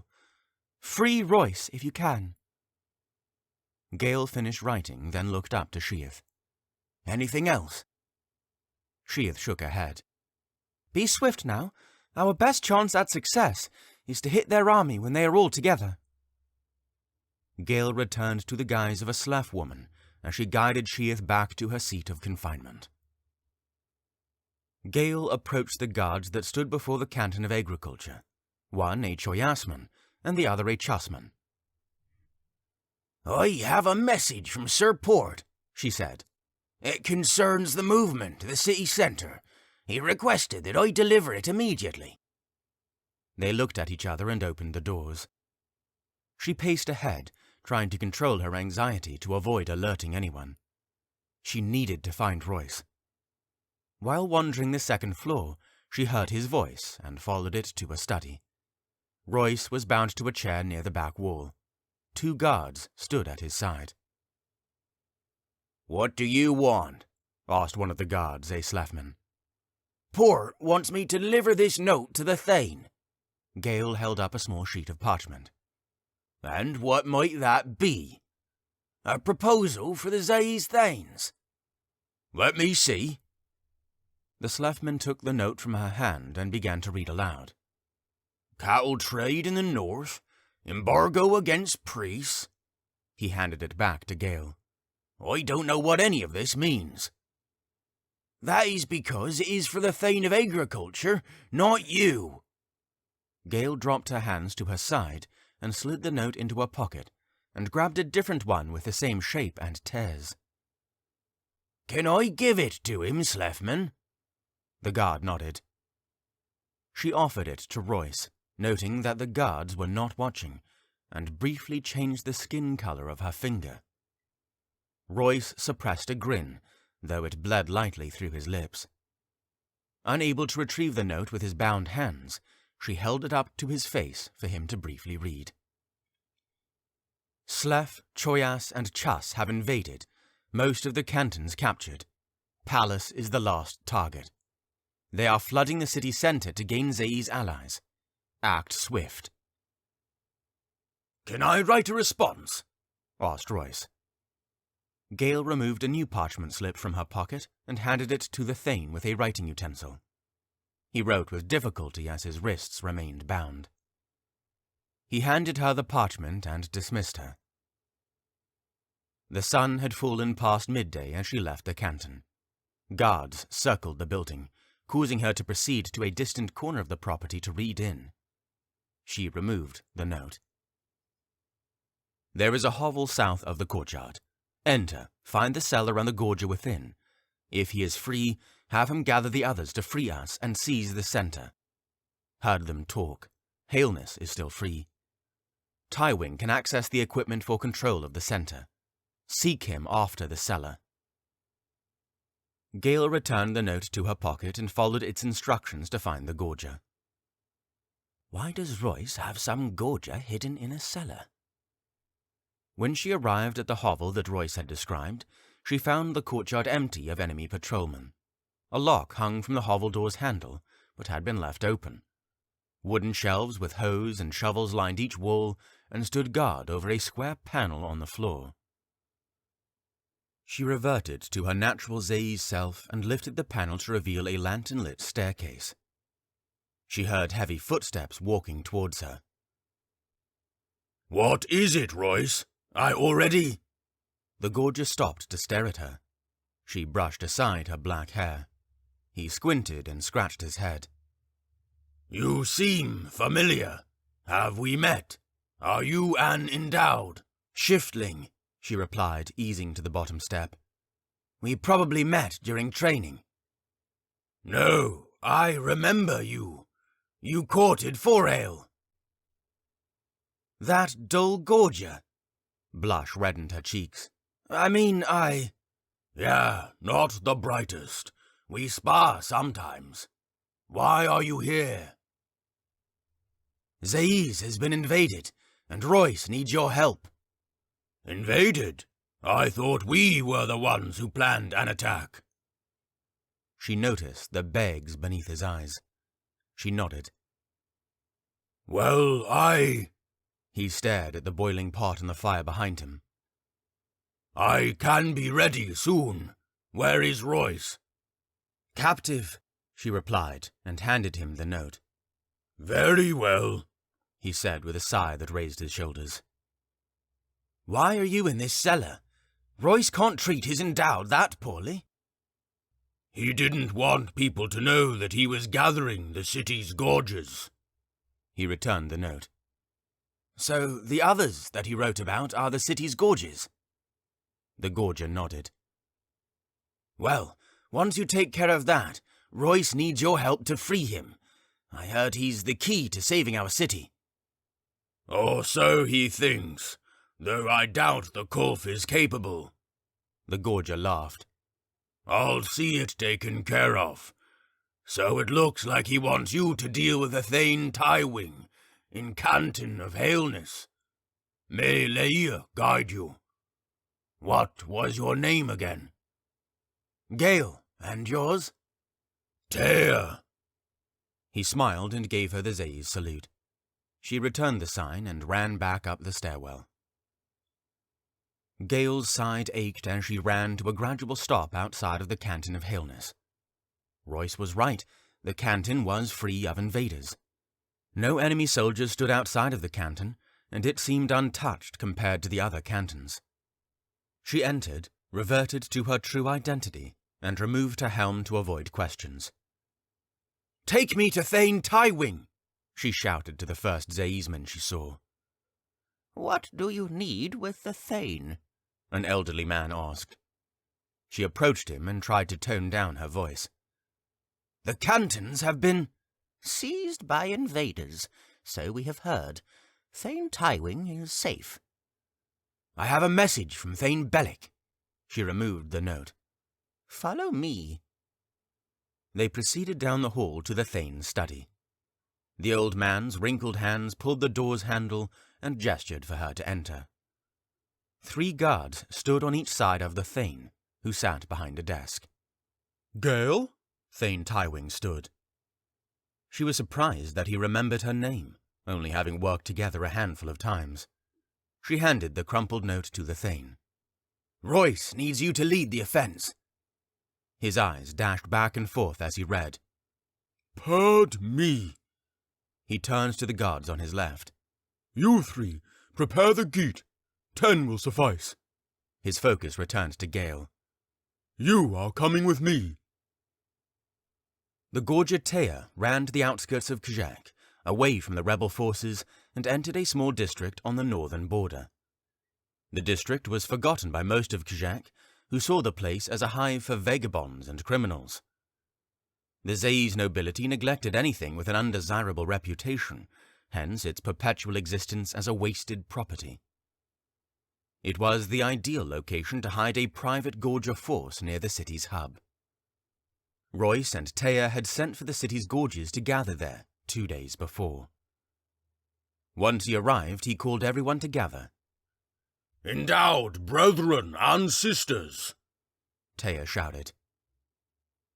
"the time is upon us to defend our court from the heretics who seek to disrupt our order." The gorges shouted, but Teia raised his hands to quiet them. "Royce has called us to defend the city. They are sending the rest of the city's guards to join us to defend and fight. Choyas, Chas, and Slef terrorists have already entered our city and have taken our leaders hostage. A select few of you will join me in freeing Royce alongside any other thanes that he deems useful before the city is freed. Do not seek to murder, but take lives when necessary to preserve our court. He saluted them. Whole is the holy. Whole is the holy, returned the crowd. Rumbling walls and the clamour of dozens of footsteps caught everyone's attention. Yetrick sat up and adjusted his posture, having grown increasingly tired and anxious. The captives shared unsettled glances, while Yetrick directed his attention to the rebel soldiers. They talked with one another, concern obvious on their faces. "Remain still!" shouted one of the Slefmen. Loud footsteps and shouts sounded behind the closed doors. Another Slefman soldier ran to hold the door, but was thrown back as the door broke from its hinges, and giant Zaismen stormed into the room. Zai's gorges. "Stand down!" shouted a Slefman. "We're armed!" He removed a hand spear from the sheath across his back. You take the right side, said the first Gorger, as he seized the soldiers to his left. He blocked the Slefman's spear with braced gauntlets and grabbed the spear, breaking it like a twig. The Zaisman's giant hands picked up the soldier and used him as a projectile against the other soldiers, who had not yet armed themselves. Yetrick watched with a combination of fear and relief as the Zai's Gorges disarmed and incapacitated their captors until a pile of unconscious Slefmen lay in the corner of the room. "Thank you, Zaisman. Praise be to Laia for your divine gifts," said a spectacled middle-aged woman. "Did Royce send you? Is he safe?" Yetrick asked, as a Gorger untied his bindings. Yes, and yes. Our Gorges are freeing those in the other cantons. The Gorger proceeded down the line, looking at Yetrick as each binding fell loose. Royce is likely free from capture by now. Conflict continued to reverberate throughout the walls of the canton. Rebel soldiers tried to fight Gorges in groups, but even 5 Slefmen were no challenge to an endowed. Yetrick felt safe with the Gorges at his side. The stories proved true. Not only were they as strong as the arm of the gods, but they were strategic and calculated, never falling victim to fear. It was a common misconception that Gorges were dull-minded compared to the other endowed. Brutes have often been associated with physical strength, compensating for a diminished mental capacity. That was far from true. Their enhanced digestion from their additional intestine not only absorbed nutrients for the exponential growth of their muscles, but also increased their mental capabilities. As a fortified soldier and a cunning strategist, Gorges were made to win wars. Yetrick descended to the first floor to find Royce, free of his bindings, speaking with Taya. "The Gruthmen survived the raid," chuckled Taya as Yetrick approached. "Good to see you again," said Yetrick. "What now?" Royce stepped up to Yetrick. "We sent the other Gorges elsewhere, but they will not seize the center until the combustibles are set." "You have the combustibles on hands?" asked Yetrick. "Not with me. A shiftling messenger has left to employ Thane Tywing to see that the center is armed to decimate the rebels." "Decimate? What are we to do?" asked Yetrick. "Arm ourselves and join the guards and Gorges? I warn you, Royce, I was trained in the way of the quill, and never in the way of the sword." Royce chortled. "I have better plans for you, Gruthman." Gale rode with Thane Tywing to the city's edge, beneath the high walls. "What is this?" she shouted through the rush of the wind as she embraced his back on their shared geet. One of the city's largest barracks. Seems our oversized force is paying off. I admit that I was a critic of our taxes being spent to fund them. I never thought they would be used for more than fear-mongering petty thieves. He shrugged. I assume that the invaders have attacked the others, but we have disguised the appearance of this hall to distract unwanted visitors. They approached the east wall as the Geet slowed near the entrance. Thane Tywing straightened and unclipped his boots from the saddle. We had some petty workers place the combustibles throughout the city centre. They were disguised as dissenters and had no problem fitting in. Our guards in these barracks know how to trigger the command and will finish the job. Though destruction is bound to occur, they were placed in a manner to deal minimal destruction to the central architecture, while ensuring an effective offence against the mobs. When are we going to set them off? Gale asked. Soon. The Thane dismounted the steed and pulled it by its reins to a small archway on the side of the entrance. It was no stable, but served to hold the Geet. He tied it to a pole, and it sat with unquestioned obedience as they entered the barracks. She found hordes of guards within, busy donning their armor and preparing their weapons. Their armor shone brighter than the usual guards throughout Kjak. The invaders' armor seemed like children's clothing in comparison. Even in acts of war and inevitable violence, the Zaismen sought to glorify their deity through proper wear that shamed the dissenters. Zaismen! Called Thane Tywing, attracting the attention of the soldiers. Zaismen! He called 3 more times to collect the crowd's attention. Now is your time to protect Kjak, to retake our beloved capital. The other legions will soon storm the city centre. Utility troop, trigger the combustibles. Everyone else, finish off the remaining dissenters. Whole is the holy. Whole is the holy, they responded, each one returning the Zai's salute, as shown by Thane Tywing. He walked away from the troops to approach the exit. Should we stay with them to see your commands executed, Thane? Asked Gale. The battlefield is the home of the soldiers, not their leaders. The Thanes are needed elsewhere. Gale turned back to face the preparing troops, knowing that many of them would leave their spouses as widows and widowers before the next sunrise. She wanted to intervene, stop the chaos, or do anything to prevent suffering. She had seen too much pain in her city. There was nothing for her to do but hope that her leaders had the people's best interest in mind. They preserve us. Chapter 28. Sanguineous Sorrow. Phenmir sat among the Thanes of the Allegiant and the leaders of the Zai's rejectionists. They sat on large stones that had fallen from the central architecture. Aside from rioting, what have you done to progress your cause and your core? Have you seen the ruins of the Canton of Endowment? Asked a Zai's woman with suppressed repugnance. We know, as you do, that the court will only fall once we have brought the nobility to its knees. Phenmir shook his head. I can see your work, but destruction is not our goal. We want a new order in Zais, not a graveyard. They're harder to command than you would hope, Chusman, said the Zai's woman, who had half of her head shaved. We try to control them, but they are blinded by rage. It's gone beyond the Allegiance goals. Which is why we must act fast to get rid of the mob mentality, said Phenmir. Once we have the city under our control, we will no longer need riots. We all need to remember that Kjak is not our only goal.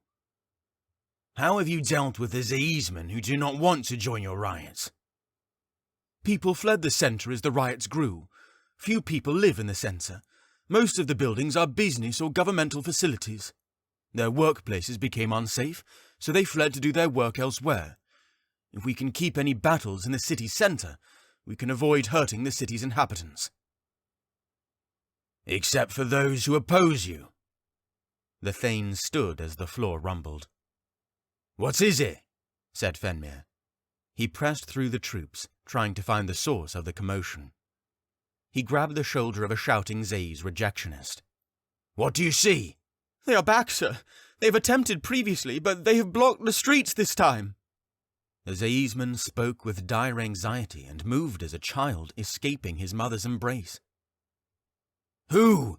Tell me clearly, Zaisman. The city guards. Their legions have grown. Calm yourself. We have been preparing for this. The rejectionist nodded, but was no calmer. The Thanes of Choyas had sent bureaucrats to obtain statistics related to the total Zai's troops. If their report was accurate, the Allegiant outnumbered the city's guards at a 4-to-1 ratio, if the Zaisman had sent every trooper in Kjak.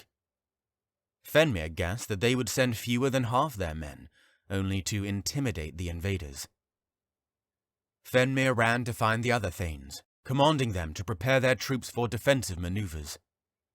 6 Allegiant legions gathered in block formations to surround and protect the Zai's rejectionists. Each of the Allegiant courts was represented with 2 legions, led by a chief officer or thane of their court. The Allegiant soldiers tried to gather into their respective legions, but the Zai's rejectionists lost every sense of order. People ran into each other, knocking one another down.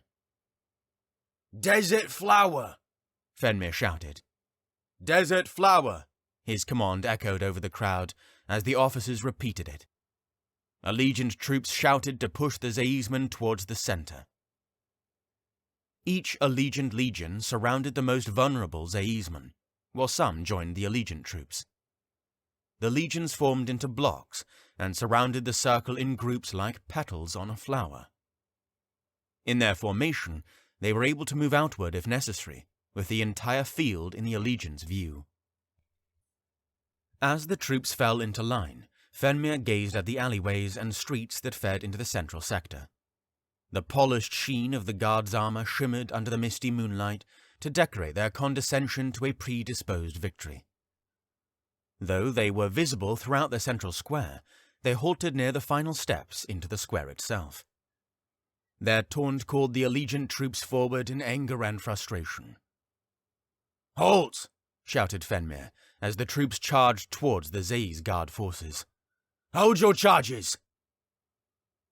Other captains called for a halt as well, to no avail.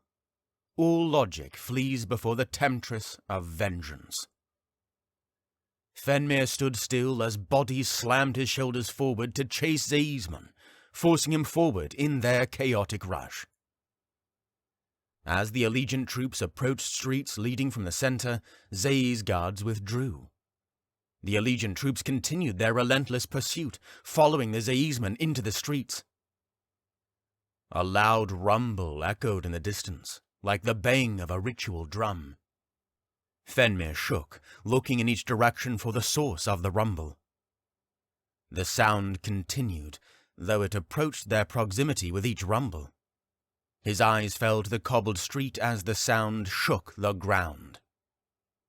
The quakes turned to the sound of crumbling rock, as if a mountain were splitting.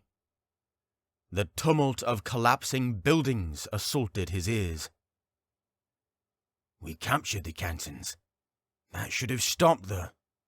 He covered his head as the clamour approached the alley before him. Stones fell from above. Rubble pelted him like hail. A deafening blast shook his senses. He fell with a plume of smoke, like a gust of wind to a frail dandelion. Heat resonated from the source of the sound. He held himself tight as the quake felled the surrounding troops. His ears rang with the screech of a banshee. Port fell back onto the cobbled street as explosions rattled the street. He rose to stand alongside half of his legion, though the vanguard remained on their knees as the smoke cleared. The explosions were triggered in a cascade, with 5 down each alleyway. Each blast injured or killed more Allegiant troopers. The blasts reverberated throughout the square, but the clamour reached a silent conclusion within a minute of their initiation. Cries and moans were muffled by dust plumes and falling stone. Port blinked to focus his double vision. Fall back! He shouted. He ran towards the centre of the square, passing fallen troopers with broken limbs and dust stuck to blood-covered faces. He felt a small shimmer of hope as he saw that most of the people were safe in the square's centre. The legions lost their formation and fell into chaos, as those who remained standing ran to help the fallen. Port searched for a familiar face, but there were too many among the dead. He coughed and rubbed his eyes. Zaizmen marched towards the centre, some stepping over the corpses of fallen soldiers and their remaining carnage. Many had survived the violence, or so he hoped, but so many had been desecrated as collateral to the deceptive Zayi's tactics. The buildings that lined the central square were decimated to crumbling ruins. "Prepare for offensive maneuvers!" shouted a familiar voice. "Get back into formation and prepare to meet the Zayi's guards!" Port searched out the call. It was Phenmir. They would not be granted a period of recovery from the assault, nor would they be given a moment to mourn the dead. "Defend the Elegy!" Port's voice trembled as he shouted. He coughed on the dust in his throat. The legions reformed into the flower petal formations the best they could, facing the approaching Zaizmen from all around. The Zaizmen who had fled from the explosions now rushed into the centre, blades ready to strike the Allegiant. Despite the glory of their armour, the Zaizmen did not seem to fight with the determination that the Allegiant forces had. Many of the Zayi's guards stepped back as they met the Allegiant, letting their allies take the first strike. Seeds of trauma scattered as the two sides met in inhumane combat. Port pressed forward, but fell still as he saw the carnage before him. He stood 10 rows behind the front lines, but nobody before him censored the images of nightmares. Phenmir, a Chas captain 2 officers below Phenmir, pressed the front lines of their legion forward.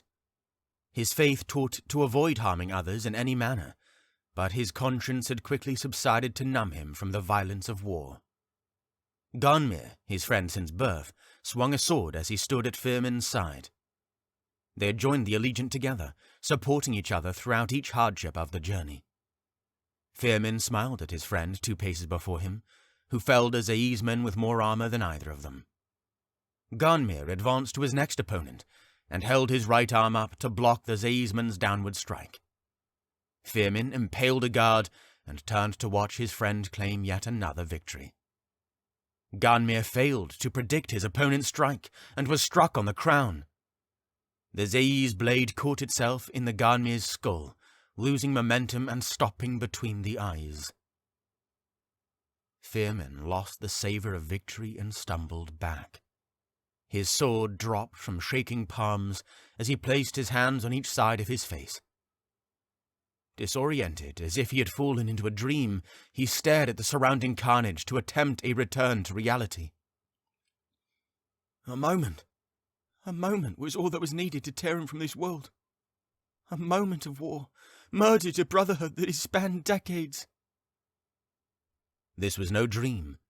He was damned to a reality of death and suffering. "Heads up, Chasman!" shouted a soldier, who struck Phenmir with a gauntleted fist. "Fight or die!" Fight and die.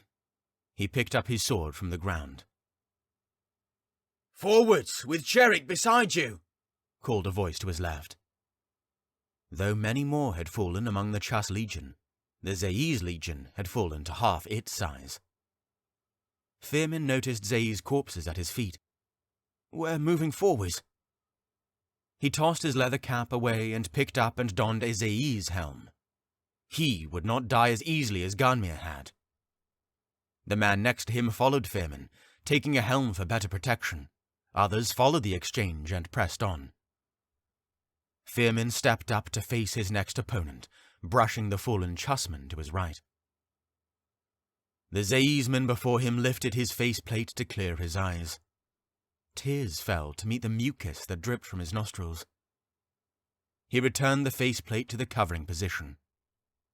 Come fight, you pudding calf. The guard couldn't be much older than 20. He's torn. He did not want this. I do not want this. Phenmir shook with the heat of remorse as he stepped up to strike the Zeisman. He parried his strike, allowing their eyes to catch each other across from the clashing blades. Save the Endowers, he thought with each swing. Zeisman, slay the young. If Phenmir was born in the north, he would have been raised alongside this man and forced to accept the procedure of harvesting. He countered the Zeisman's cut and swung up with a callous blow to the pit of his arm, cleaving it off like an axe's blow to a weakened branch. His enemy fell to his knees and braced the open wound with a haunting wail. Not allowing himself to share the Zeisman's grief, Phenmir swung at the gap between his opponent's armor into his bare neck. His fists stung as a shock soared upward through the blade. Phenmir's blade stopped halfway through the neck as it collided with a piece of armor.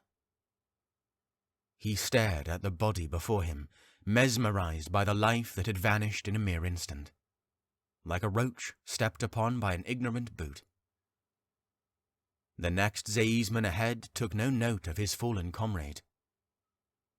Phenmir looked up at his approaching challenger with enough time to see the shimmer of metal swing in his periphery. Phenmir lost his head, just as he had taken his opponent's a moment before. The Zeisman's blade passed through like a scythe to a weary and aged stem. The Choyash troops have won their engagement, Thane Stolk, said a chustman of small stature. Phenmir turned around to identify a boy who appeared to be 14 or 15. He did not wear sufficient armor for a soldier, but enough to prevent most injuries from any rogue arrows. "Say that again." "The northeastern passage, sir. The Choyasmen have cleared it. All remaining Z's troops fled to save the few lives that remained." "Steadfast is the honour!" the Choyasmen shouted their ideal. Phenmir felt that he could breathe again, seeing the empty street before the Choyasmen where Zay's troops had stood moments before. "Thane home!" Phenmir shouted as he spotted the Choyas woman with a fanged mask. He shouted again before she heard him and ran to meet. "Yes, Thane Stolk?" "Well done, but we still need your help." "Where do you want us?" "Have the left flank join the Chus Legion, and the right join the Slef Legion." She nodded and ran back to command her legion. The Slef Legion was the smallest, but was fortunate to have faced the smallest group of Zeisman. The Slef and Chus groups pressed onward, but still needed the Choyas aid. As the Choyas Legion joined the others, they pressed through the Zeisman twice as fast. More Zeisman retreated, and the Allegiant continued to fight. As the final groups of Zeisman fled, some of the Allegiant soldiers chased them down, denying them their escape. The Allegiant troops held their weapons high, rejoicing in their victory. "Glory to the Armenia Legion!" some shouted, while others roared their court ideals. "Steadfast is the honour!" "Carries the creed!" "Pious is the giver!" Even the Zaiz rioters joined in. "Whole is the holy!" "Allegiance!" Phenmir shouted. "This is not the end! Hold your rejoicing, we have—" "Allow us to celebrate, Chusman!" shouted the Slefman nearest to him. The surrounding soldiers nodded. "We held off the entirety of the Zay's force!" Shouts of praise accompanied his Slef salute, with the heels of his palms on his temples and fingers upward like a crown of triumph. "Their explosions were nothing before our might." "You might not think so once you realize how many of your allies have died." "Are you so foolish to think that was the entire Zay's force? Yield not to an early victory. We have faced only a fraction of the Zay soldiers, and I fear the coming wave will be larger than we can bear. Their tacticians have certainly spent the latter weeks studying the works of the strategists of old. Each one speaks that deception is the keystone to victory. The Zaysmen likely wish to deceive us with an early victory. Remain stalwart, people of the Allegiant." Port approached him. Tears in his armor exposed flesh to the cold humidity of the Zay's evening. "We understand, Thane Stolk, but many have fallen in only our first engagement. Can we not celebrate this small victory?" "Maintain high spirits," Phenmir replied, "but do not allow pride to create a careless force." Port nodded. "We need to keep our energy up for what is coming. Will you ask the Zae's rejectionists how they have fed their large party?" "With pleasure, Thane Stoke." The sun crept over the horizon and shone through the morning mist like light through an aged chapel window. Many soldiers had fallen asleep, despite the danger of letting their guard down. The few self-proclaimed resilient who remained awake teetered on exhausted feet. They remained in the center to keep their army together. If they spread throughout the city, they would become too vulnerable to Zae's tactics.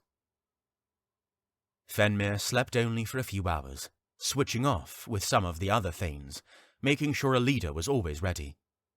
He wanted to sleep more, but sleep was a luxury. War was no time for luxury. He spent the energy he had tending to the injuries of the soldiers.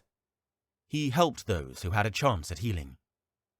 Despite his efforts, some soldiers were injured beyond repair. He focused his efforts on those who had a chance at healing. The Allegiant troopers who did not want to sleep spent their time combing the square for better equipment from the fallen Zae'smen. Phenmir only hoped that no Allegiant soldier would be killed by an ally, being mistaken as an enemy. To prevent such a complication, those who took Zae's armor tied strips of cloth across their helms, shoulders, or weapons. The fabric blew bloody and chus red, flying with a sign of their fallen allies, if not from their own wounds. They hoped that this would prevent allies from killing each other, but they were prone to error in the rage of combat. For this reason, many avoided changing their armor. He rose to don his helm and cover his silver dreadlocks. Port stood to meet him. "Thane Stoke, I hope you are able to rest. I have been sure to—" "Have you rested, Port?" he replied.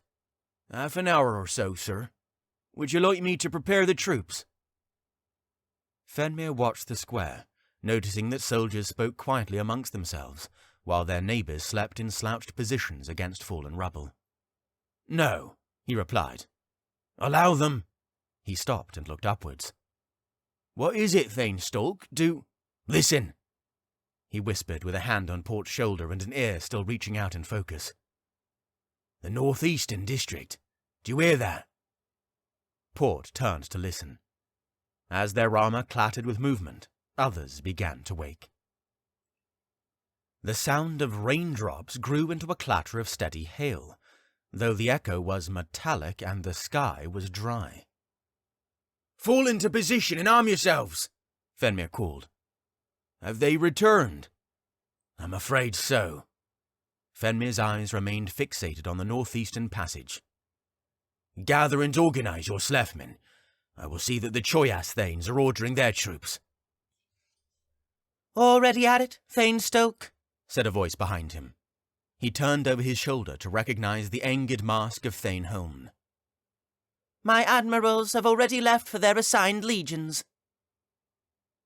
Phenmir nodded and dismissed her, leaving himself to command the Chusmen. The Chus Thanes awaited his direction with their appointed admirals on their sides. "Thane Stoke!" Thane Terhet, the Choyas Thane of Progress, approached him with ornate armor appropriate for the battlefield as well as a dining hall. He recognized her identity with the memory of the silver lips on her mask. "Thane Terhet, I have not seen you." "I kept myself hidden. Certain endowed are reserved for matters of intrigue and support, rather than combat," she replied. "You, unendowed?" "Yes, but don't worry. I'm loyal to the Allegiant." "But you're a Choyas woman, unendowed from an unharvesting court." "Before our court decreed complete opposition to harvesting, the Zae's nobility offered my grandfather, Krol Terhet, a graft. Most of us already opposed harvesting, but my grandfather tries to remain neutral when possible. He gave me the organ. I mourn the child who died for me, but I intend to use the organ for good." Phenmir nodded. Only the other Choyas Thanes know what I am. I wouldn't have told you if it was unnecessary. I'm a foreteller, but my foresights are imperfect. My ability has given me a warning. We must hold back the entirety of our strength during this next wave of Zay's forces. Are there more than we feared? I'm not sure, but I know that we cannot exert all of our force. We need to be at the southern city gates soon. You suggest we remain idle while troops seize us? I hear their approach. You don't need to surrender, she said. Just be conservative. Hold back. Phenmir nodded, willing to trust her. Thank you, Thane Sahet. I will relay your recommendation with the other Thanes in command. She departed through the crowd of soldiers. The clamour no longer sounded like rainfall. It was a clear march of armoured feet. Slefmen, Phenmir called. Port and the other 2 appointed heads of their court's legion approached the call of their captain. Stay here, while I invite the Choyasmen to join us in a brief council. But, sir, they are nearly here, Port said. We'll have a moment while the troops fall into their formations. Phenmir continued to step away. Stay here. Among the Choyasmen, he spotted some with silver accents on their masks. The Thanes. Choyas Thanes. Thane Stoke? Asked Thane Holm. Has Thane Sahet given you her warning? She shook her head. No, what do you mean? We can talk about that later. Follow me. He left, and they complied without question. Phenmir waved for the Thanes and commanders to gather into a circle. We have a warning from a foreteller. He ignored the questioning faces of some in the circle. We need to avoid using all of our strength in lieu of preparation for following waves of Zaisman. Why? Asked the Slef woman who stood to Port's right. Forgive her, Thane Stolk, said Port with a disappointed glare at her. We will see soon enough. All I ask is that you trust me. The circle remained silent and focused. Thank you, said Phenmir. Instruct your legions to kill their enemies when necessary, but to avoid brash combat maneuvers.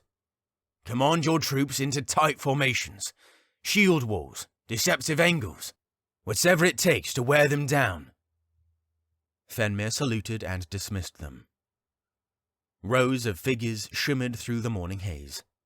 Their armour was unblemished, giving credibility to Phenmir's claim that the previous attack included only a small selection of the Zay's guards. As the Zaismen reached the square, they ran to clash with the Harmony Allegiant. Phenmir shouted for his troops to prepare themselves, while the rightmost army clashed with the invading Zaismen.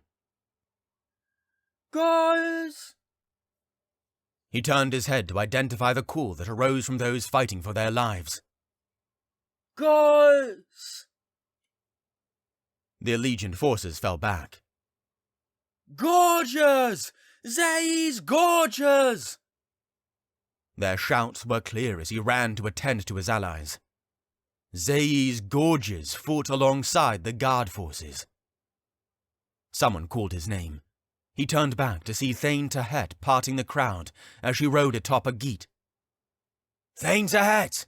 He called. Her geet accelerated and kicked pebbles up around its pounding paws. Mount behind me! He grabbed her hand and swung himself up behind her. She kicked her heels as soon as he grasped onto the sides of the saddle and fled the combat. Don't worry, she said. We are not defecting our troops in a vulnerable state. Then what are we doing? I understand my foretelling now, she said. I saw you alone at the southern gate. This vision was urgent. I feared that the second wave of Zaismen could be our call to the grave. Why the southern gate? Hold on. She hit her heels to increase the geet's speed. The Zay's public slept or hid to avoid the central conflict, leaving the streets desolate. They reached the southern district of the city within minutes. City walls stood as guardians to any who sought entry, but the gate had already fallen victim to recent destruction. Beyond the dilapidated gateway, Phenmir faced a battalion of gigantic soldiers, led by a smaller man atop a geat of an eastern breed, more purple than green. "Aloeth, Phenmir! Purd, you look pitiful. Sorry for the late arrival. Lead us to the centre." The man doffed his helm to reveal his Slef identity. Colerig had arrived with an army of Slef Gorges. Chapter 29. Spectacle of the Bronze Transgressor. 26 years ago, Court Zaiz, Kjek year 306 in the clerical era. Aerhee walked alongside Faith to the eastern sector of Kjek, where the Patriarchy of Scholars would hold Derlik's trial. Faith prayed that representatives from each court would decide his verdict, but knew the Zaizmen felt their views were superior. What should comprise a fair trial at the justice of the Patriarchy would be a biased defacement of a former priestman. It sickened her to think of her new nation with such disdain, but she could not ignore their prejudice. They arrived later than the other attendees. While the others were offered geat carriages, no one felt obliged to treat the family of the guilty party with dignity. She held Aerhee's hand. Since the ordeal with the Patriarchy, Faith had become withdrawn from her personal matters. Their cottage was left untidy, and the crops in their garden had wilted from neglect.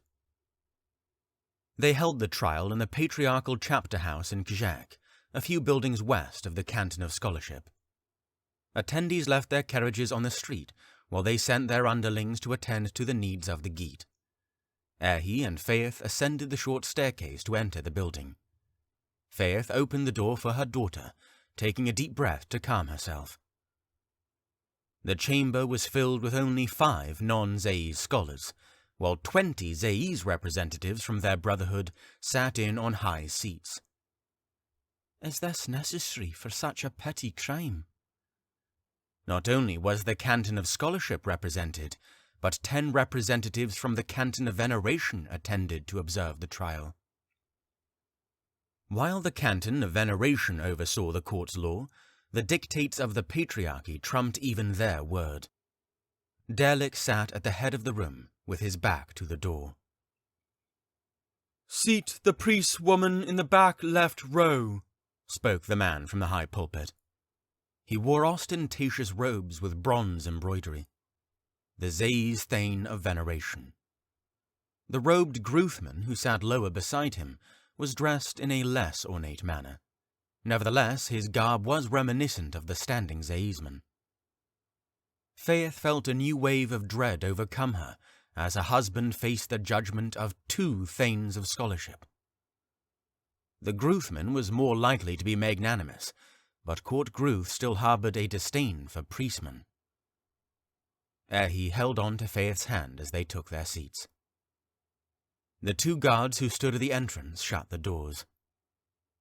"Hole is the holy," shouted the standing scholar. "Hole is the holy," repeated the crowd with a Zaiz salute. Aerhee complied with a ritualistic sign of loyalty. Faith remained still, with sullen eyes fixated on the orator. "Helloeth and welcome. I pray that the justice of Leia will be present during this trial. As Thane of Scholarship, I will join the highmost members of the Patriarchy on the final verdict for the guilty party." His eyes turned to grasp Faith's gaze. 2 arguments will be offered. After they are presented, the scholars will exit to discuss the verdict, which we will decide ourselves. There is no need to waste excess time on narratives and pleas, only facts and evidence. The trial will be concluded before the end of the hour. He opened his eyes wide to prompt a response from Faith, and was pleased when she offered a reluctant nod to confirm her understanding. He smiled and continued. Thane Haeth Ife of the Canton of Veneration will present the condemning evidence. The guilty party will then have a moment to defend himself. Thane Ife, the pulpit is yours. He stepped down to face the audience and continued to stand with forced rigidity. Derlick Clear, the priestman seated before you, is said to be charged with the following crimes: perjury, unauthorized immigration, fraud, usage of counterfeit currency, evasion of the law, heresy, transgression of the laws of Laia, and treason. Faith opened her eyes and mouth, aghast at the claims against her husband. He was imperfect, but they took a single act to be perceived as disgracing the entire Zai's law. All we ever wanted was to be a part of you. Derlick Clear entered our court without legal allowance, and sought to deceive our people into believing that he and his family were Zai's born. It should be recognized that his counterfeit money was produced by a sect of scholar dissenters known as the Bronze Seers. Some in the audience gasped. These dissenters seek to corrupt the patriarchy to utilize its authority for their gain. Faith lowered her eyes, dispelling any remaining hope for mercy. She could not expect justice to be dealt with on a broken scale. She had never heard of these Bronze Seers. Surely Derlick had no desire to see the downfall of the patriarchy. The priestman and his spouse, the Thane continued, entered our court with their daughter to promote priest influence in Kshek, and likely advocate the cause of the Bronze Seers. Many have noticed that many Zaismen have defected to court priests in recent years. We cannot allow the people of Facet to believe that we are vulnerable to such cultural persuasions. I propose that this priestman be punished sufficiently that we might not see his actions repeated. Should we set him free, we allow an associate of false scholarhood and an advocate of priest propaganda to continue his debauchery. The prosecutor returned to her seat. Two scholars turned Derlick's seat to face the audience. Fellow Zaismen, began Derlick. Yes, I call you my fellow men and women, because I have become Zais by principle and faith. If anyone is being deceived, it is you. I paid for my family to emigrate with counterfeit funds, because we had no other way of entry. I knew nothing of these Bronze Seers. The coins were merely given to me by another priestman. We were taxed and charged more than the worth of our belongings, and had no hope of escaping court priests. You claim we are loyal to court priests, but their hedonism is the very reason we left. I wanted to raise my daughter in your faith, to provide her with stability and structure. I confess my usage of counterfeit funds, but all other claims against me have no ground. Yes, I may be guilty of this, but I don't deserve the punishments of a murderer or traitor. Let Laia's will guide your verdict. Zaismen, Enough, shouted the Thane of Scholarship. Thane Ive, do you have any concluding statements? She stood and turned to face the audience. The priestman has been charged with deception and continues to lie for any chance of avoiding punishment. Do not be deluded by the deceitful heretic who sits before you. Faith felt like crying out in condemnation, but sat paralyzed. Thank you, Thane Ive. The council will now convene. We ask that the occupants of this room remain seated while we conclude the verdict. The scholars left with heads held high. The door closed behind the last member of the party. Gossip arose throughout the chamber with echoes of whispered hatred. Faith lifted her head up, but was only left with dire gloom as she saw her husband sobbing. The room went silent as the scholars returned. Thane Ife stood beside the Thane of Scholarship, who stepped up to the podium. "The charge is as follows," he read from their declaration. "Derlick Clear of Court Priest is to be given a public execution for transgression of Zay's law. This will be held before the Canton of Veneration as a display of Zay's law to any who would dare to repeat his sin of priest propaganda. The event is to be held tomorrow at midday. His spouse and child will not be held accountable, but this tale will serve to warn their fellow priestmen of the consequences of such a transgression. Should the woman and child oppose us further, they will be met swiftly by a sword of justice." He rolled the parchment into a scroll and stepped down from the podium. The scholars dismissed the audience and took Derlick through the left chamber. The procession of Zaismen departed, returning to their previous gossip like a divorced drunk to his mead. Though they dressed as nobles, their tongues spoke with more spite and improper judgment than school children. Aerhee and Faith remained seated in the empty chamber. Aerhee embraced her mother, who sat with silent tears streaming down her worn cheeks. Faith embraced her with a single arm. She wanted to mourn with her daughter. She wished to scream and let the tears roar out like the waves of the Gruth Sea. But she remained silent, frozen in anger. The gloom of the following morning forbade the sun, as was the pattern with most days in Kjak. A vast crowd had formed around the Canton of Veneration. More joined in like the build-up of sticks in a dam, as they noticed Zay's nobles and an abundance of patriarchal scholars. Aerhee held her mother's hand. Her hand felt lifeless. Aerhee did not know how else to explain it. Her mother seemed distant ever since the patriarchy had taken her father. Faith forced their way to the front of the crowd. Aerhee looked ahead to see her father standing immobile, with raised arms. Above him stood a wooden arch with a smoking cauldron hanging from its top. "What is happening?" she wanted to ask her mother, but knew she would gain no reply. "Derlick!" shouted Faith as she passed the final few bodies to reach the front. A line of guards blocked her from pressing forward any more. "Father!" Aerhee shouted. His disheveled head lifted and gave a small, piteous smile. Dry lips mouthed the words, "I love you."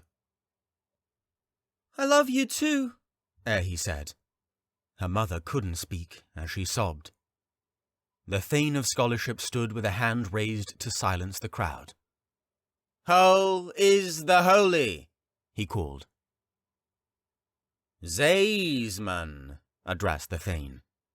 "This priestman will be punished for threatening our court with priest's ideals and the agenda of the Bronze Seers.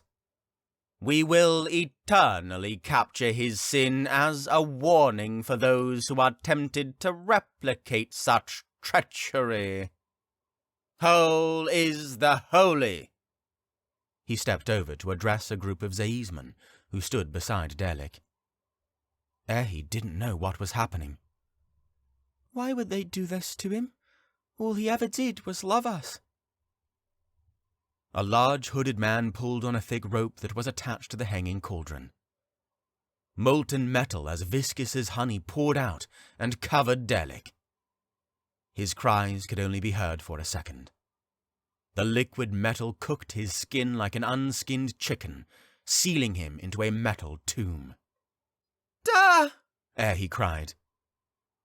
Derlick had become a horrific bronze statue. he would be immortalized in the very ore that he mined for in the Cloven Glyph, as a vile insult to his attempt to provide for his family. The statue was more reminiscent of an enormous pile of metallic mud with two arms stretching upward. The only detail that remained was an indent where his mouth was, screaming in agony. The audience gaped at the monstrous creation. There was no need to cheer for the cruel display. Aerhee's lips started to bleed as she bit into it to muffle her crying. The Thane of Veneration stood. This statue will remain at the foot of the Canton of Veneration as a warning to all who oppose Zae's order and the Patriarchy of Scholars. Reflect upon the statements made here today, and warn others of the dire consequences of transgressing Leia's laws. The Thanes convened for a moment of quiet discussion, and soon after dispersed to continue their day. Faith stood with a numb stare, continuing to hold on to her Aerhee. Once the crowd had dismissed the need to remain in contemplation, Aerhee pulled her mother forward to approach her father's bronze tomb.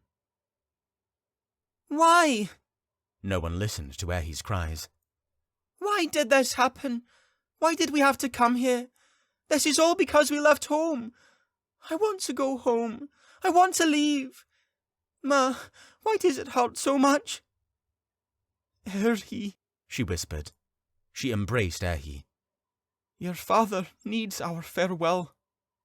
Aerhee nodded her nestling head against her mother's side, wiping tears across the side of her gown.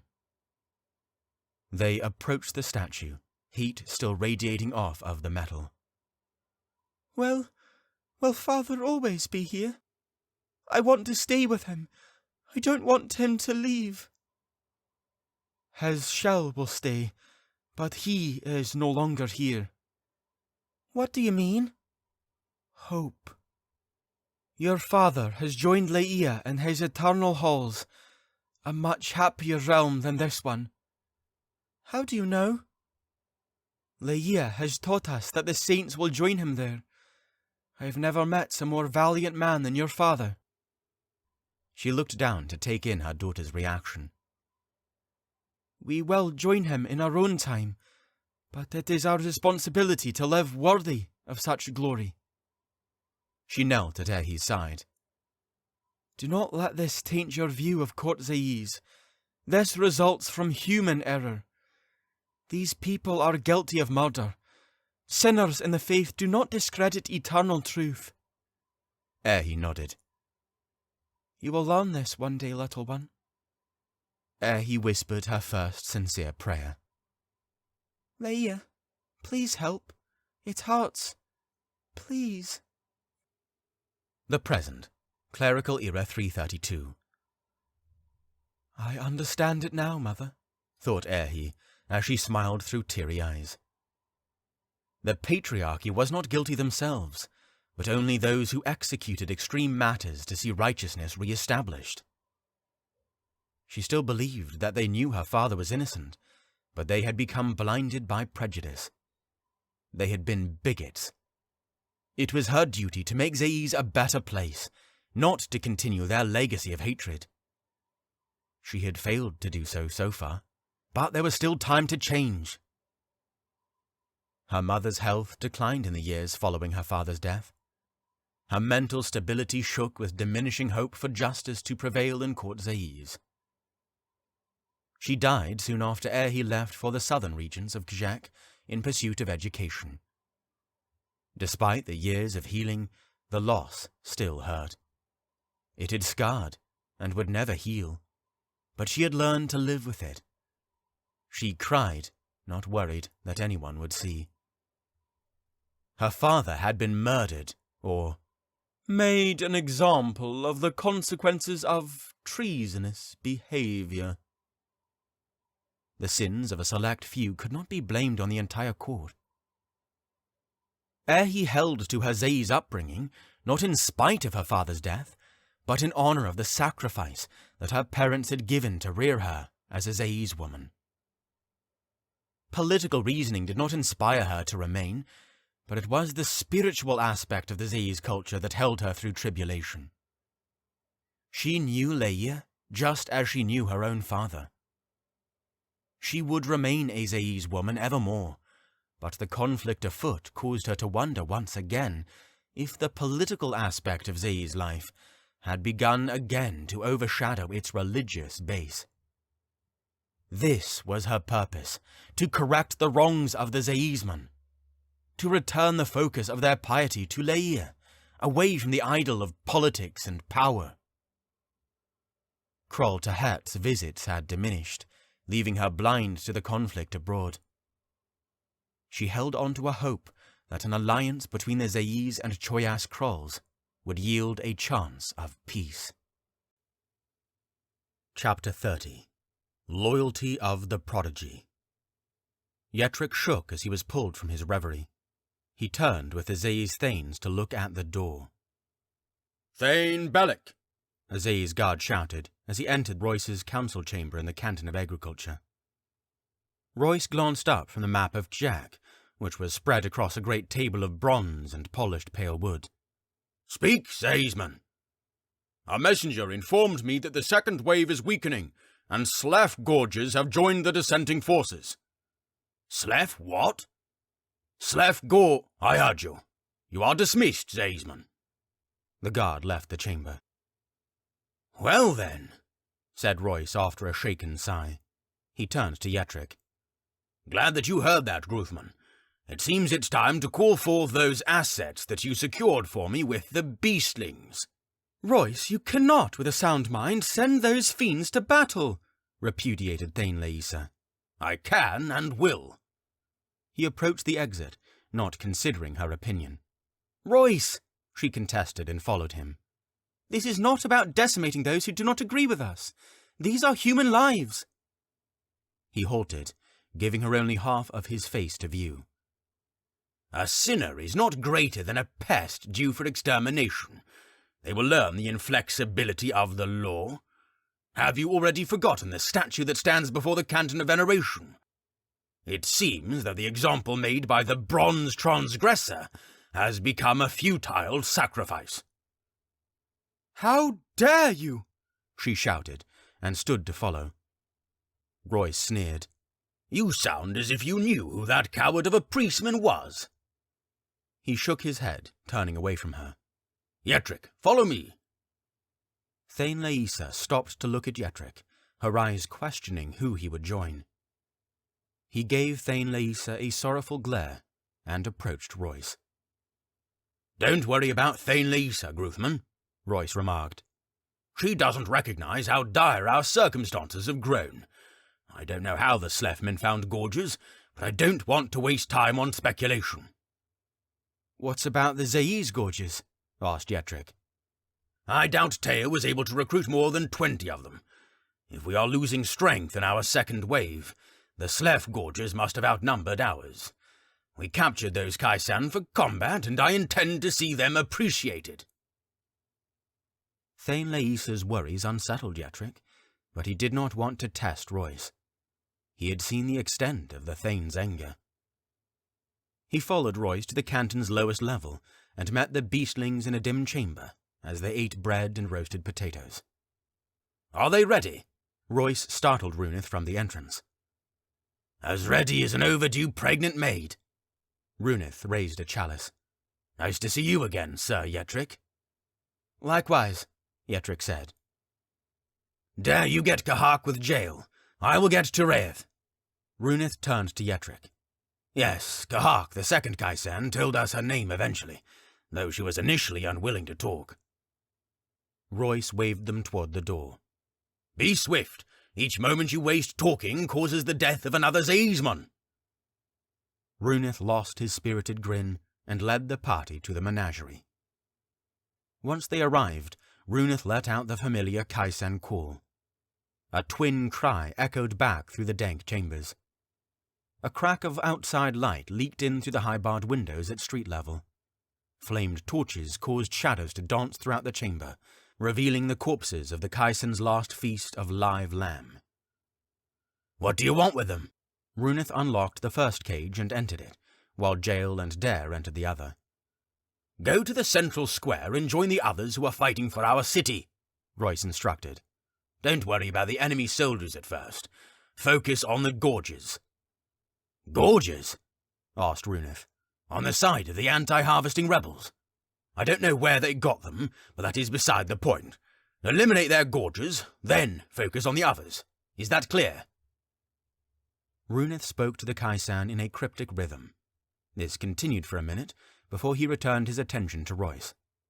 We'll take care of it. Thank you. We will soon drink to our victory. Eerie speech continued between the Kaisan and beastlings as they proceeded out through a back opening to the menagerie, which led to the back fields of the canton. Holy's the holies, Aesmon, Royce said with gusto, saluting them.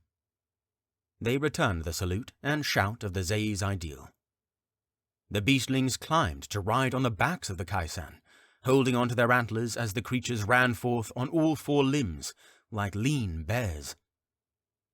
They be with them, muttered Royce. Are the beastlings joining the battle as well? Asked Yetrick. Royce nodded. We cannot let the Kaisan roam without a voice to control them. They are dangerous, but with these three I trust we will only yield victory. Should I join them? You're not a beastling. No, but... As far as I can tell, you're not a soldier. War is fought by civilians and directed by noblemen. Do you wish to be another name lost as a casualty, or one remembered in years to come? Well, I guess... Do not guess. Commit. I want to be remembered. Then do not lose wisdom in a zealous desire to become a warrior. You're coming with me to work with the other Thanes. Do not forget that this is a conflict for our honor. Maintain yours, Gruthman. The central alleyways of Kjak became narrower as the beastlings and Kaisan approached the square. Runeth stopped his Kaisan, knowing that they were too large to continue. The central alleyways of Kjak became narrower as the beastlings and Kaisan approached the square. Runeth stopped his Kaisan, knowing that they were too large to continue. We need to go up and across the buildings, said Jael. We can enter the square from above. I feared the same thing, said Dare. Why fear? Approaching the conflict from above will yield us a distinct advantage, said Runeth. They will never suspect an attack from above. The Kaisan were more than simple steeds. They had a mind of their own, one more complex than most creatures. The beastlings' commands were simple directions. The Kaisan directed the rest themselves. The beastlings directed the Kaisan to summit the buildings to reach the skyline. Their long limbs helped them climb the buildings and jump between their gaps with ease. After less than a minute of climbing, the beastlings and Kaisan were on top of the buildings that surrounded the central square. Runeth prompted Tereath to take a closer, yet crouched, glance over the edge. They were high enough to be disregarded. The antlers of the Kaisan would appear as large dead trees to any who looked upward. Kahak crawled to their left with Jael and Dare holding tight to the fur on her back. What do you see? Runeth asked in the Kaisan tongue. Most animals and beasts spoke with poor diction and had simplistic languages, but the Kaisan were as intelligent as a prominent scholar in the Patriarchy. Many fallen warriors in shimmering armor, said the Kaisan. Large men engage in combat, one with another, though there are more warriors on one side of the conflict. Tereath's voice would sound like a shriek to anyone else, but to Runeth it was a symphony of whispers. Turn for me to see. He moved Runeth towards the edge, though at a cautious distance. Blood and dented armor covered the floor. Less than a third of the Zae's soldiers remained standing. Dead gorges were scattered among each side of the conflict, though more remained standing with the rebels. Runeth stepped back and turned to the others. Ready to descend, beastlings and Kaisan? Chapter 31. The voice of thy brother's blood crieth. Colerig! Phenmir shouted. The Slefman continued to shout, pumping his fist in the air. The scene seemed dire until the Slef Gorgers arrived. One Slef Gorger could take out 2 Zaise Gorgers on their own without any weapons, only brute strength. They attacked and dodged their enemies' attacks as quickly as any skirmisher. It was clear that Colerig had been training them for a long time. "Colerig!" He turned back to Phenmir. "Yes, come join me, Thane Stolk. See this young Gorger?" He pointed into the battling crowd. "I have known that Slefman since his birth. His parents would rejoice to see that he has defeated a Zaise Gorger and even more guards. I will see that he—" "Colerig, look up!" Phenmir said. "What are you japing at?" He jogged to Colerig and pointed up. "The western wall!" The shrill warning in Phenmir's tone sobered Colerig's enthusiasm as he traced his eyes to the rooftops. 2 eldritch behemoths with giant antlers pounced across the rooftops and climbed down. Half-collapsed buildings made it easy for the beasts to descend to the ground. "By Yates' humility! What is that abomination?" Colerig's exclamation caught the attention of the nearby troopers. With a banshee's screech, the first creature's cry caused legions to stumble. As they drew closer, Phenmir noticed a man on its back, while the other creature carried 2. The Zaise guards cowered alongside their enemies, while some of the Zaise Gorgers rejoiced at the sight. Their allies noted their excitement and soon joined in with their cheers. "See the banner?" Phenmir pointed to the highest remaining building. A tattered Zaise banner hung by a single corner. Nevertheless, its emblem was clear and recognizable. "Purdon Khoisan," said Colerig. "Those are creatures from Bard's Tales." "Can you see the Zaismen on their backs?" "Beastlands." Phenmir nodded. "Must be. I doubt they are domesticated." "Have any of the Endowers come along?" "Very few, and they have hidden. Why?" Colerig turned his focus to Phenmir. "Find them. We need a Beastlan." Colerig ran to find his commanding officers, but feared that they had already been called to the front. He dared not return his gaze to the Khaisan, and maintained focus on his task amidst the carnage. Their claws shred through soldiers like a rushed butcher. Gorgers stood at least 3 heads taller than a large person, but the Khaisan stood 4 times larger than a Gorger. Their claws impaled Slef Gorgers and tossed them across the square with the ease of a child juggling a stone. Allegiant soldiers threw the swords of fallen troopers and small spears at the Khaisan, but no blade could pierce their thick skin. The Khaisan were smart with their approach, never letting themselves be surrounded, but they remained close enough to kill plenty of soldiers. While the Allegiant focused on the Khaisan, the Zaise Gorgers had more success, pushing back against their Slef counterparts. Below Colerig laid a fallen Zaise trooper, proving that the Allegiant forces had crossed into their opponent's lines. The Allegiant had been in control of the second wave, but would soon lose progress if the Khaisan continued unimpeded. Is it the duty of a captain to save himself so that he might guide future forces, or is he bound to serve his men until their demise? Pious is the giver. The words of the Slef ideal came to his mind. "Purd you hate," he thought, reaching down to take the Zaise sword. "Do not make my sacrifice of self be in vain." Phenmir ran faster than he ever had. "They're depending on me." He found the congregation of masked children hiding in the rubble of a building in the southwestern sector just beyond the square. Port had tipped him off to their hiding place, having noticed Vone's command to retreat. "Vone!" Phenmir called, pushing past stones into their burrow of debris. "Vone!" The boy stood from the group. "What's happening out there? It keeps getting louder and louder." "Do you have a beastling among you?" "Well, I... Phenmir knelt beside Vone. He felt like shouting, but didn't have time to waste.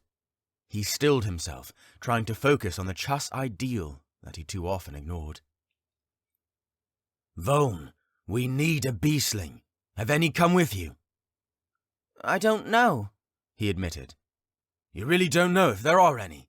There must be 30 or more of you here. Tension straightened his brow.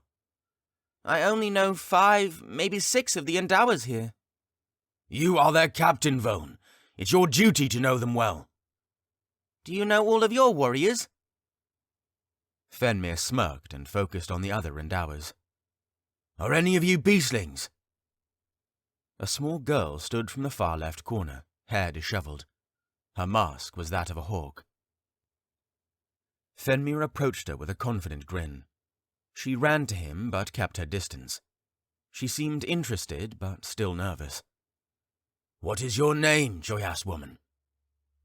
Golma. Golma, can I have your help? She nodded. He patted her on the shoulder and supported her with a Choyas salute, which she eagerly returned. She took a step closer to Phenmir. A boy then stood with the mask of a whistling man. Are you a beastling as well? The boy nodded. I'm Dron, Sir Chasman. I can help too. Clen and Cherrick, bless you two. Phenmir stepped away from the Endowers and beckoned the beastlings forward. Vone, continue to watch over the Endowers. Have you ever spoken to a large beast? He asked them as they jogged towards the Allegiant troops. No, replied Golma. I commanded and rode an Eldir once, said Dron. He was as tall as a cottage and had to lower his antlers to let me climb onto his back. Ask Golma, it really happened. It did, she added. Then I have a challenge for you, and these antlers will be much larger. I'm fighting to save these children, but am I using them in our war? Phenmir almost stopped at that thought. They'll be safe. We only need them to call the Kaisan. They'll be safe. It's a sacrifice for the many. A sacrifice for the many. The same justification that the harvesters use. This is different, is it not? He stopped his thoughts. He had made his choice, and so had the Endowers when they joined the march to Kjak. Before they turned the last corner to enter the square, he held the Endowers by the shoulders.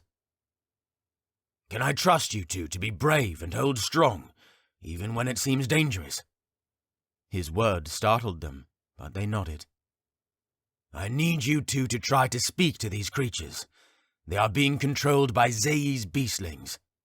I don't expect you to gain control, but to disrupt the connection between them and their riders. Can you handle being a distraction? They nodded again. I will have 2 gorges assigned to your personal protection. You'll be safe. I'll be sure of it. Yet another promise built upon hope rather than reality. Cherrick, protect them. Cherrick, forgive me. He kept them close at his sides and ran towards the first gorges he could find that were outside of the heat of battle. The Endowers held on to the hem of his garment. Slavmen, gorges! He shouted with a waving arm to capture their attention. They looked up, furrowing their brows as Phenmir approached with the Endowers. What you want? One of them shouted. We need... I'm Phenmir Stoke, Chas Thane of Harmony. Forgive us, Thane. Corrig told us about you, but we didn't know what you looked like. No need to apologize. Phenmir shook his head. I need the 2 of you to lead these Endowers to the Kaisan. He turned, and the beastlings stepped closer to the gorges. They are beastlings.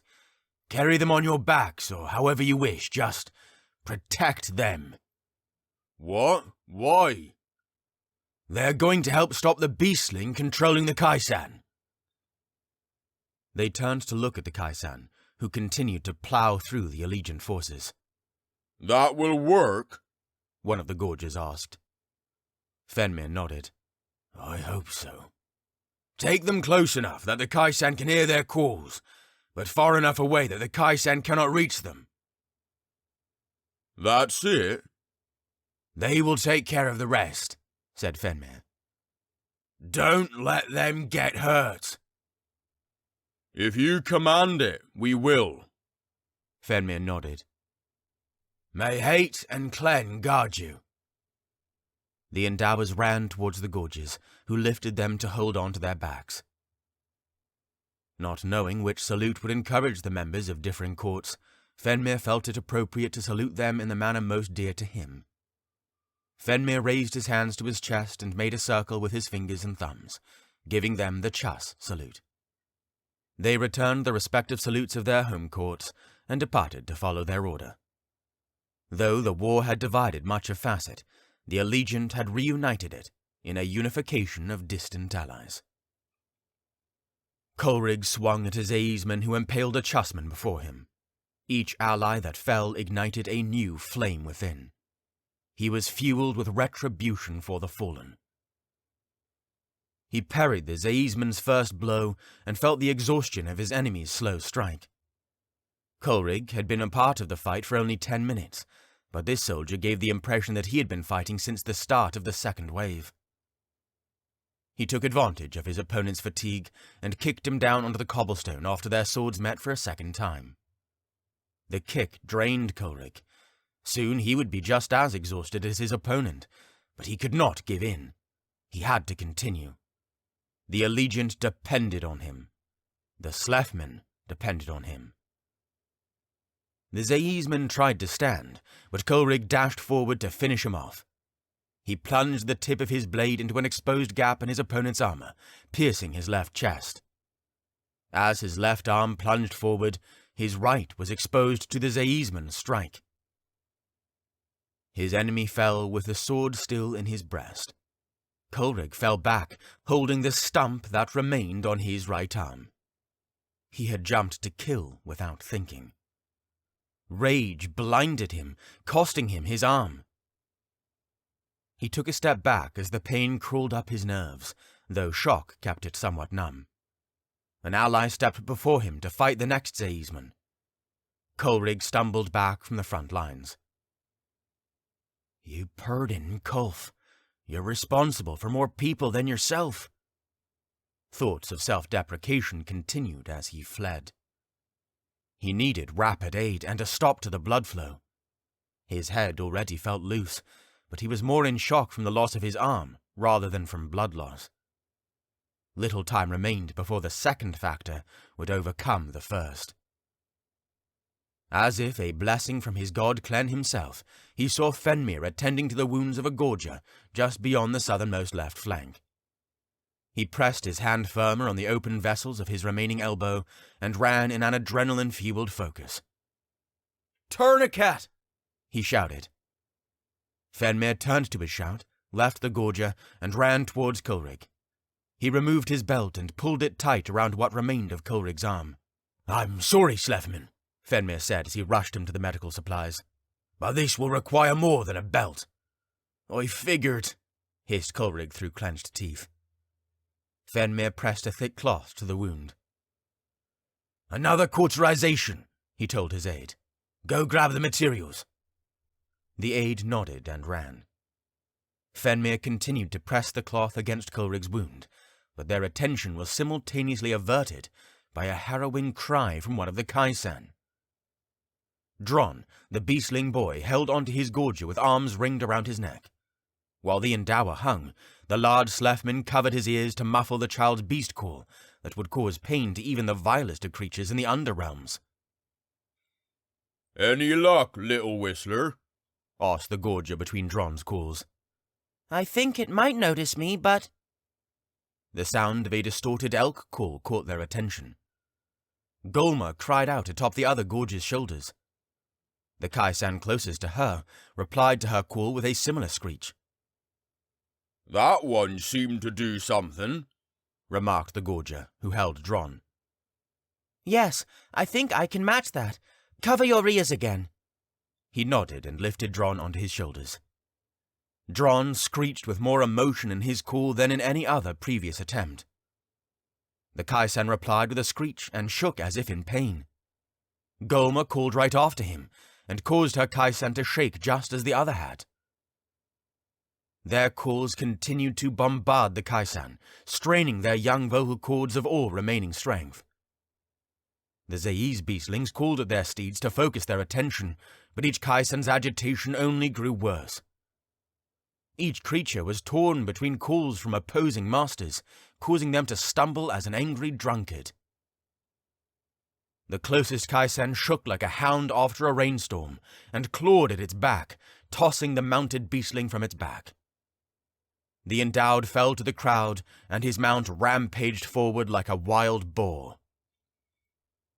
Allegiant soldiers fell to their Kaisan's swipes, but the creatures no longer focused on the Allegiant. The beastling and endower calls had set the Kaisan into their natural state, causing them to attack Allegiant and Zai's soldiers alike. The beasts of nature assaulted the two warring parties, regardless of their political conviction. Policy and pride were tenets of a privileged race, not pieces of nature itself. These people, though they were of the same species, could not bind themselves to overcome their differences of opinion, and found it best to resolve the issues over bloodshed and dominance. From an outside glance, a scholar would take the Kaisan's unbiased attack to be a god-sent cleansing, to punish a civilization so foolish for relying on murder to resolve their problems. The Allegiant and Zaismen were forced into cooperation to kill the Kaisan before any man-to-man combat could continue. Moments after the final Zai's Gorger was eliminated, the first Kaisan collapsed in a lake of its own blood. After losing its companion, the second beast appeared to surrender its morale as its stance fell to severed ankle tendons. Impaled by an Allegiant Gorger, the spirit of the final Kaisan was freed from the battlefield. The clash continued, continuing the cycle of death until the inevitable rise of the victor. Many Slef Gorgers remained, having only lost a near fourth of their numbers against the Kaisan. So it occurred that the Allegiant overcame the Zai's forces. Neither party was guilty of murder, for they were commanded to kill under the supervision of their superiors. Neither side sought malice, nor did they strive for evil. Both sides of any conflict ultimately seek the path that they deem most benevolent in its own nature. Many would become orphans, widows, or widowers after the events of the day, and this would not be the end of such bereavement. The clashes came to a gradual cease. Soldiers stood at ease and fell in exhaustion. Phenmir heard the trample of boots running towards him in the quieting square. Exhaustive strain diminished the Allegiant's desire for celebration, though very few felt it appropriate to celebrate the death of so many. "Thine Stalk! Thine Stalk!"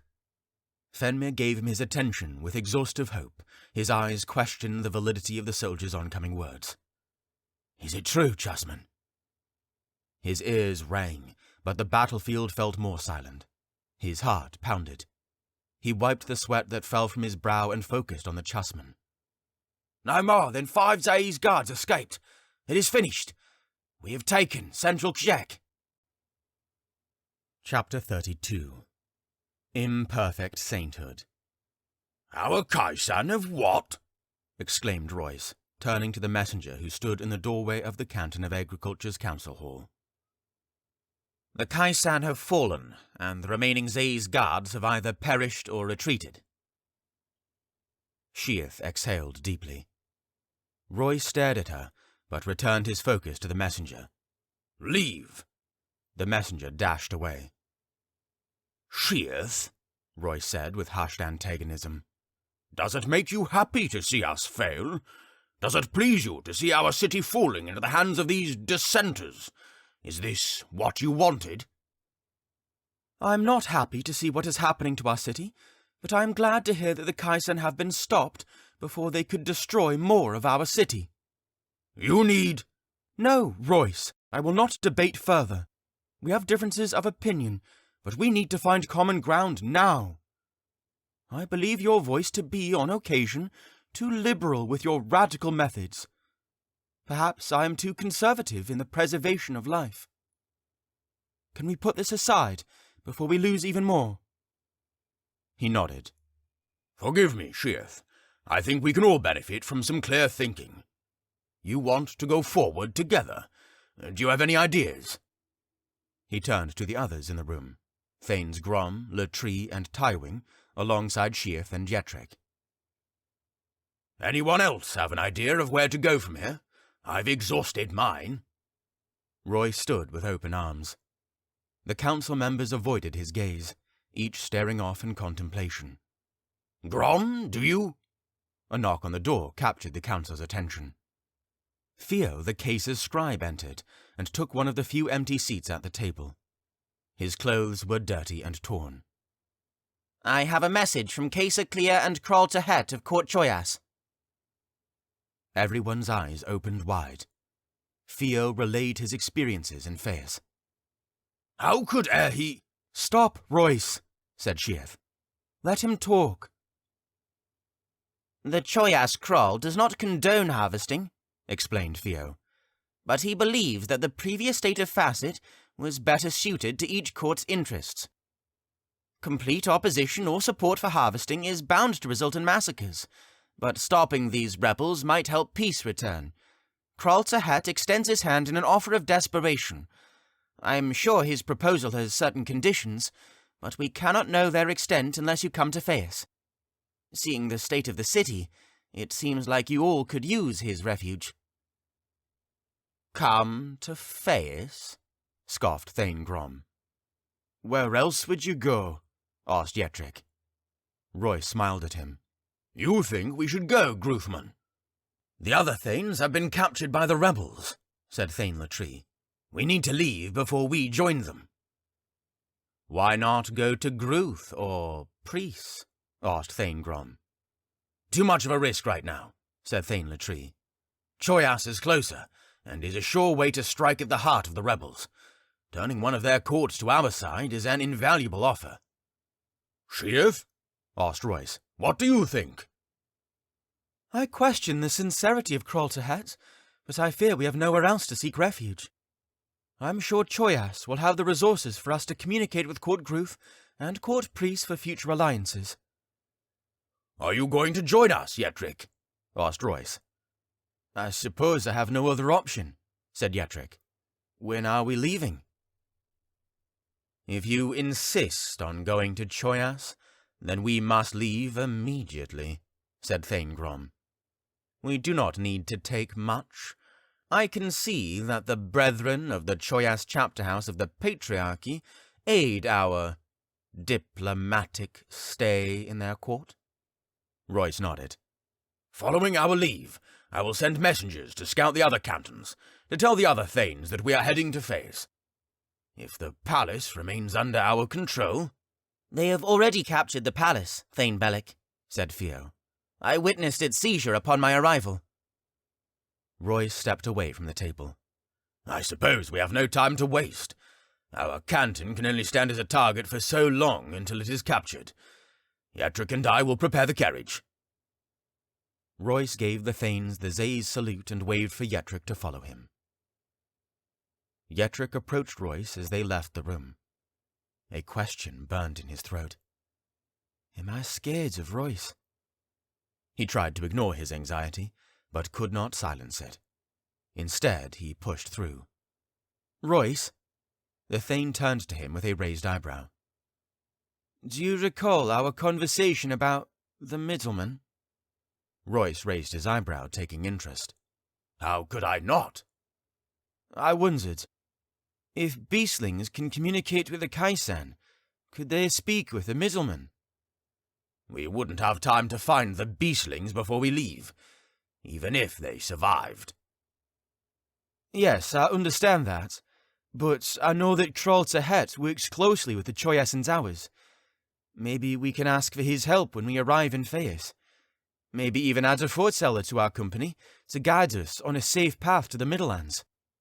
Can we be sure that a beastling, let alone an inexperienced child, can communicate with a middleman? They are not animals, more plants than humans. Is it not worth a try?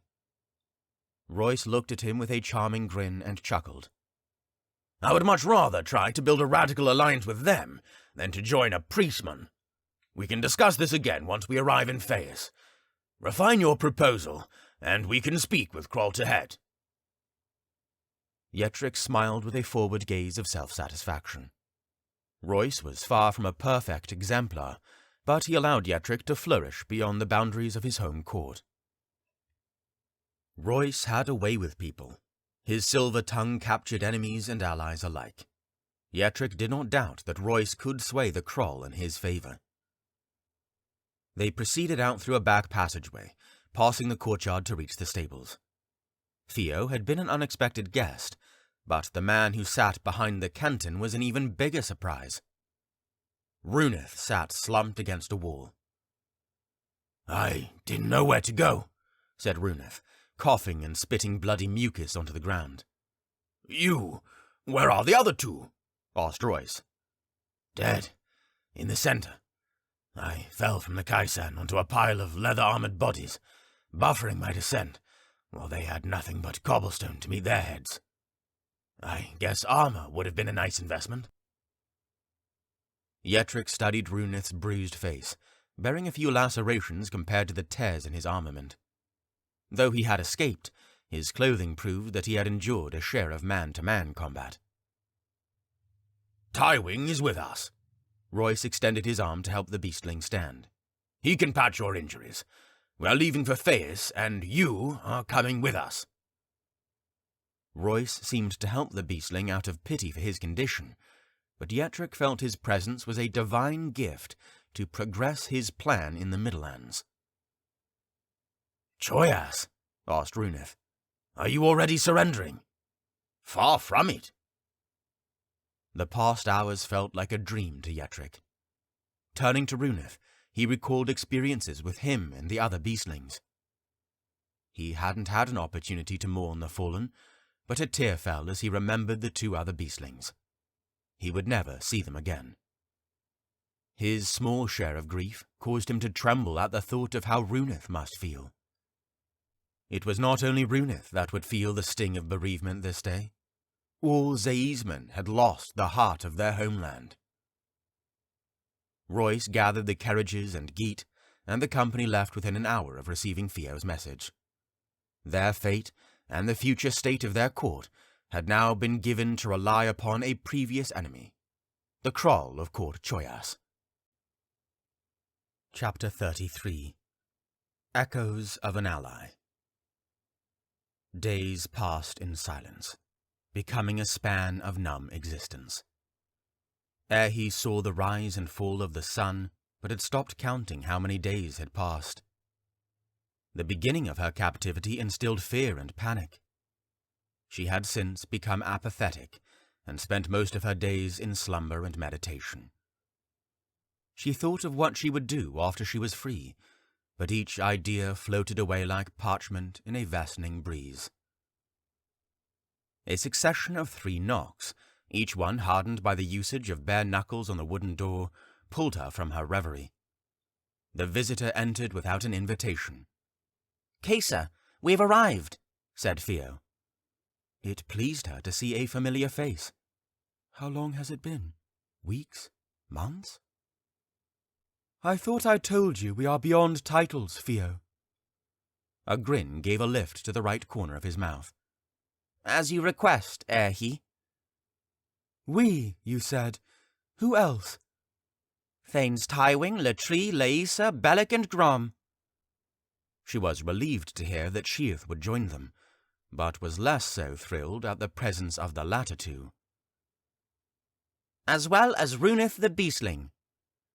Has Kroll Tehet permitted my parole? I believe so. We arrived less than an hour ago, and he wishes to consult with us. Very well, but Kroll Tehet has already ordered for his servants to bring you a change of clothes. Thank you, Theo. We will be in the throne room when you are ready. He shut the door. She had not expected to feel such joy from seeing him, but her appreciation for minute pleasures had grown. She did not wish to repeat her captivity, but she felt it was an advantageous time for introspection. Her new clothing arrived, with long sleeves and a high collar fit for a Zaiz woman, and she soon after departed to meet her kin of court Zaiz. The Zaiz nobility stood in an intimate circle as Aerhee arrived before the doors of the throne room. An unfamiliar face stood among the revered thanes, that of a young Gruthman whom she did not recognize. Sheath turned out from their group and invited Aerhee forward with a welcoming smile. "Who is the Gruthman?" she asked. Royce stepped closer to her. This is Yetrick. He has served as a diplomat and advisor to our court in a dire time of need. "I do not recall any Gruth Thane named Yetrick. I'm not a Thane, Caesar, but—" Not yet, answered Royce with his arm on the Gruthman's shoulder. But he was sent by Thane Get on a special order. He was one of the Gruth messengers we spoke of before your departure. Along with our beastlings, he aided in the capture of 2 Kaisan. Kaisan? So you followed through with that tactic? Their party took time to recount the events of the invasion of Kjak up until their arrival in Phaeus as they awaited the Kroll. He was relieved that none of them condemned her for fleeing to Choyas. She expected Sheath to understand, but neither Grom nor Royce made mention of it. Do old disagreements die when people are forced to collaborate? Though she kept her composure, she could not feel as if she were learning of the death of a loved one. Her city had fallen at the cost of Zei's pride. Zei's pride. Those 2 words were by definition antonyms, but had grown synonymous by their adamant desire for perfection. Would events have occurred differently if they heeded her call for an armistice? She knew her efforts yielded no peace, but she now felt that the initial hope was futile, seeing how easily Kroll Tehet was persuaded to join their cause. The Kroll of Court Choyas, the court whose ideal was unfaltering loyalty, had betrayed his previous allies for his gain. She had heard rumors of people disliking the Kroll. Now she could see why. This must not be the first instance of acting against what he preaches. Can we trust him? Should we? Have all the courts of Facet begun to denounce their ideals and pursue their own selfish desires? The throne room's doors opened, and an ox mask stared at them through the cracks. He is ready for you. Thane Tywing stepped forward to open the doors and lead the group into the Kroll's capacious throne room. Helloeth, Zeishman. I'm glad to see that you arrived safely. The Kroll spoke from atop his throne. The chamber walls allowed for an echo that made one feel as if he talked beside them. Royce stepped before the party. Might I ask how you wish to aid our cause? Direct, I see. Very well. As your messenger should have informed you, I long for the peaceful state in which we dwelt only earlier in this year. The Slefmen by the name of Kulrik, the very same who slew the late Chas Kroll, visited my court before the attack on your capital. Oh, how I wish he had not set such conflict in motion. I may struggle to accept the harvest in my court, but I have no right to condemn the acts of others in their respective lands. Royce nodded and stepped closer to the base of the staircase. I too wish to see the return of autonomy to the court, Your Grace. How are we to verify your loyalty to this cause so soon after you pledged loyalty to our enemy? Is this not a betrayal? Is it easy to reject conformity when pressured between 2 armies? It seems that you have likewise faced the force of their intimidation. The definition of my ideal is beyond your jurisdiction. I did not have the power to oppose my thanes. As a thane yourself, you know how little power your Kroll actually has when compared to the thanes when they are united. Now that some of my thanes are away with these rebels, I command the court. And what about your other thanes? Asked Royce. The ones who are still here in Phaeus. They will comply. I will see to that. Aerhee scowled, staring into the eye-holes of the Kroll's mask. "No need for any more arguments," The Kroll continued. "You will see my loyalty proven soon enough. Tell me, Seisman, what would you request of me in order to see your goal achieved?" "We need an envoy sent to Courts Gruth and Priest," Royce replied. "With aid from these pro-harvesting courts, we can re-establish our authority in our home court. Aside from this, Yetrick will require 2 of your endowers for a southern caravan to the Middlelands." The Kroll leaned forward, squinted eyes visible through his mask slits. "My endowers?" "Yes, Your Grace. I've been informed that the organizations of your Endower force is most remarkable. You are fortunate to have so many survive their neonatal years." "What would you have with them? You Seismen should know that they are far less experienced than any endowed. Is this not the very reason for which you harvest? To utilize adults when children are too young to know how to wield these powers?" "I agree, but we have no immediate access to any endowed outside of the few in our company. The endowers will suffice for this task. We don't need them in battle, we just need their abilities. I've heard great things about your trained endowers." "Which endowers?" "A beastling and a foreteller." "Why these 2? Why the Middlelands?" "Our trust is yet to be given, Your Grace. Perhaps once you earn it, we can discuss the intricacies of our machinations, as you have suggested. Do not let the other endowers know about our request." The Kroll eased back into the base of his throne. "Very well, though I should have you known that some of my endowers have joined the conflict in Ksek." "We can worry about those children later. For now, we thank you, Your Grace, for your compliance and discretion. Once we see that an alliance is bound between our courts, we will be more willing to divulge the most intimate of plans. This is merely the beginning of a long road." "I agree.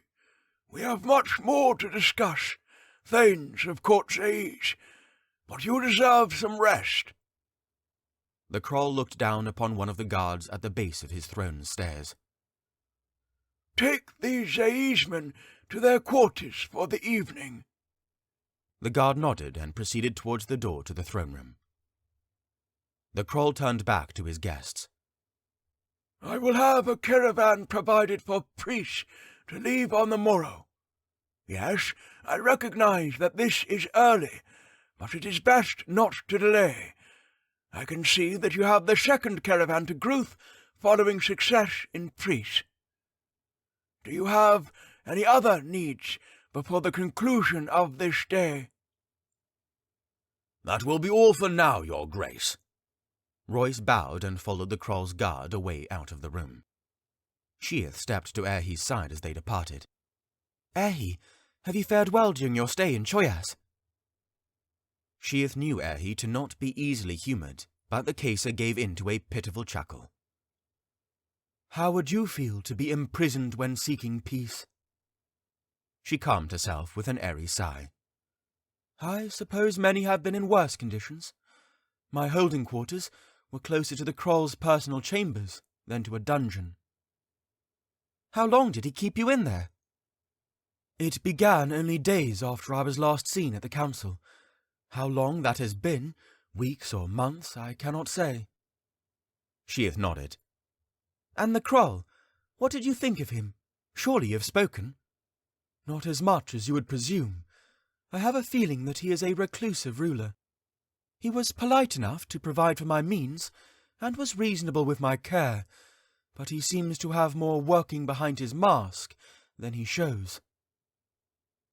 "When have you ever met a politician that does not harbour some secret?" Aerhee shrugged. "My time here has given me the opportunity to think." "How so?" "I have not taken time to live beyond my office as of late." "As of late?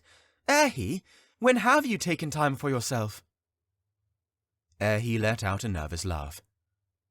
I'm still influenced by my upbringing. I thought about it, you know, the death of my father. It remained a dark shadow, but I now feel more appreciative of his efforts. He stood by his convictions, despite his accusations. You've read my memories. You know how it all happened. He gave everything, even his life, to give me one worth living.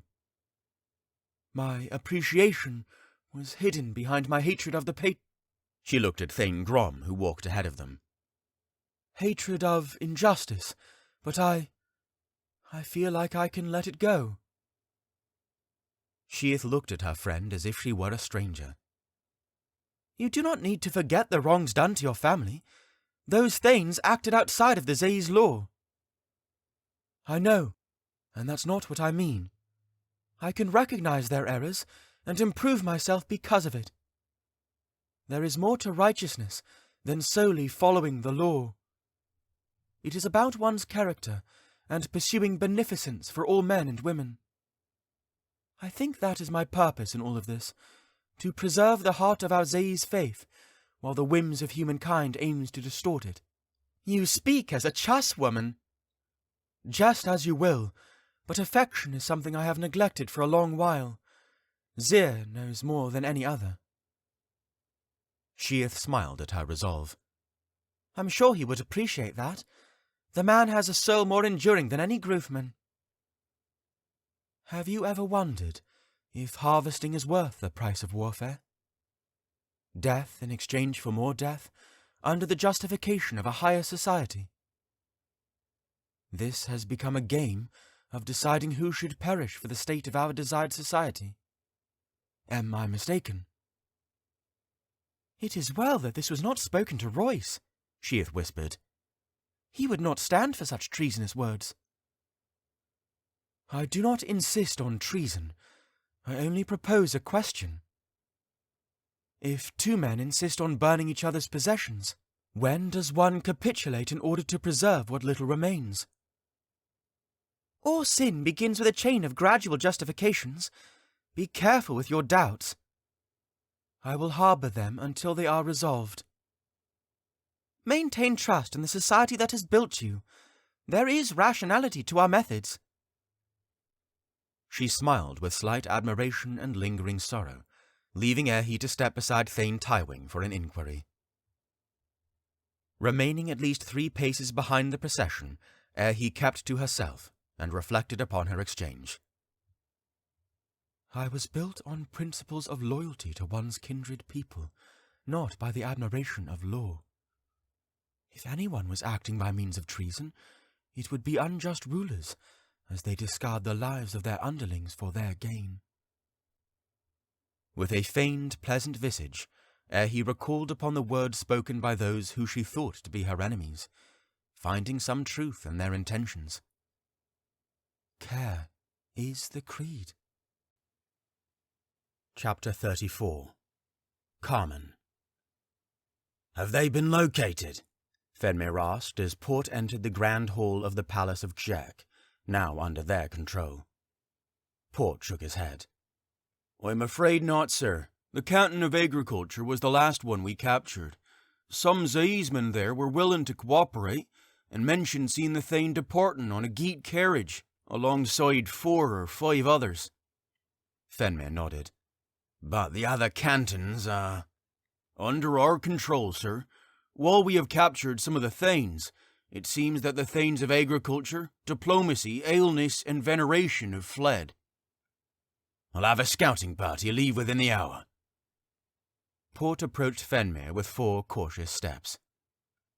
Excuse my optimism, but can't we rejoice, sir? As you inferred, these rogue Thanes will be captured, but we have the other Thanes and the Krull under our finger. Kjek is the allegiance, for now. He arose to accompany Port out of the chamber. Yes, but that does not diminish our responsibility. Find our Thanes and other leaders within the palace. Have them meet me in the dining hall. I will find Coleridge to lead us in a meeting to discuss the next steps forward. Port nodded. I expect you to be among us, Slefman. You are as much a leader as any Thane. Port bore a shy smile and descended the staircase before him, as Phenmir remained to look over the balcony of the second level. Within mere hours, the tide had turned in their favor, at the mercy of Cherrick's timing of Coleridge's arrival. Coleridge had Phenmir work as an advisor on the battlefield, but he would now have to take the office of a bureaucrat, placing his men like game pieces to maintain power. What does the possession of Zaiz entail? Can we keep it? Do we have it? Will Coleridge insist on usurping the Crow to initiate a change in harvesting policy? What of the Zaiz loyalists? How many? His mind raced like a geet antagonized by a reflected sunbeam. Worries clouded his assignment. His mind had been so fixated on the capture of Kshak. Had he believed that they could ever make it to this point? Coleridge had, and he had to borrow some of the Slefmen's hope.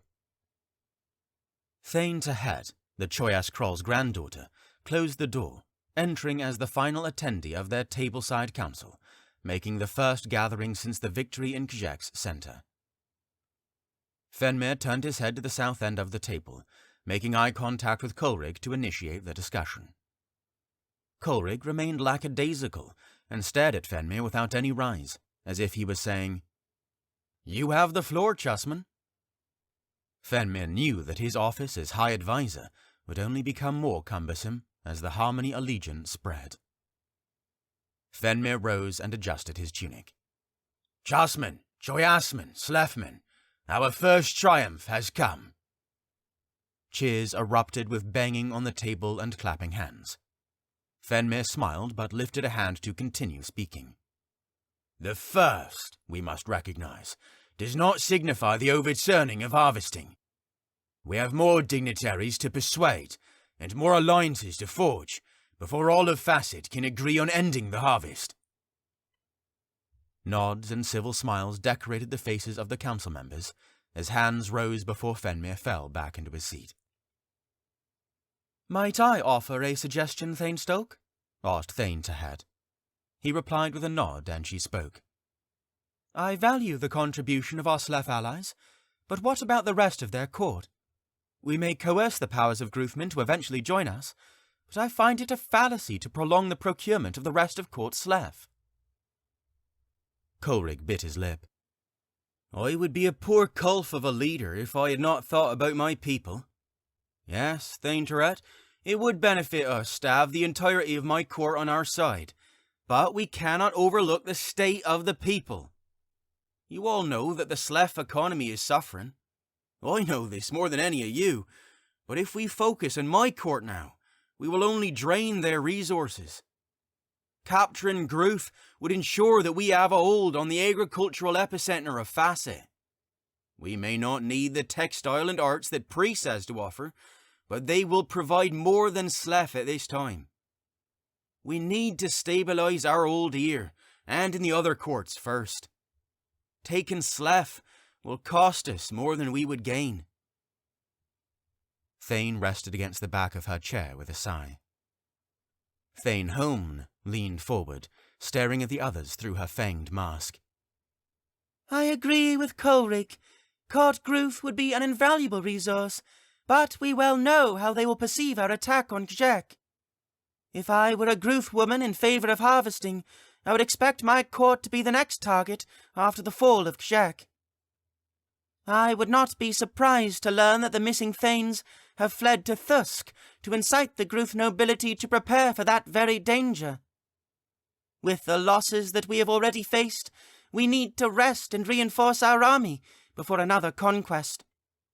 Our efforts would be best spent ensuring our control in this city and in strengthening Chas and Choyas. As the enemy inevitably grows, we could lose our home court, besides Slef, without preventative maneuvers." Coleridge thanked her with a Choyas salute. "How do you propose we secure our control in Kshak?" Phenmir asked.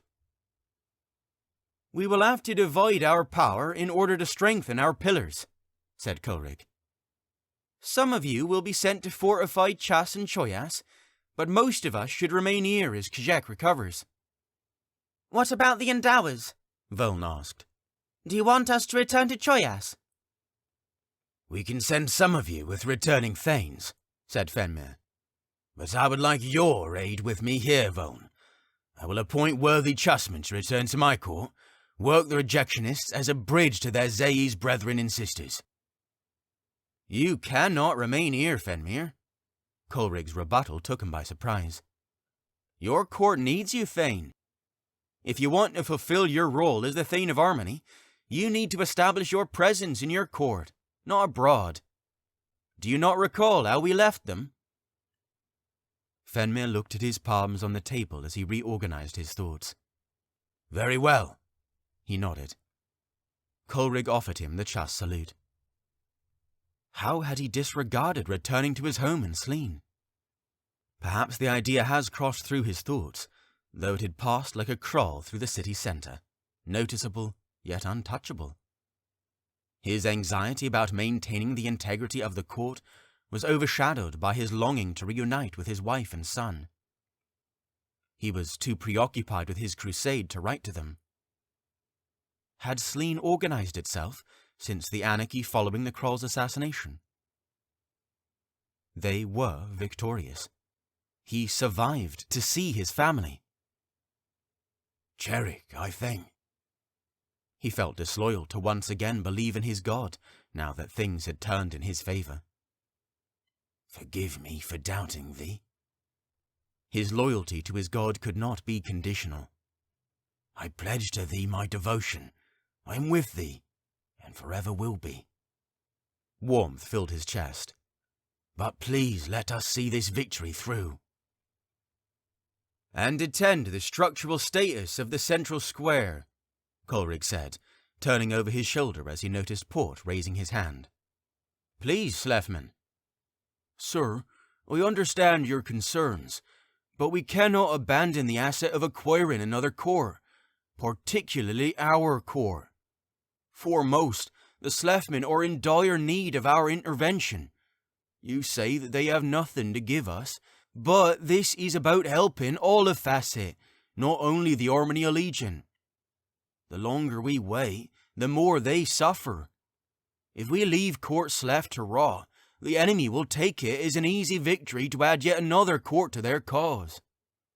This war was never about controlling power, but overturning the oppression of the weak throughout all of Facet. Power is a necessary element, no matter how you approach this port. Coleridge exhibited a slight degree of cautious superiority. Power is your concern. Very well then, how is power obtained? Through coercion. Do you expect to gain the Gruth or priest with 2.5 courts in your possession? Zae's will rise to power, but we still need time here. Slef may not amount to much, but it is another title to add to our claim. If you, as a Slefman, fight for other courts without control of your own court, you will be met with laughter rather than a hand of fellowship. If you do not care about the state of our people, Coleridge, I plead you recognize that there is a value beyond the economic state of a people. Coleridge leaned forward, but let a merryman's grin split his composure. Poor, it appears that these past months have made something of you. You speak with wisdom, boy. No boy speaks to his superiors with such conviction. You speak with wisdom, sir. A relieved smile decompressed Port. Coleridge bade him forward, placing a hand on his shoulder. This is the attitude that will gain us the support of Facet. I have expressed my discord with the capture of Slef, but Port inspires me to reconsider otherwise. I am but a man, and I am worth no more than any of you.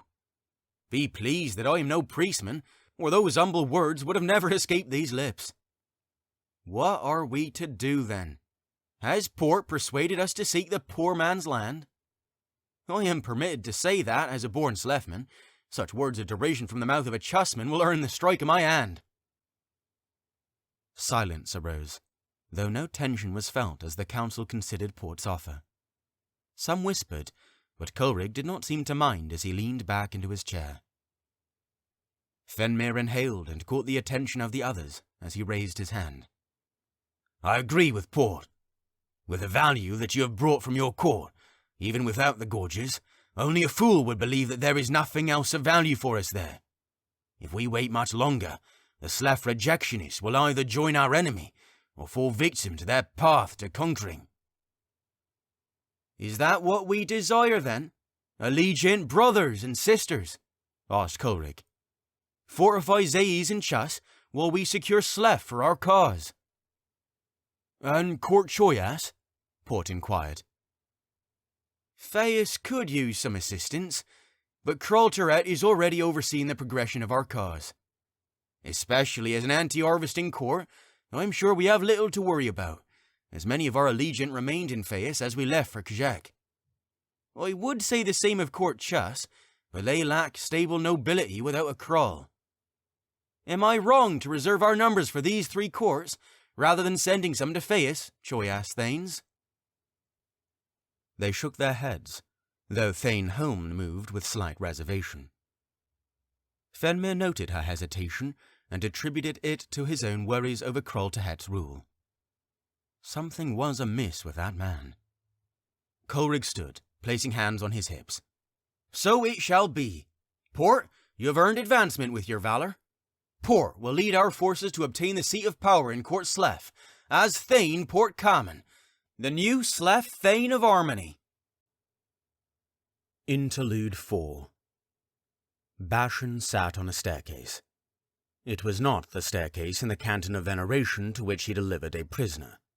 It was the staircase leading into, or what remained thereof, the Canton of Endowment. Kjek had fallen. Moans of injuries and mourning came from Chasmen, Choyasmen, Slefmen, and Zaizmen alike. Patrolmen dressed in yellow and crimson walked over the corpses of Zayiz guards and gorges. Bloodied Zaizmen wore hopeful grins, despite the ruinous square and their fallen comrades. It was obvious who the rebels were among the Zaizmen. Everything well, Zaizmen? A tall Slef woman asked as she approached Bashan. A dark streak of crusted blood ran down the side of her face. As well as one can be with his home in ruin. She sat and coughed into the crux of her arm. You look nearly untouched beside some dust. You must have been one of the lucky ones. One of the curious imbeciles to wander here after the battle's conclusion. She inspected him from head to toe. I assumed so. You did not strike me as a warrior anyway. What brought you here? So I didn't come to the safest place?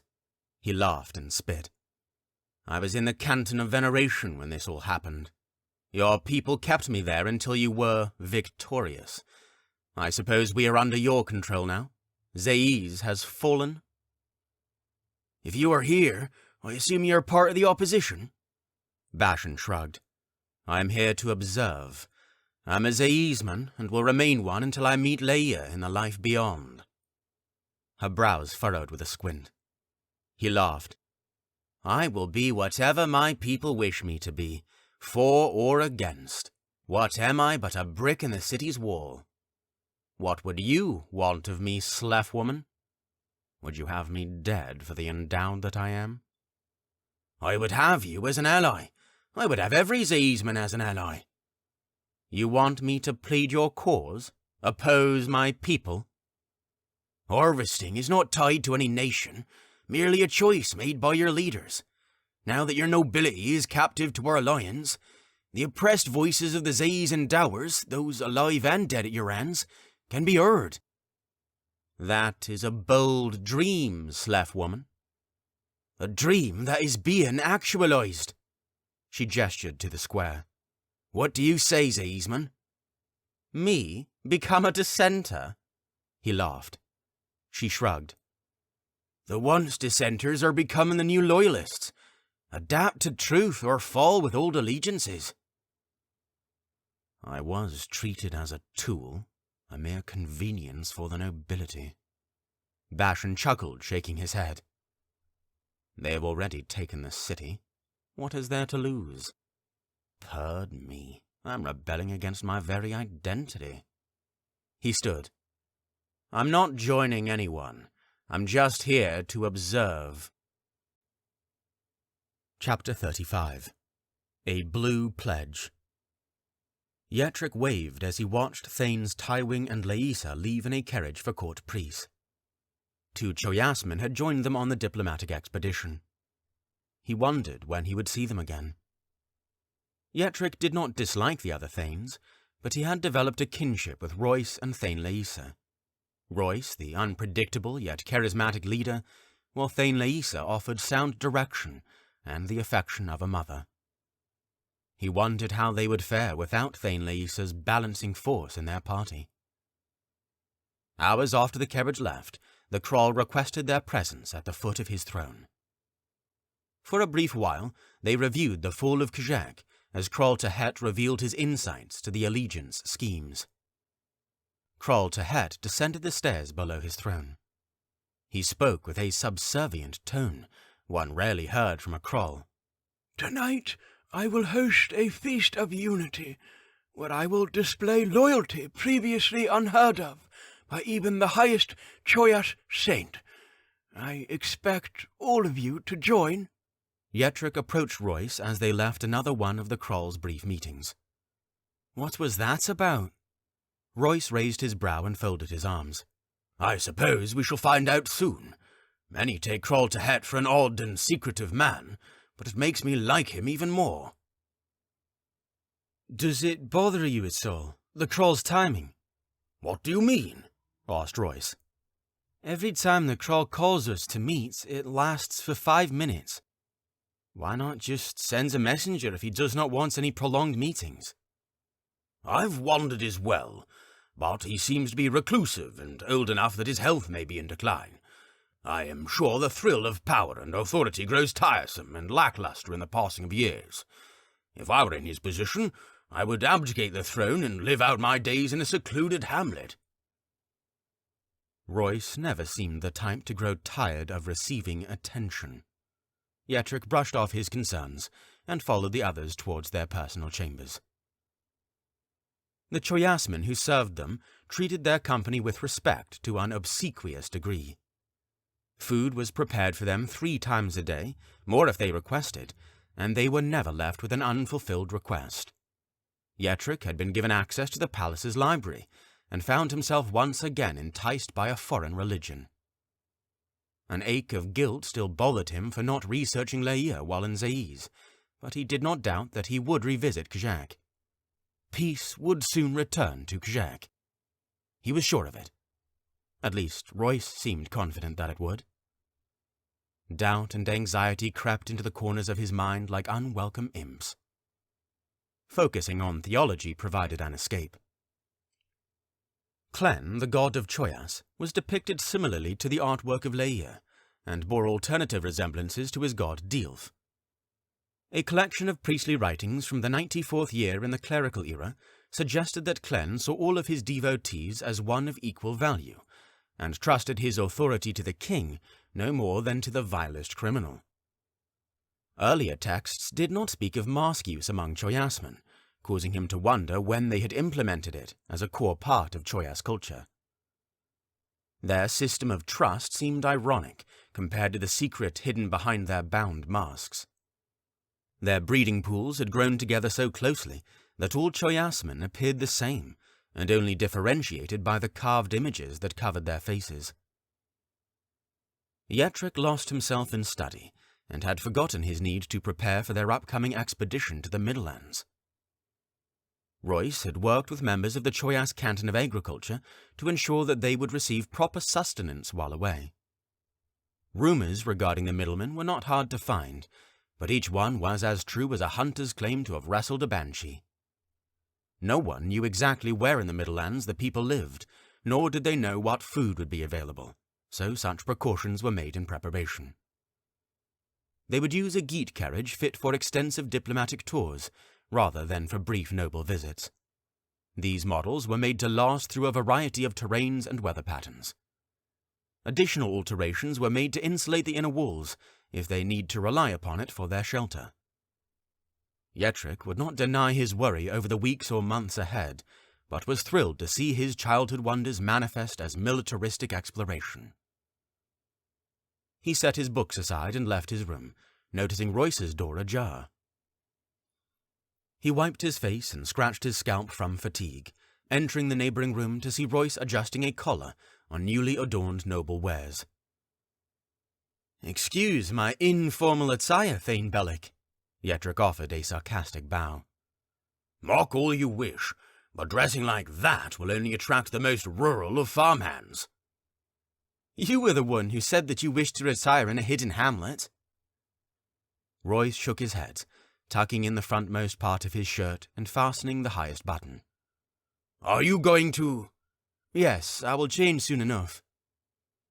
Yetrick recognized the golden glow of the setting sun that peeked out from a thin fog. Was it already time for the feast? Hours passed like seconds when reading. He left to change into a courtly attire. He finished with hair dishevelled, then jogged to meet the others. Royce did not seem one to care for his appearance with the meticulous care of most nobles, but he was the last to arrive at the west doors to the dining hall. Banter echoed beyond the doors. "My stomach feels as if it has digested itself, you cough," exclaimed Runeth, as Royce approached their company. "Pard you could benefit from losing a little weight," Royce responded. Runeth's lips lifted into a chuckling grin. Thane Latree bore an uncomfortable smile, as if he were witnessing a performance of a naked merryman. Harsh language was a rarity among the Zaïs, especially among those who were believed to be the most pious members of their court. Yetrick didn't mind hearing the cursing, but did not like to curse himself.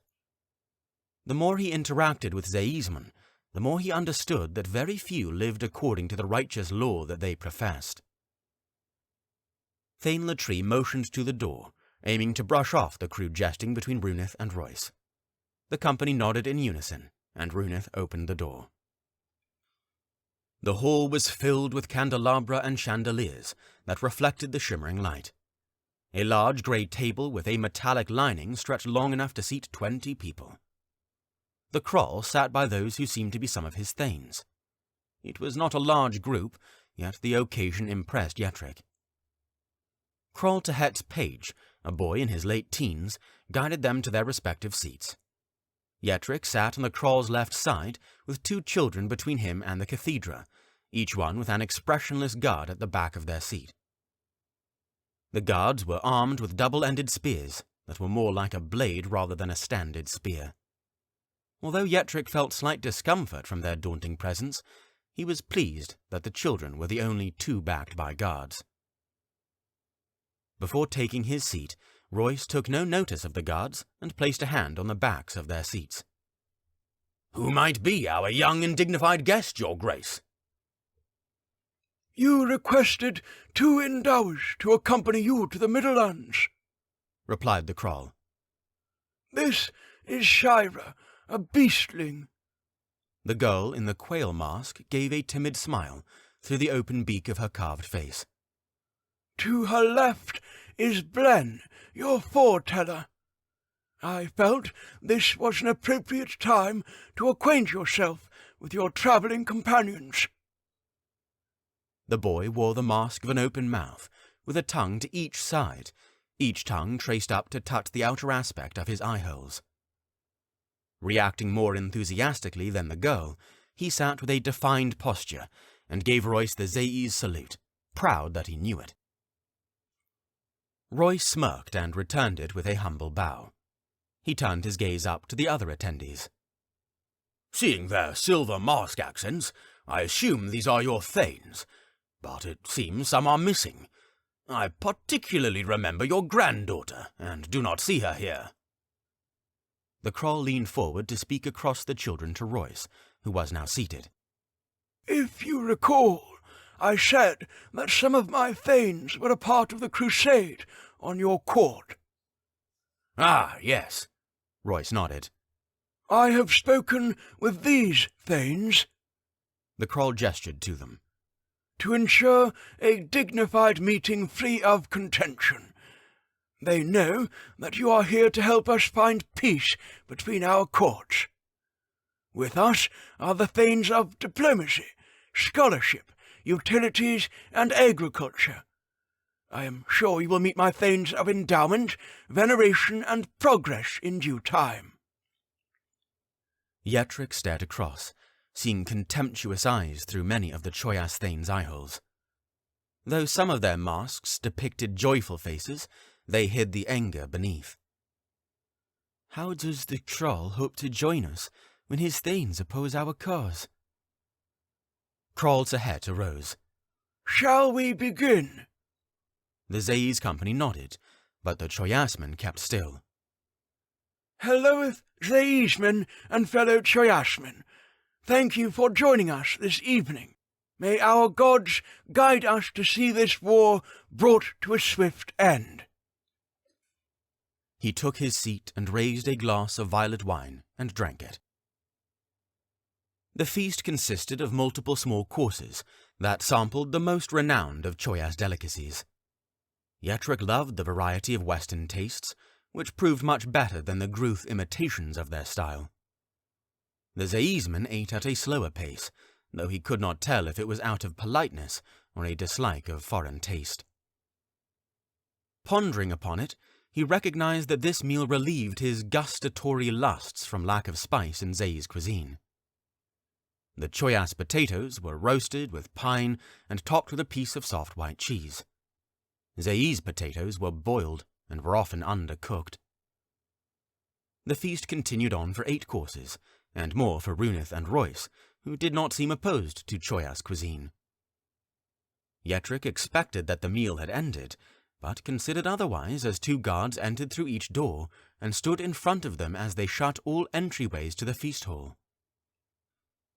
Yetrick turned to Royce with an inquisitive eye, but found him shrugging off any curiosity as he took a fist-sized bite from a pork thigh.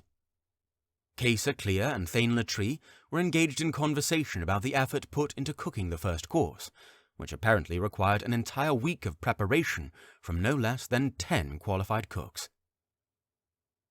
Dismissing Royce's lackadaisical attitude and the inattentiveness of the others, Yetrick turned to the right to see if Kroll Tahet took note of guards who had entered. His head turned in slight observance, with minimal movement. The Kroll straightened his posture. The Kroll finished the remaining sip of wine and beckoned his page to fetch him more. While he waited, he placed his hand on the back of the seat to his left, turning to speak in a hushed tone to the guards. The guards then spoke to the Endowers, inviting them to stand after wiping their mouths and hands clean of food residue. You must excuse these 2 for the evening. The Kroll motioned to the Endowers as they removed themselves from the table. I have asked that they receive ample rest as they prepare for your departure. They bid a polite farewell as the children left. 2 days still remained until their departure to the Middlelands, but Yetrick did not want to debate with the Kroll. He ignored it and continued to finish his final course. After Runith refused another plate, servers brought each of them a small piece of cake to cleanse their palates with a light sweet. The servers called it Zupan Tai, which was apparently an old traditional sweet given to enemies to make amends.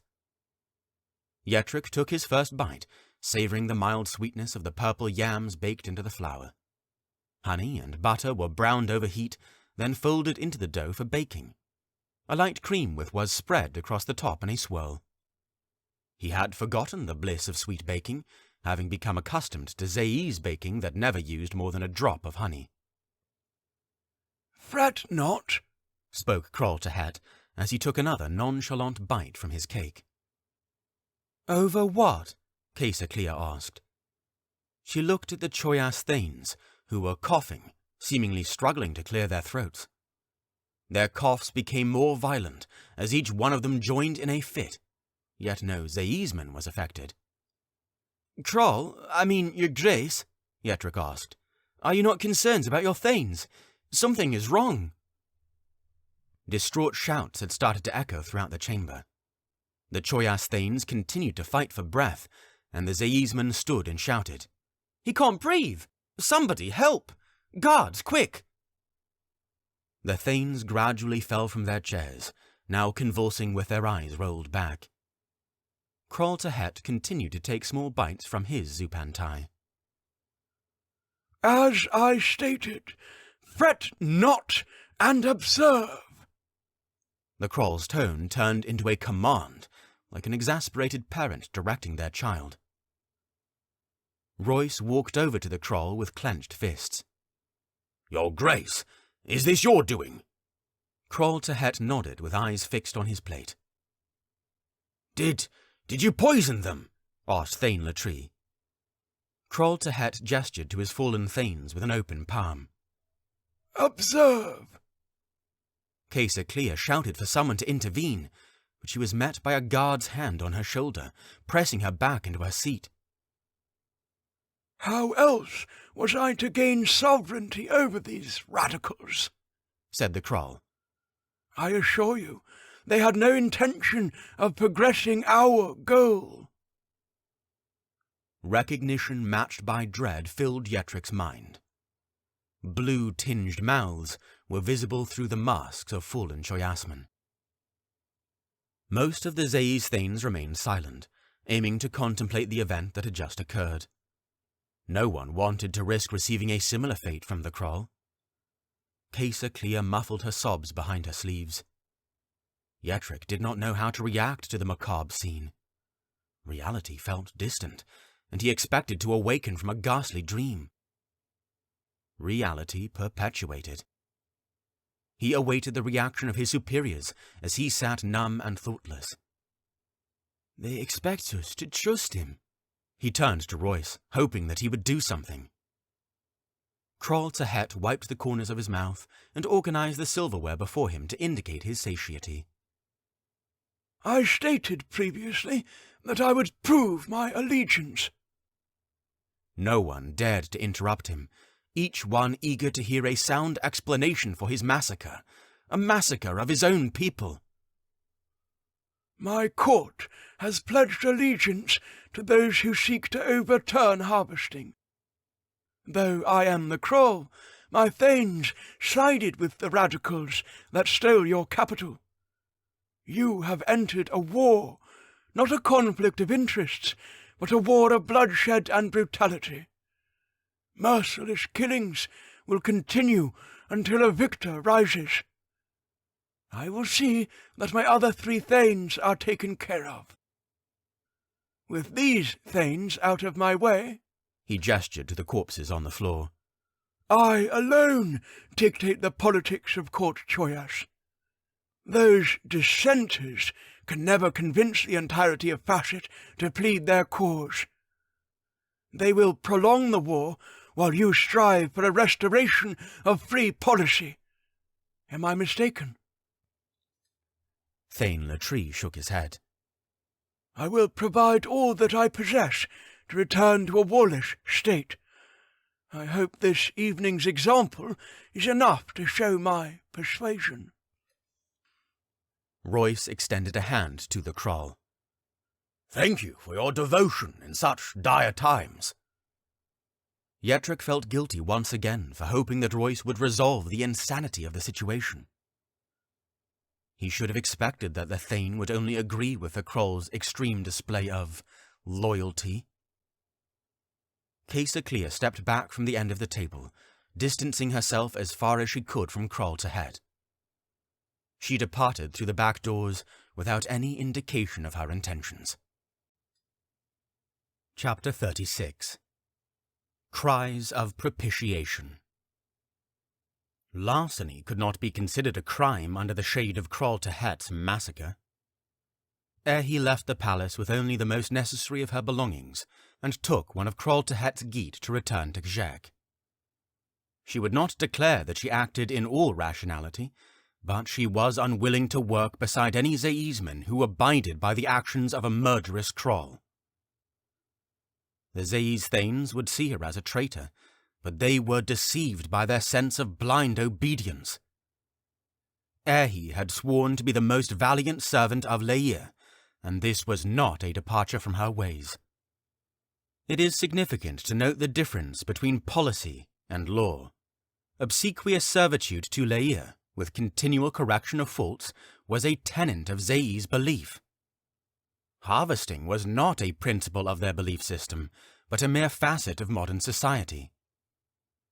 A distraction from deity, an idol. I will no longer stand for the desecration of the holy Leia's court. Help me, my God, to bring righteousness to thy people. She would no longer comply with those who kill for mass gain. Pondering upon this, she felt a hypocrite in the similarities between the Krall's action and the policy of harvesting.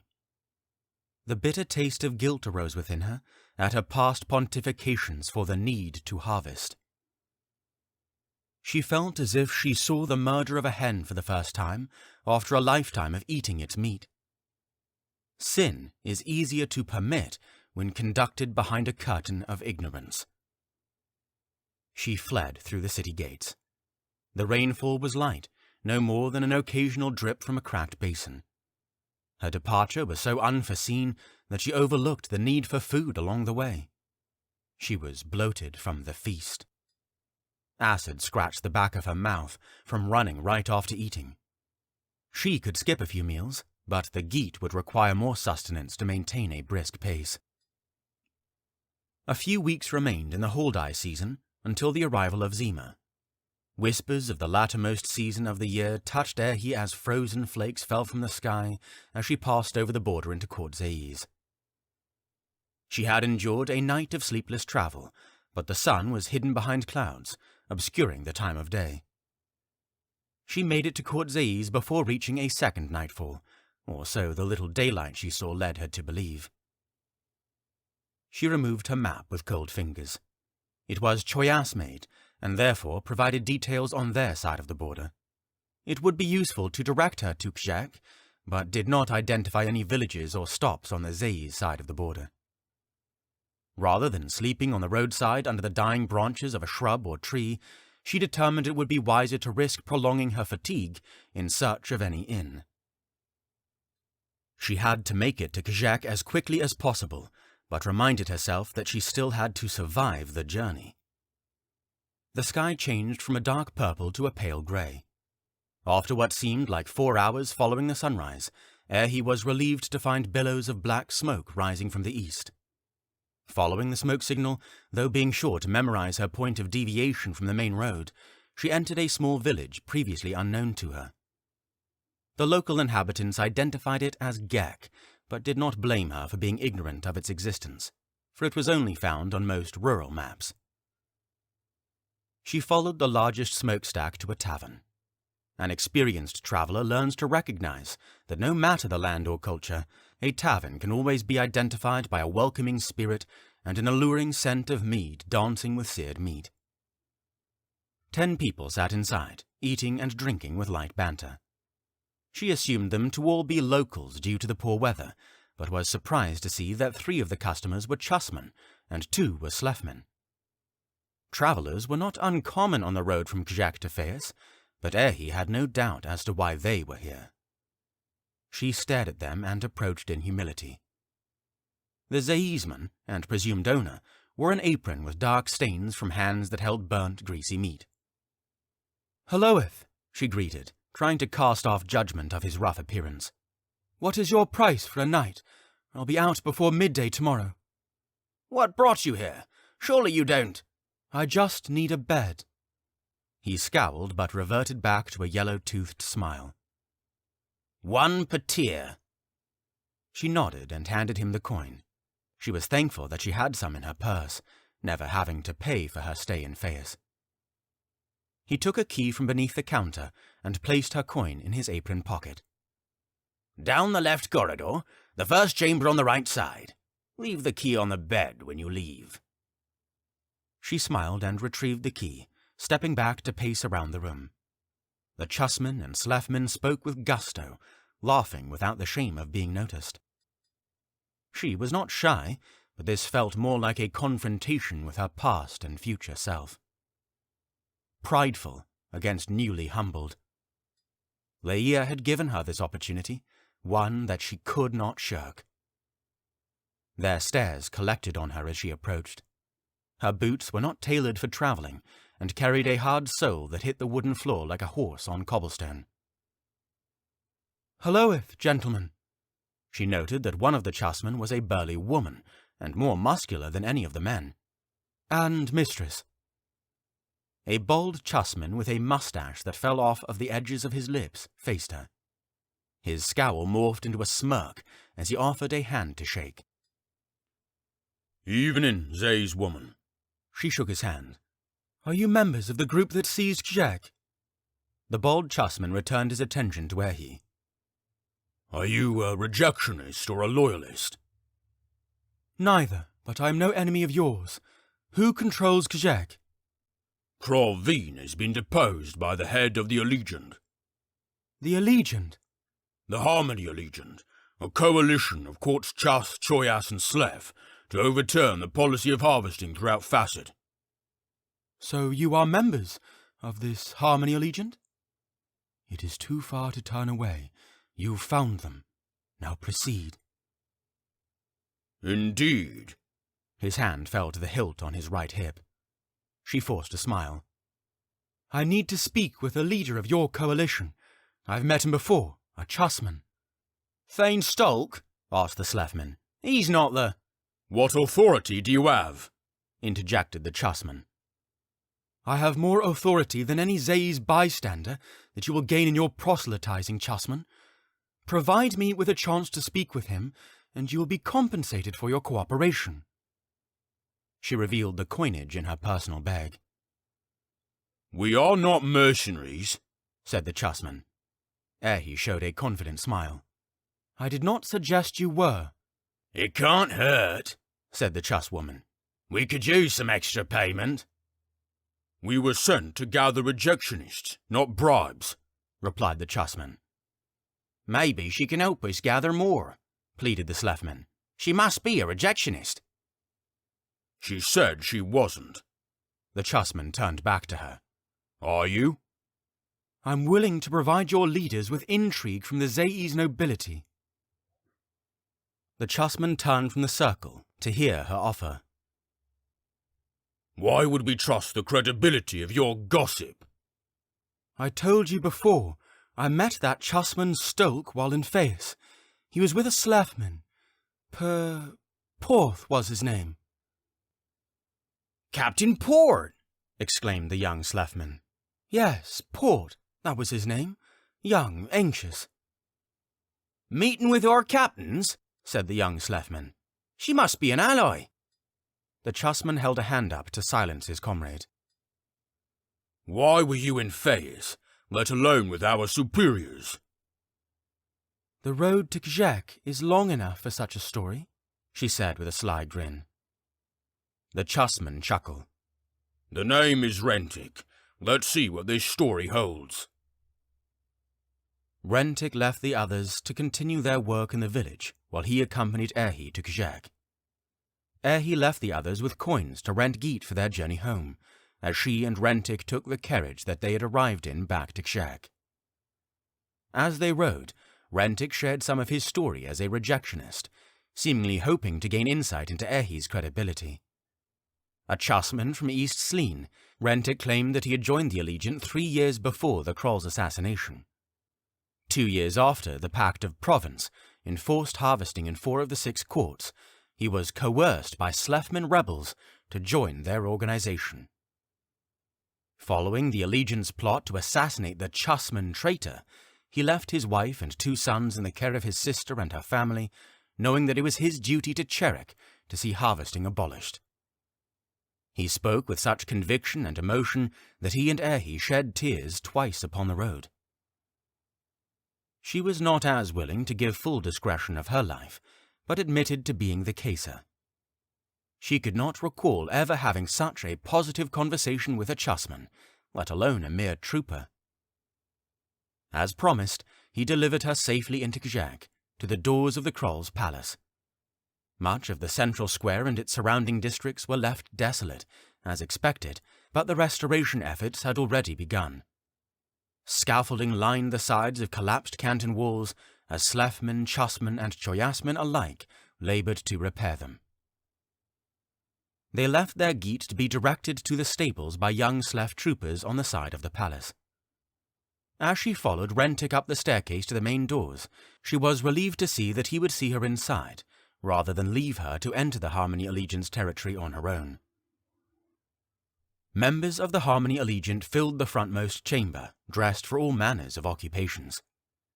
A well-armoured guard stood at each side of the doorway. The floor was reminiscent of a market, as scribes passed through hallways, as varieties of people entered and exited rooms. Aerhee had initially doubted the support for their cause, but was pleased to see how productive the city had already proven to be. "If you are who you claim to be, Caesar, lead the way," Rentic said. Don't try to attract too much attention. They might not like me here. He attempted to placate her, but followed her suppressed anxiety to the doors of the Kroll's throne room. As expected, a guard stood at each side of the door, with hand spears bound to their grips. "Is Colerig here?" asked Rentic, earning a scowl from each guard through the slits of their helms. State your business. The left guard spoke with a muffled voice. The armour proved useful in many circumstances, but it was a poor buffer for communication. "I have brought him the Caesar of Court Zaiz." They relaxed as they gazed upon the Zaiz woman. Turning to each other, they spoke with the gargling whispers reminiscent of tumbling stones in a tunnel. "Right here." The right guard entered the chamber, while the other kept a statue's glare on Aerhee. A minute passed before the clatter of boots echoed across the chamber to the door. A Slefman swung the doors outward and met his guests with triumphant glee. "Caesar clear!" he exclaimed. "Great catch, Chussman!" The guards approached her with arms ready to seize her.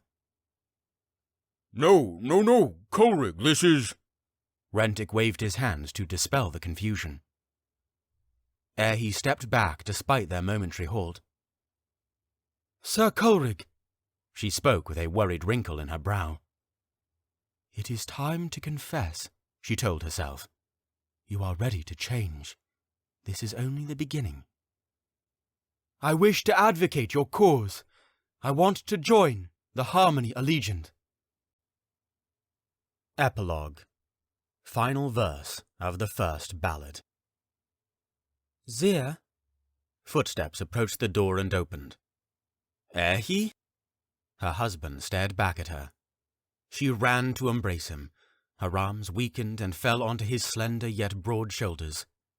Zir, He caressed the back of her head, as he did in their early years of marriage, only stopping at her request. She had drifted like an artist's magnum opus blown in a storm. But he remained the young artist, ever chasing his prized possession. She had been absent for weeks, foregoing any thought of sending a letter. You, she laughed as she wiped tears from her eyes, are more than I could ever ask for in a companion. Wiping her eyes, she faced him with palms on his shoulders. I mean it this time. She thought about mentioning her pledge to join the Allegiant, but now was not the time for her. It was the time for him. For them. I want you to remember how things were when we were first courting. That's what I will become once again, even if I have to defy Leia himself to achieve it. Zir smirked. Welcome back, my love. Cracked knuckles and a parched tongue were pleasant greetings. Phenmir had arrived in Sleen. He left for his home court soon after restorations began in central Kjek. It was due time that Sleen received equal attention. He gazed out through the carriage window. Chaos following the Kroll's assassination had left the city damaged, but it was nothing in comparison to Kjek. Despite the city's wounds, it seemed at peace. He had been away long enough for the unrest to still, but there was still much to do. The coachman had been ordered to take him into central Sleen, but he had not yet been provided with a specific destination. Phenmir ruminated upon his most important tasks. He had to see that a new Kroll was appointed, that the entirety of Court Chus was informed of the Allegion's progression, and that the Chusmen were ready to advocate the Allegion's cause. Where to begin? Who? Coachman! He opened the small window pane behind the coachman's seat. Yes, Thane Stoke? Take me to the Canton of Endowment. The evening was approaching like the melt after a snowfall. Even though snow rarely fell in Chus, even during the Zima season, Phenmir had a fondness for it. He exited the carriage and dismissed the coachman with a coin for gratuity. He ran inside, pulling aside the first person he could see. Excuse me, Chusman, but are there any Endowis here at this hour? He shook his head with a disappointed frown. I'm afraid their mothers have all called them back to bed, laughed the labourer. He continued to walk forward with 2 large tomes held in his hand, but stopped with an abrupt turn. Are you that one that left too? His eyes widened as he realized that he had ignored Phenmir's armament. That left to join the forces against harvesting? Yes. He nearly dropped the topmost tome from his sweaty palms. Indeed you are, the Thane of Harmony. Does everyone know about me? Phenmir asked, trying to speak with slight politeness to avoid sounding vain. You have become a hero. I heard much about you personally from a young Choyas woman that has been working alongside our Endowis. Kayla! Is she here? He exclaimed. If I had recognised you, I would have taken you to see her straight away. I only hope she has not yet fallen asleep. Such a diligent girl for her age. Follow me, Thane Stoke. They exited through the back doors of the canton, approaching the Chus Thane of Endowment's homestead on the property. Thane Mortriff was pleased to have her as a guest, and was more than willing to offer her a room in his own residence. He and his wife do not have children, as you likely know, and were delighted to host her. He guided Phenmir to the door and knocked twice. The door swung open. Phenmir? Asked Thane Mortriff. I thought you were in Fayes. Much more has occurred since our time in Fayes. I've just arrived from... We can discuss this in the morning. Is Kayla here? She should rest now, the Thane grinned. But it will be a pleasant surprise for her to see one of her heroes again. He opened the door to lead Phenmir inside, dismissing the labourer with a thankful wave. Phenmir was relieved to see that the grime from travelling had fallen off on the dry streets of Slean, not wishing to tarnish the beauty of Thane Mortriff's well-kept residence. He led Phenmir to the top floor, each of them stepping past the Thane's wife, who had fallen asleep reading from the Tome of Charity beside a crackling fire. They approached the first door in the left hallway, sweat perspiring in Phenmir's palms as he rubbed his fingers together. The Thane knocked on the door and stepped back to allow Phenmir to stand nearest to the entrance. Coming! Joy filled Phenmir's soul as he heard the familiar voice of a young girl. The door opened a mere moment later, and a servile mask stared at Phenmir. Despite the barrier, he recognized the glee in her countenance. She rushed to hug his legs. It's great to see you, Kayla. I did it, Thane Stoke. You did what? He asked. I've united the Chus Endowis. Well, with Thane Mortriff's help. She did most of the work, said the Thane. I helped gather them. Not too difficult a task for the Thane that oversees them, and she followed what she had practiced in Court Choyas. There is still plenty of work to do, but we have a sure start. Wonderful, he chuckled. Where are the others? She broke away from the embrace. In Kjek. In Kjek? She was astonished that they had advanced without her. Did we win? Is Zays ours? He noted that Thane Mortriff was struck with similar astonishment. Yes, in a way, but there is much more to discuss. It's late. We can talk in the morning. You aren't my father, and neither is Thane Mortriff. Tell me now. I suppose I am not, though I must keep it brief. Thane Mortriff escorted them into his study chamber, where he then relayed the recent events. Kayla was ecstatic to hear about the triumph of the gorges and the contribution of the Endower beastlings. Fear seeped through her reactions as he told them about the Kaisan, which Thane Mortryf was skeptical to believe. I cannot wait to show Völn the army that I've built. Her excitement dwindled into a yawn. We'll leave the planning for later. You need some rest, and your Endowers need you in your best condition. She nodded as they returned to her room, bidding farewell with a Choya salute. Do you need a geese or a place to sleep for the night, Phenmir? Asked Thane Mortryf. It is quite late for travelling. I do not live far from here. Thank you for the offer, but I think my wife would like a late surprise. The carriage rattled across a stony trail with violent bumps. A large stone in the path woke Yetrick as his resting head hit the side of the carriage wall. He wiped his eyes and found that the sun had just started to rise. Royce and Runith remained asleep while the Endowers spoke to each other in whispers as they stared and pointed at the passing landscape. His back ached from sleeping against the carriage wall. Royce sat across from him, with no sign of apparent discomfort, only causing discomfort to the others with voluminous snoring. Seeing the Thane of Agriculture, he recalled the events in Phaeus prior to their departure. The Caesar fled from the scene before Thane Tahet had concluded his justification for murder. Yetrick would have joined her if Royce had not persuaded him otherwise. No other member of their party was opposed to the act, but only Royce exclaimed gratitude to the Krall for his actions, as if he had expected it. Witnessing their deaths would become a lifelong trauma. Yetrick remained calm, but later fell into a state of panic in conversation with Royce. "This is war, Yetrick," he told him. Royce comforted Yetrick, eventually aiding him to view the situation with a sound mind. The act was not admirable, but necessary. The Thane had grown to become his mentor in a world of clouded morality. Royce taught him that the line between right and wrong was an obscure cloud that drifted to each side of the scale. On occasion, a grim decision must be favoured for the triumph of righteousness. Royce's caution returned to him. "Against all, Shera and Blen shall never know the truth of what has occurred. They will learn that it was an attack from outside forces, or something of the likes. The details will be fixed by Krall Tahet. We need them placated and compliant for our journey to the south." As Yetrick turned to the Endowers, they both moved to press their faces to the window.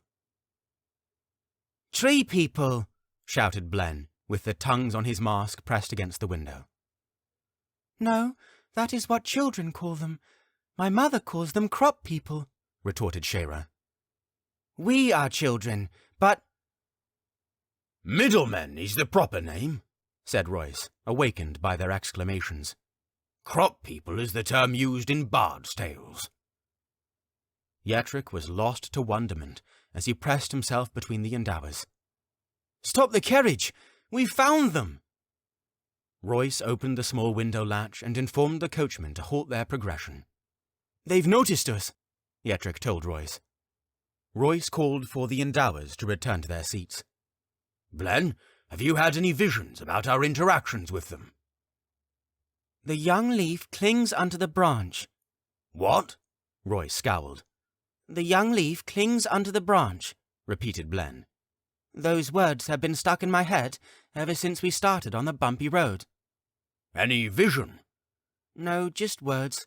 For foretellers, it's usually words or a picture. Only sometimes we see a vision." Royce nodded, retaining his scowl of confusion. "We will all step out, but stay back with Yetrick while Shera and Runith approach them." He turned to Shera. "Do what you need to do, but let Runith lead." "What do they sound like?" she asked. "How am I supposed to mimic their speech?" "Try talking to them and listen. I don't care. That is for you and Runith to find out. Yetrick and I will stand back and observe. Are we all prepared?" The party exchanged glances and looked back at Royce with a mutual nod. Runith was the first to exit, placing his boots on the field of reeds, reminiscent of verdant wheat. 2 middlemen stood 50 paces out from the carriage, each one holding what looked like a basket of harvested goods.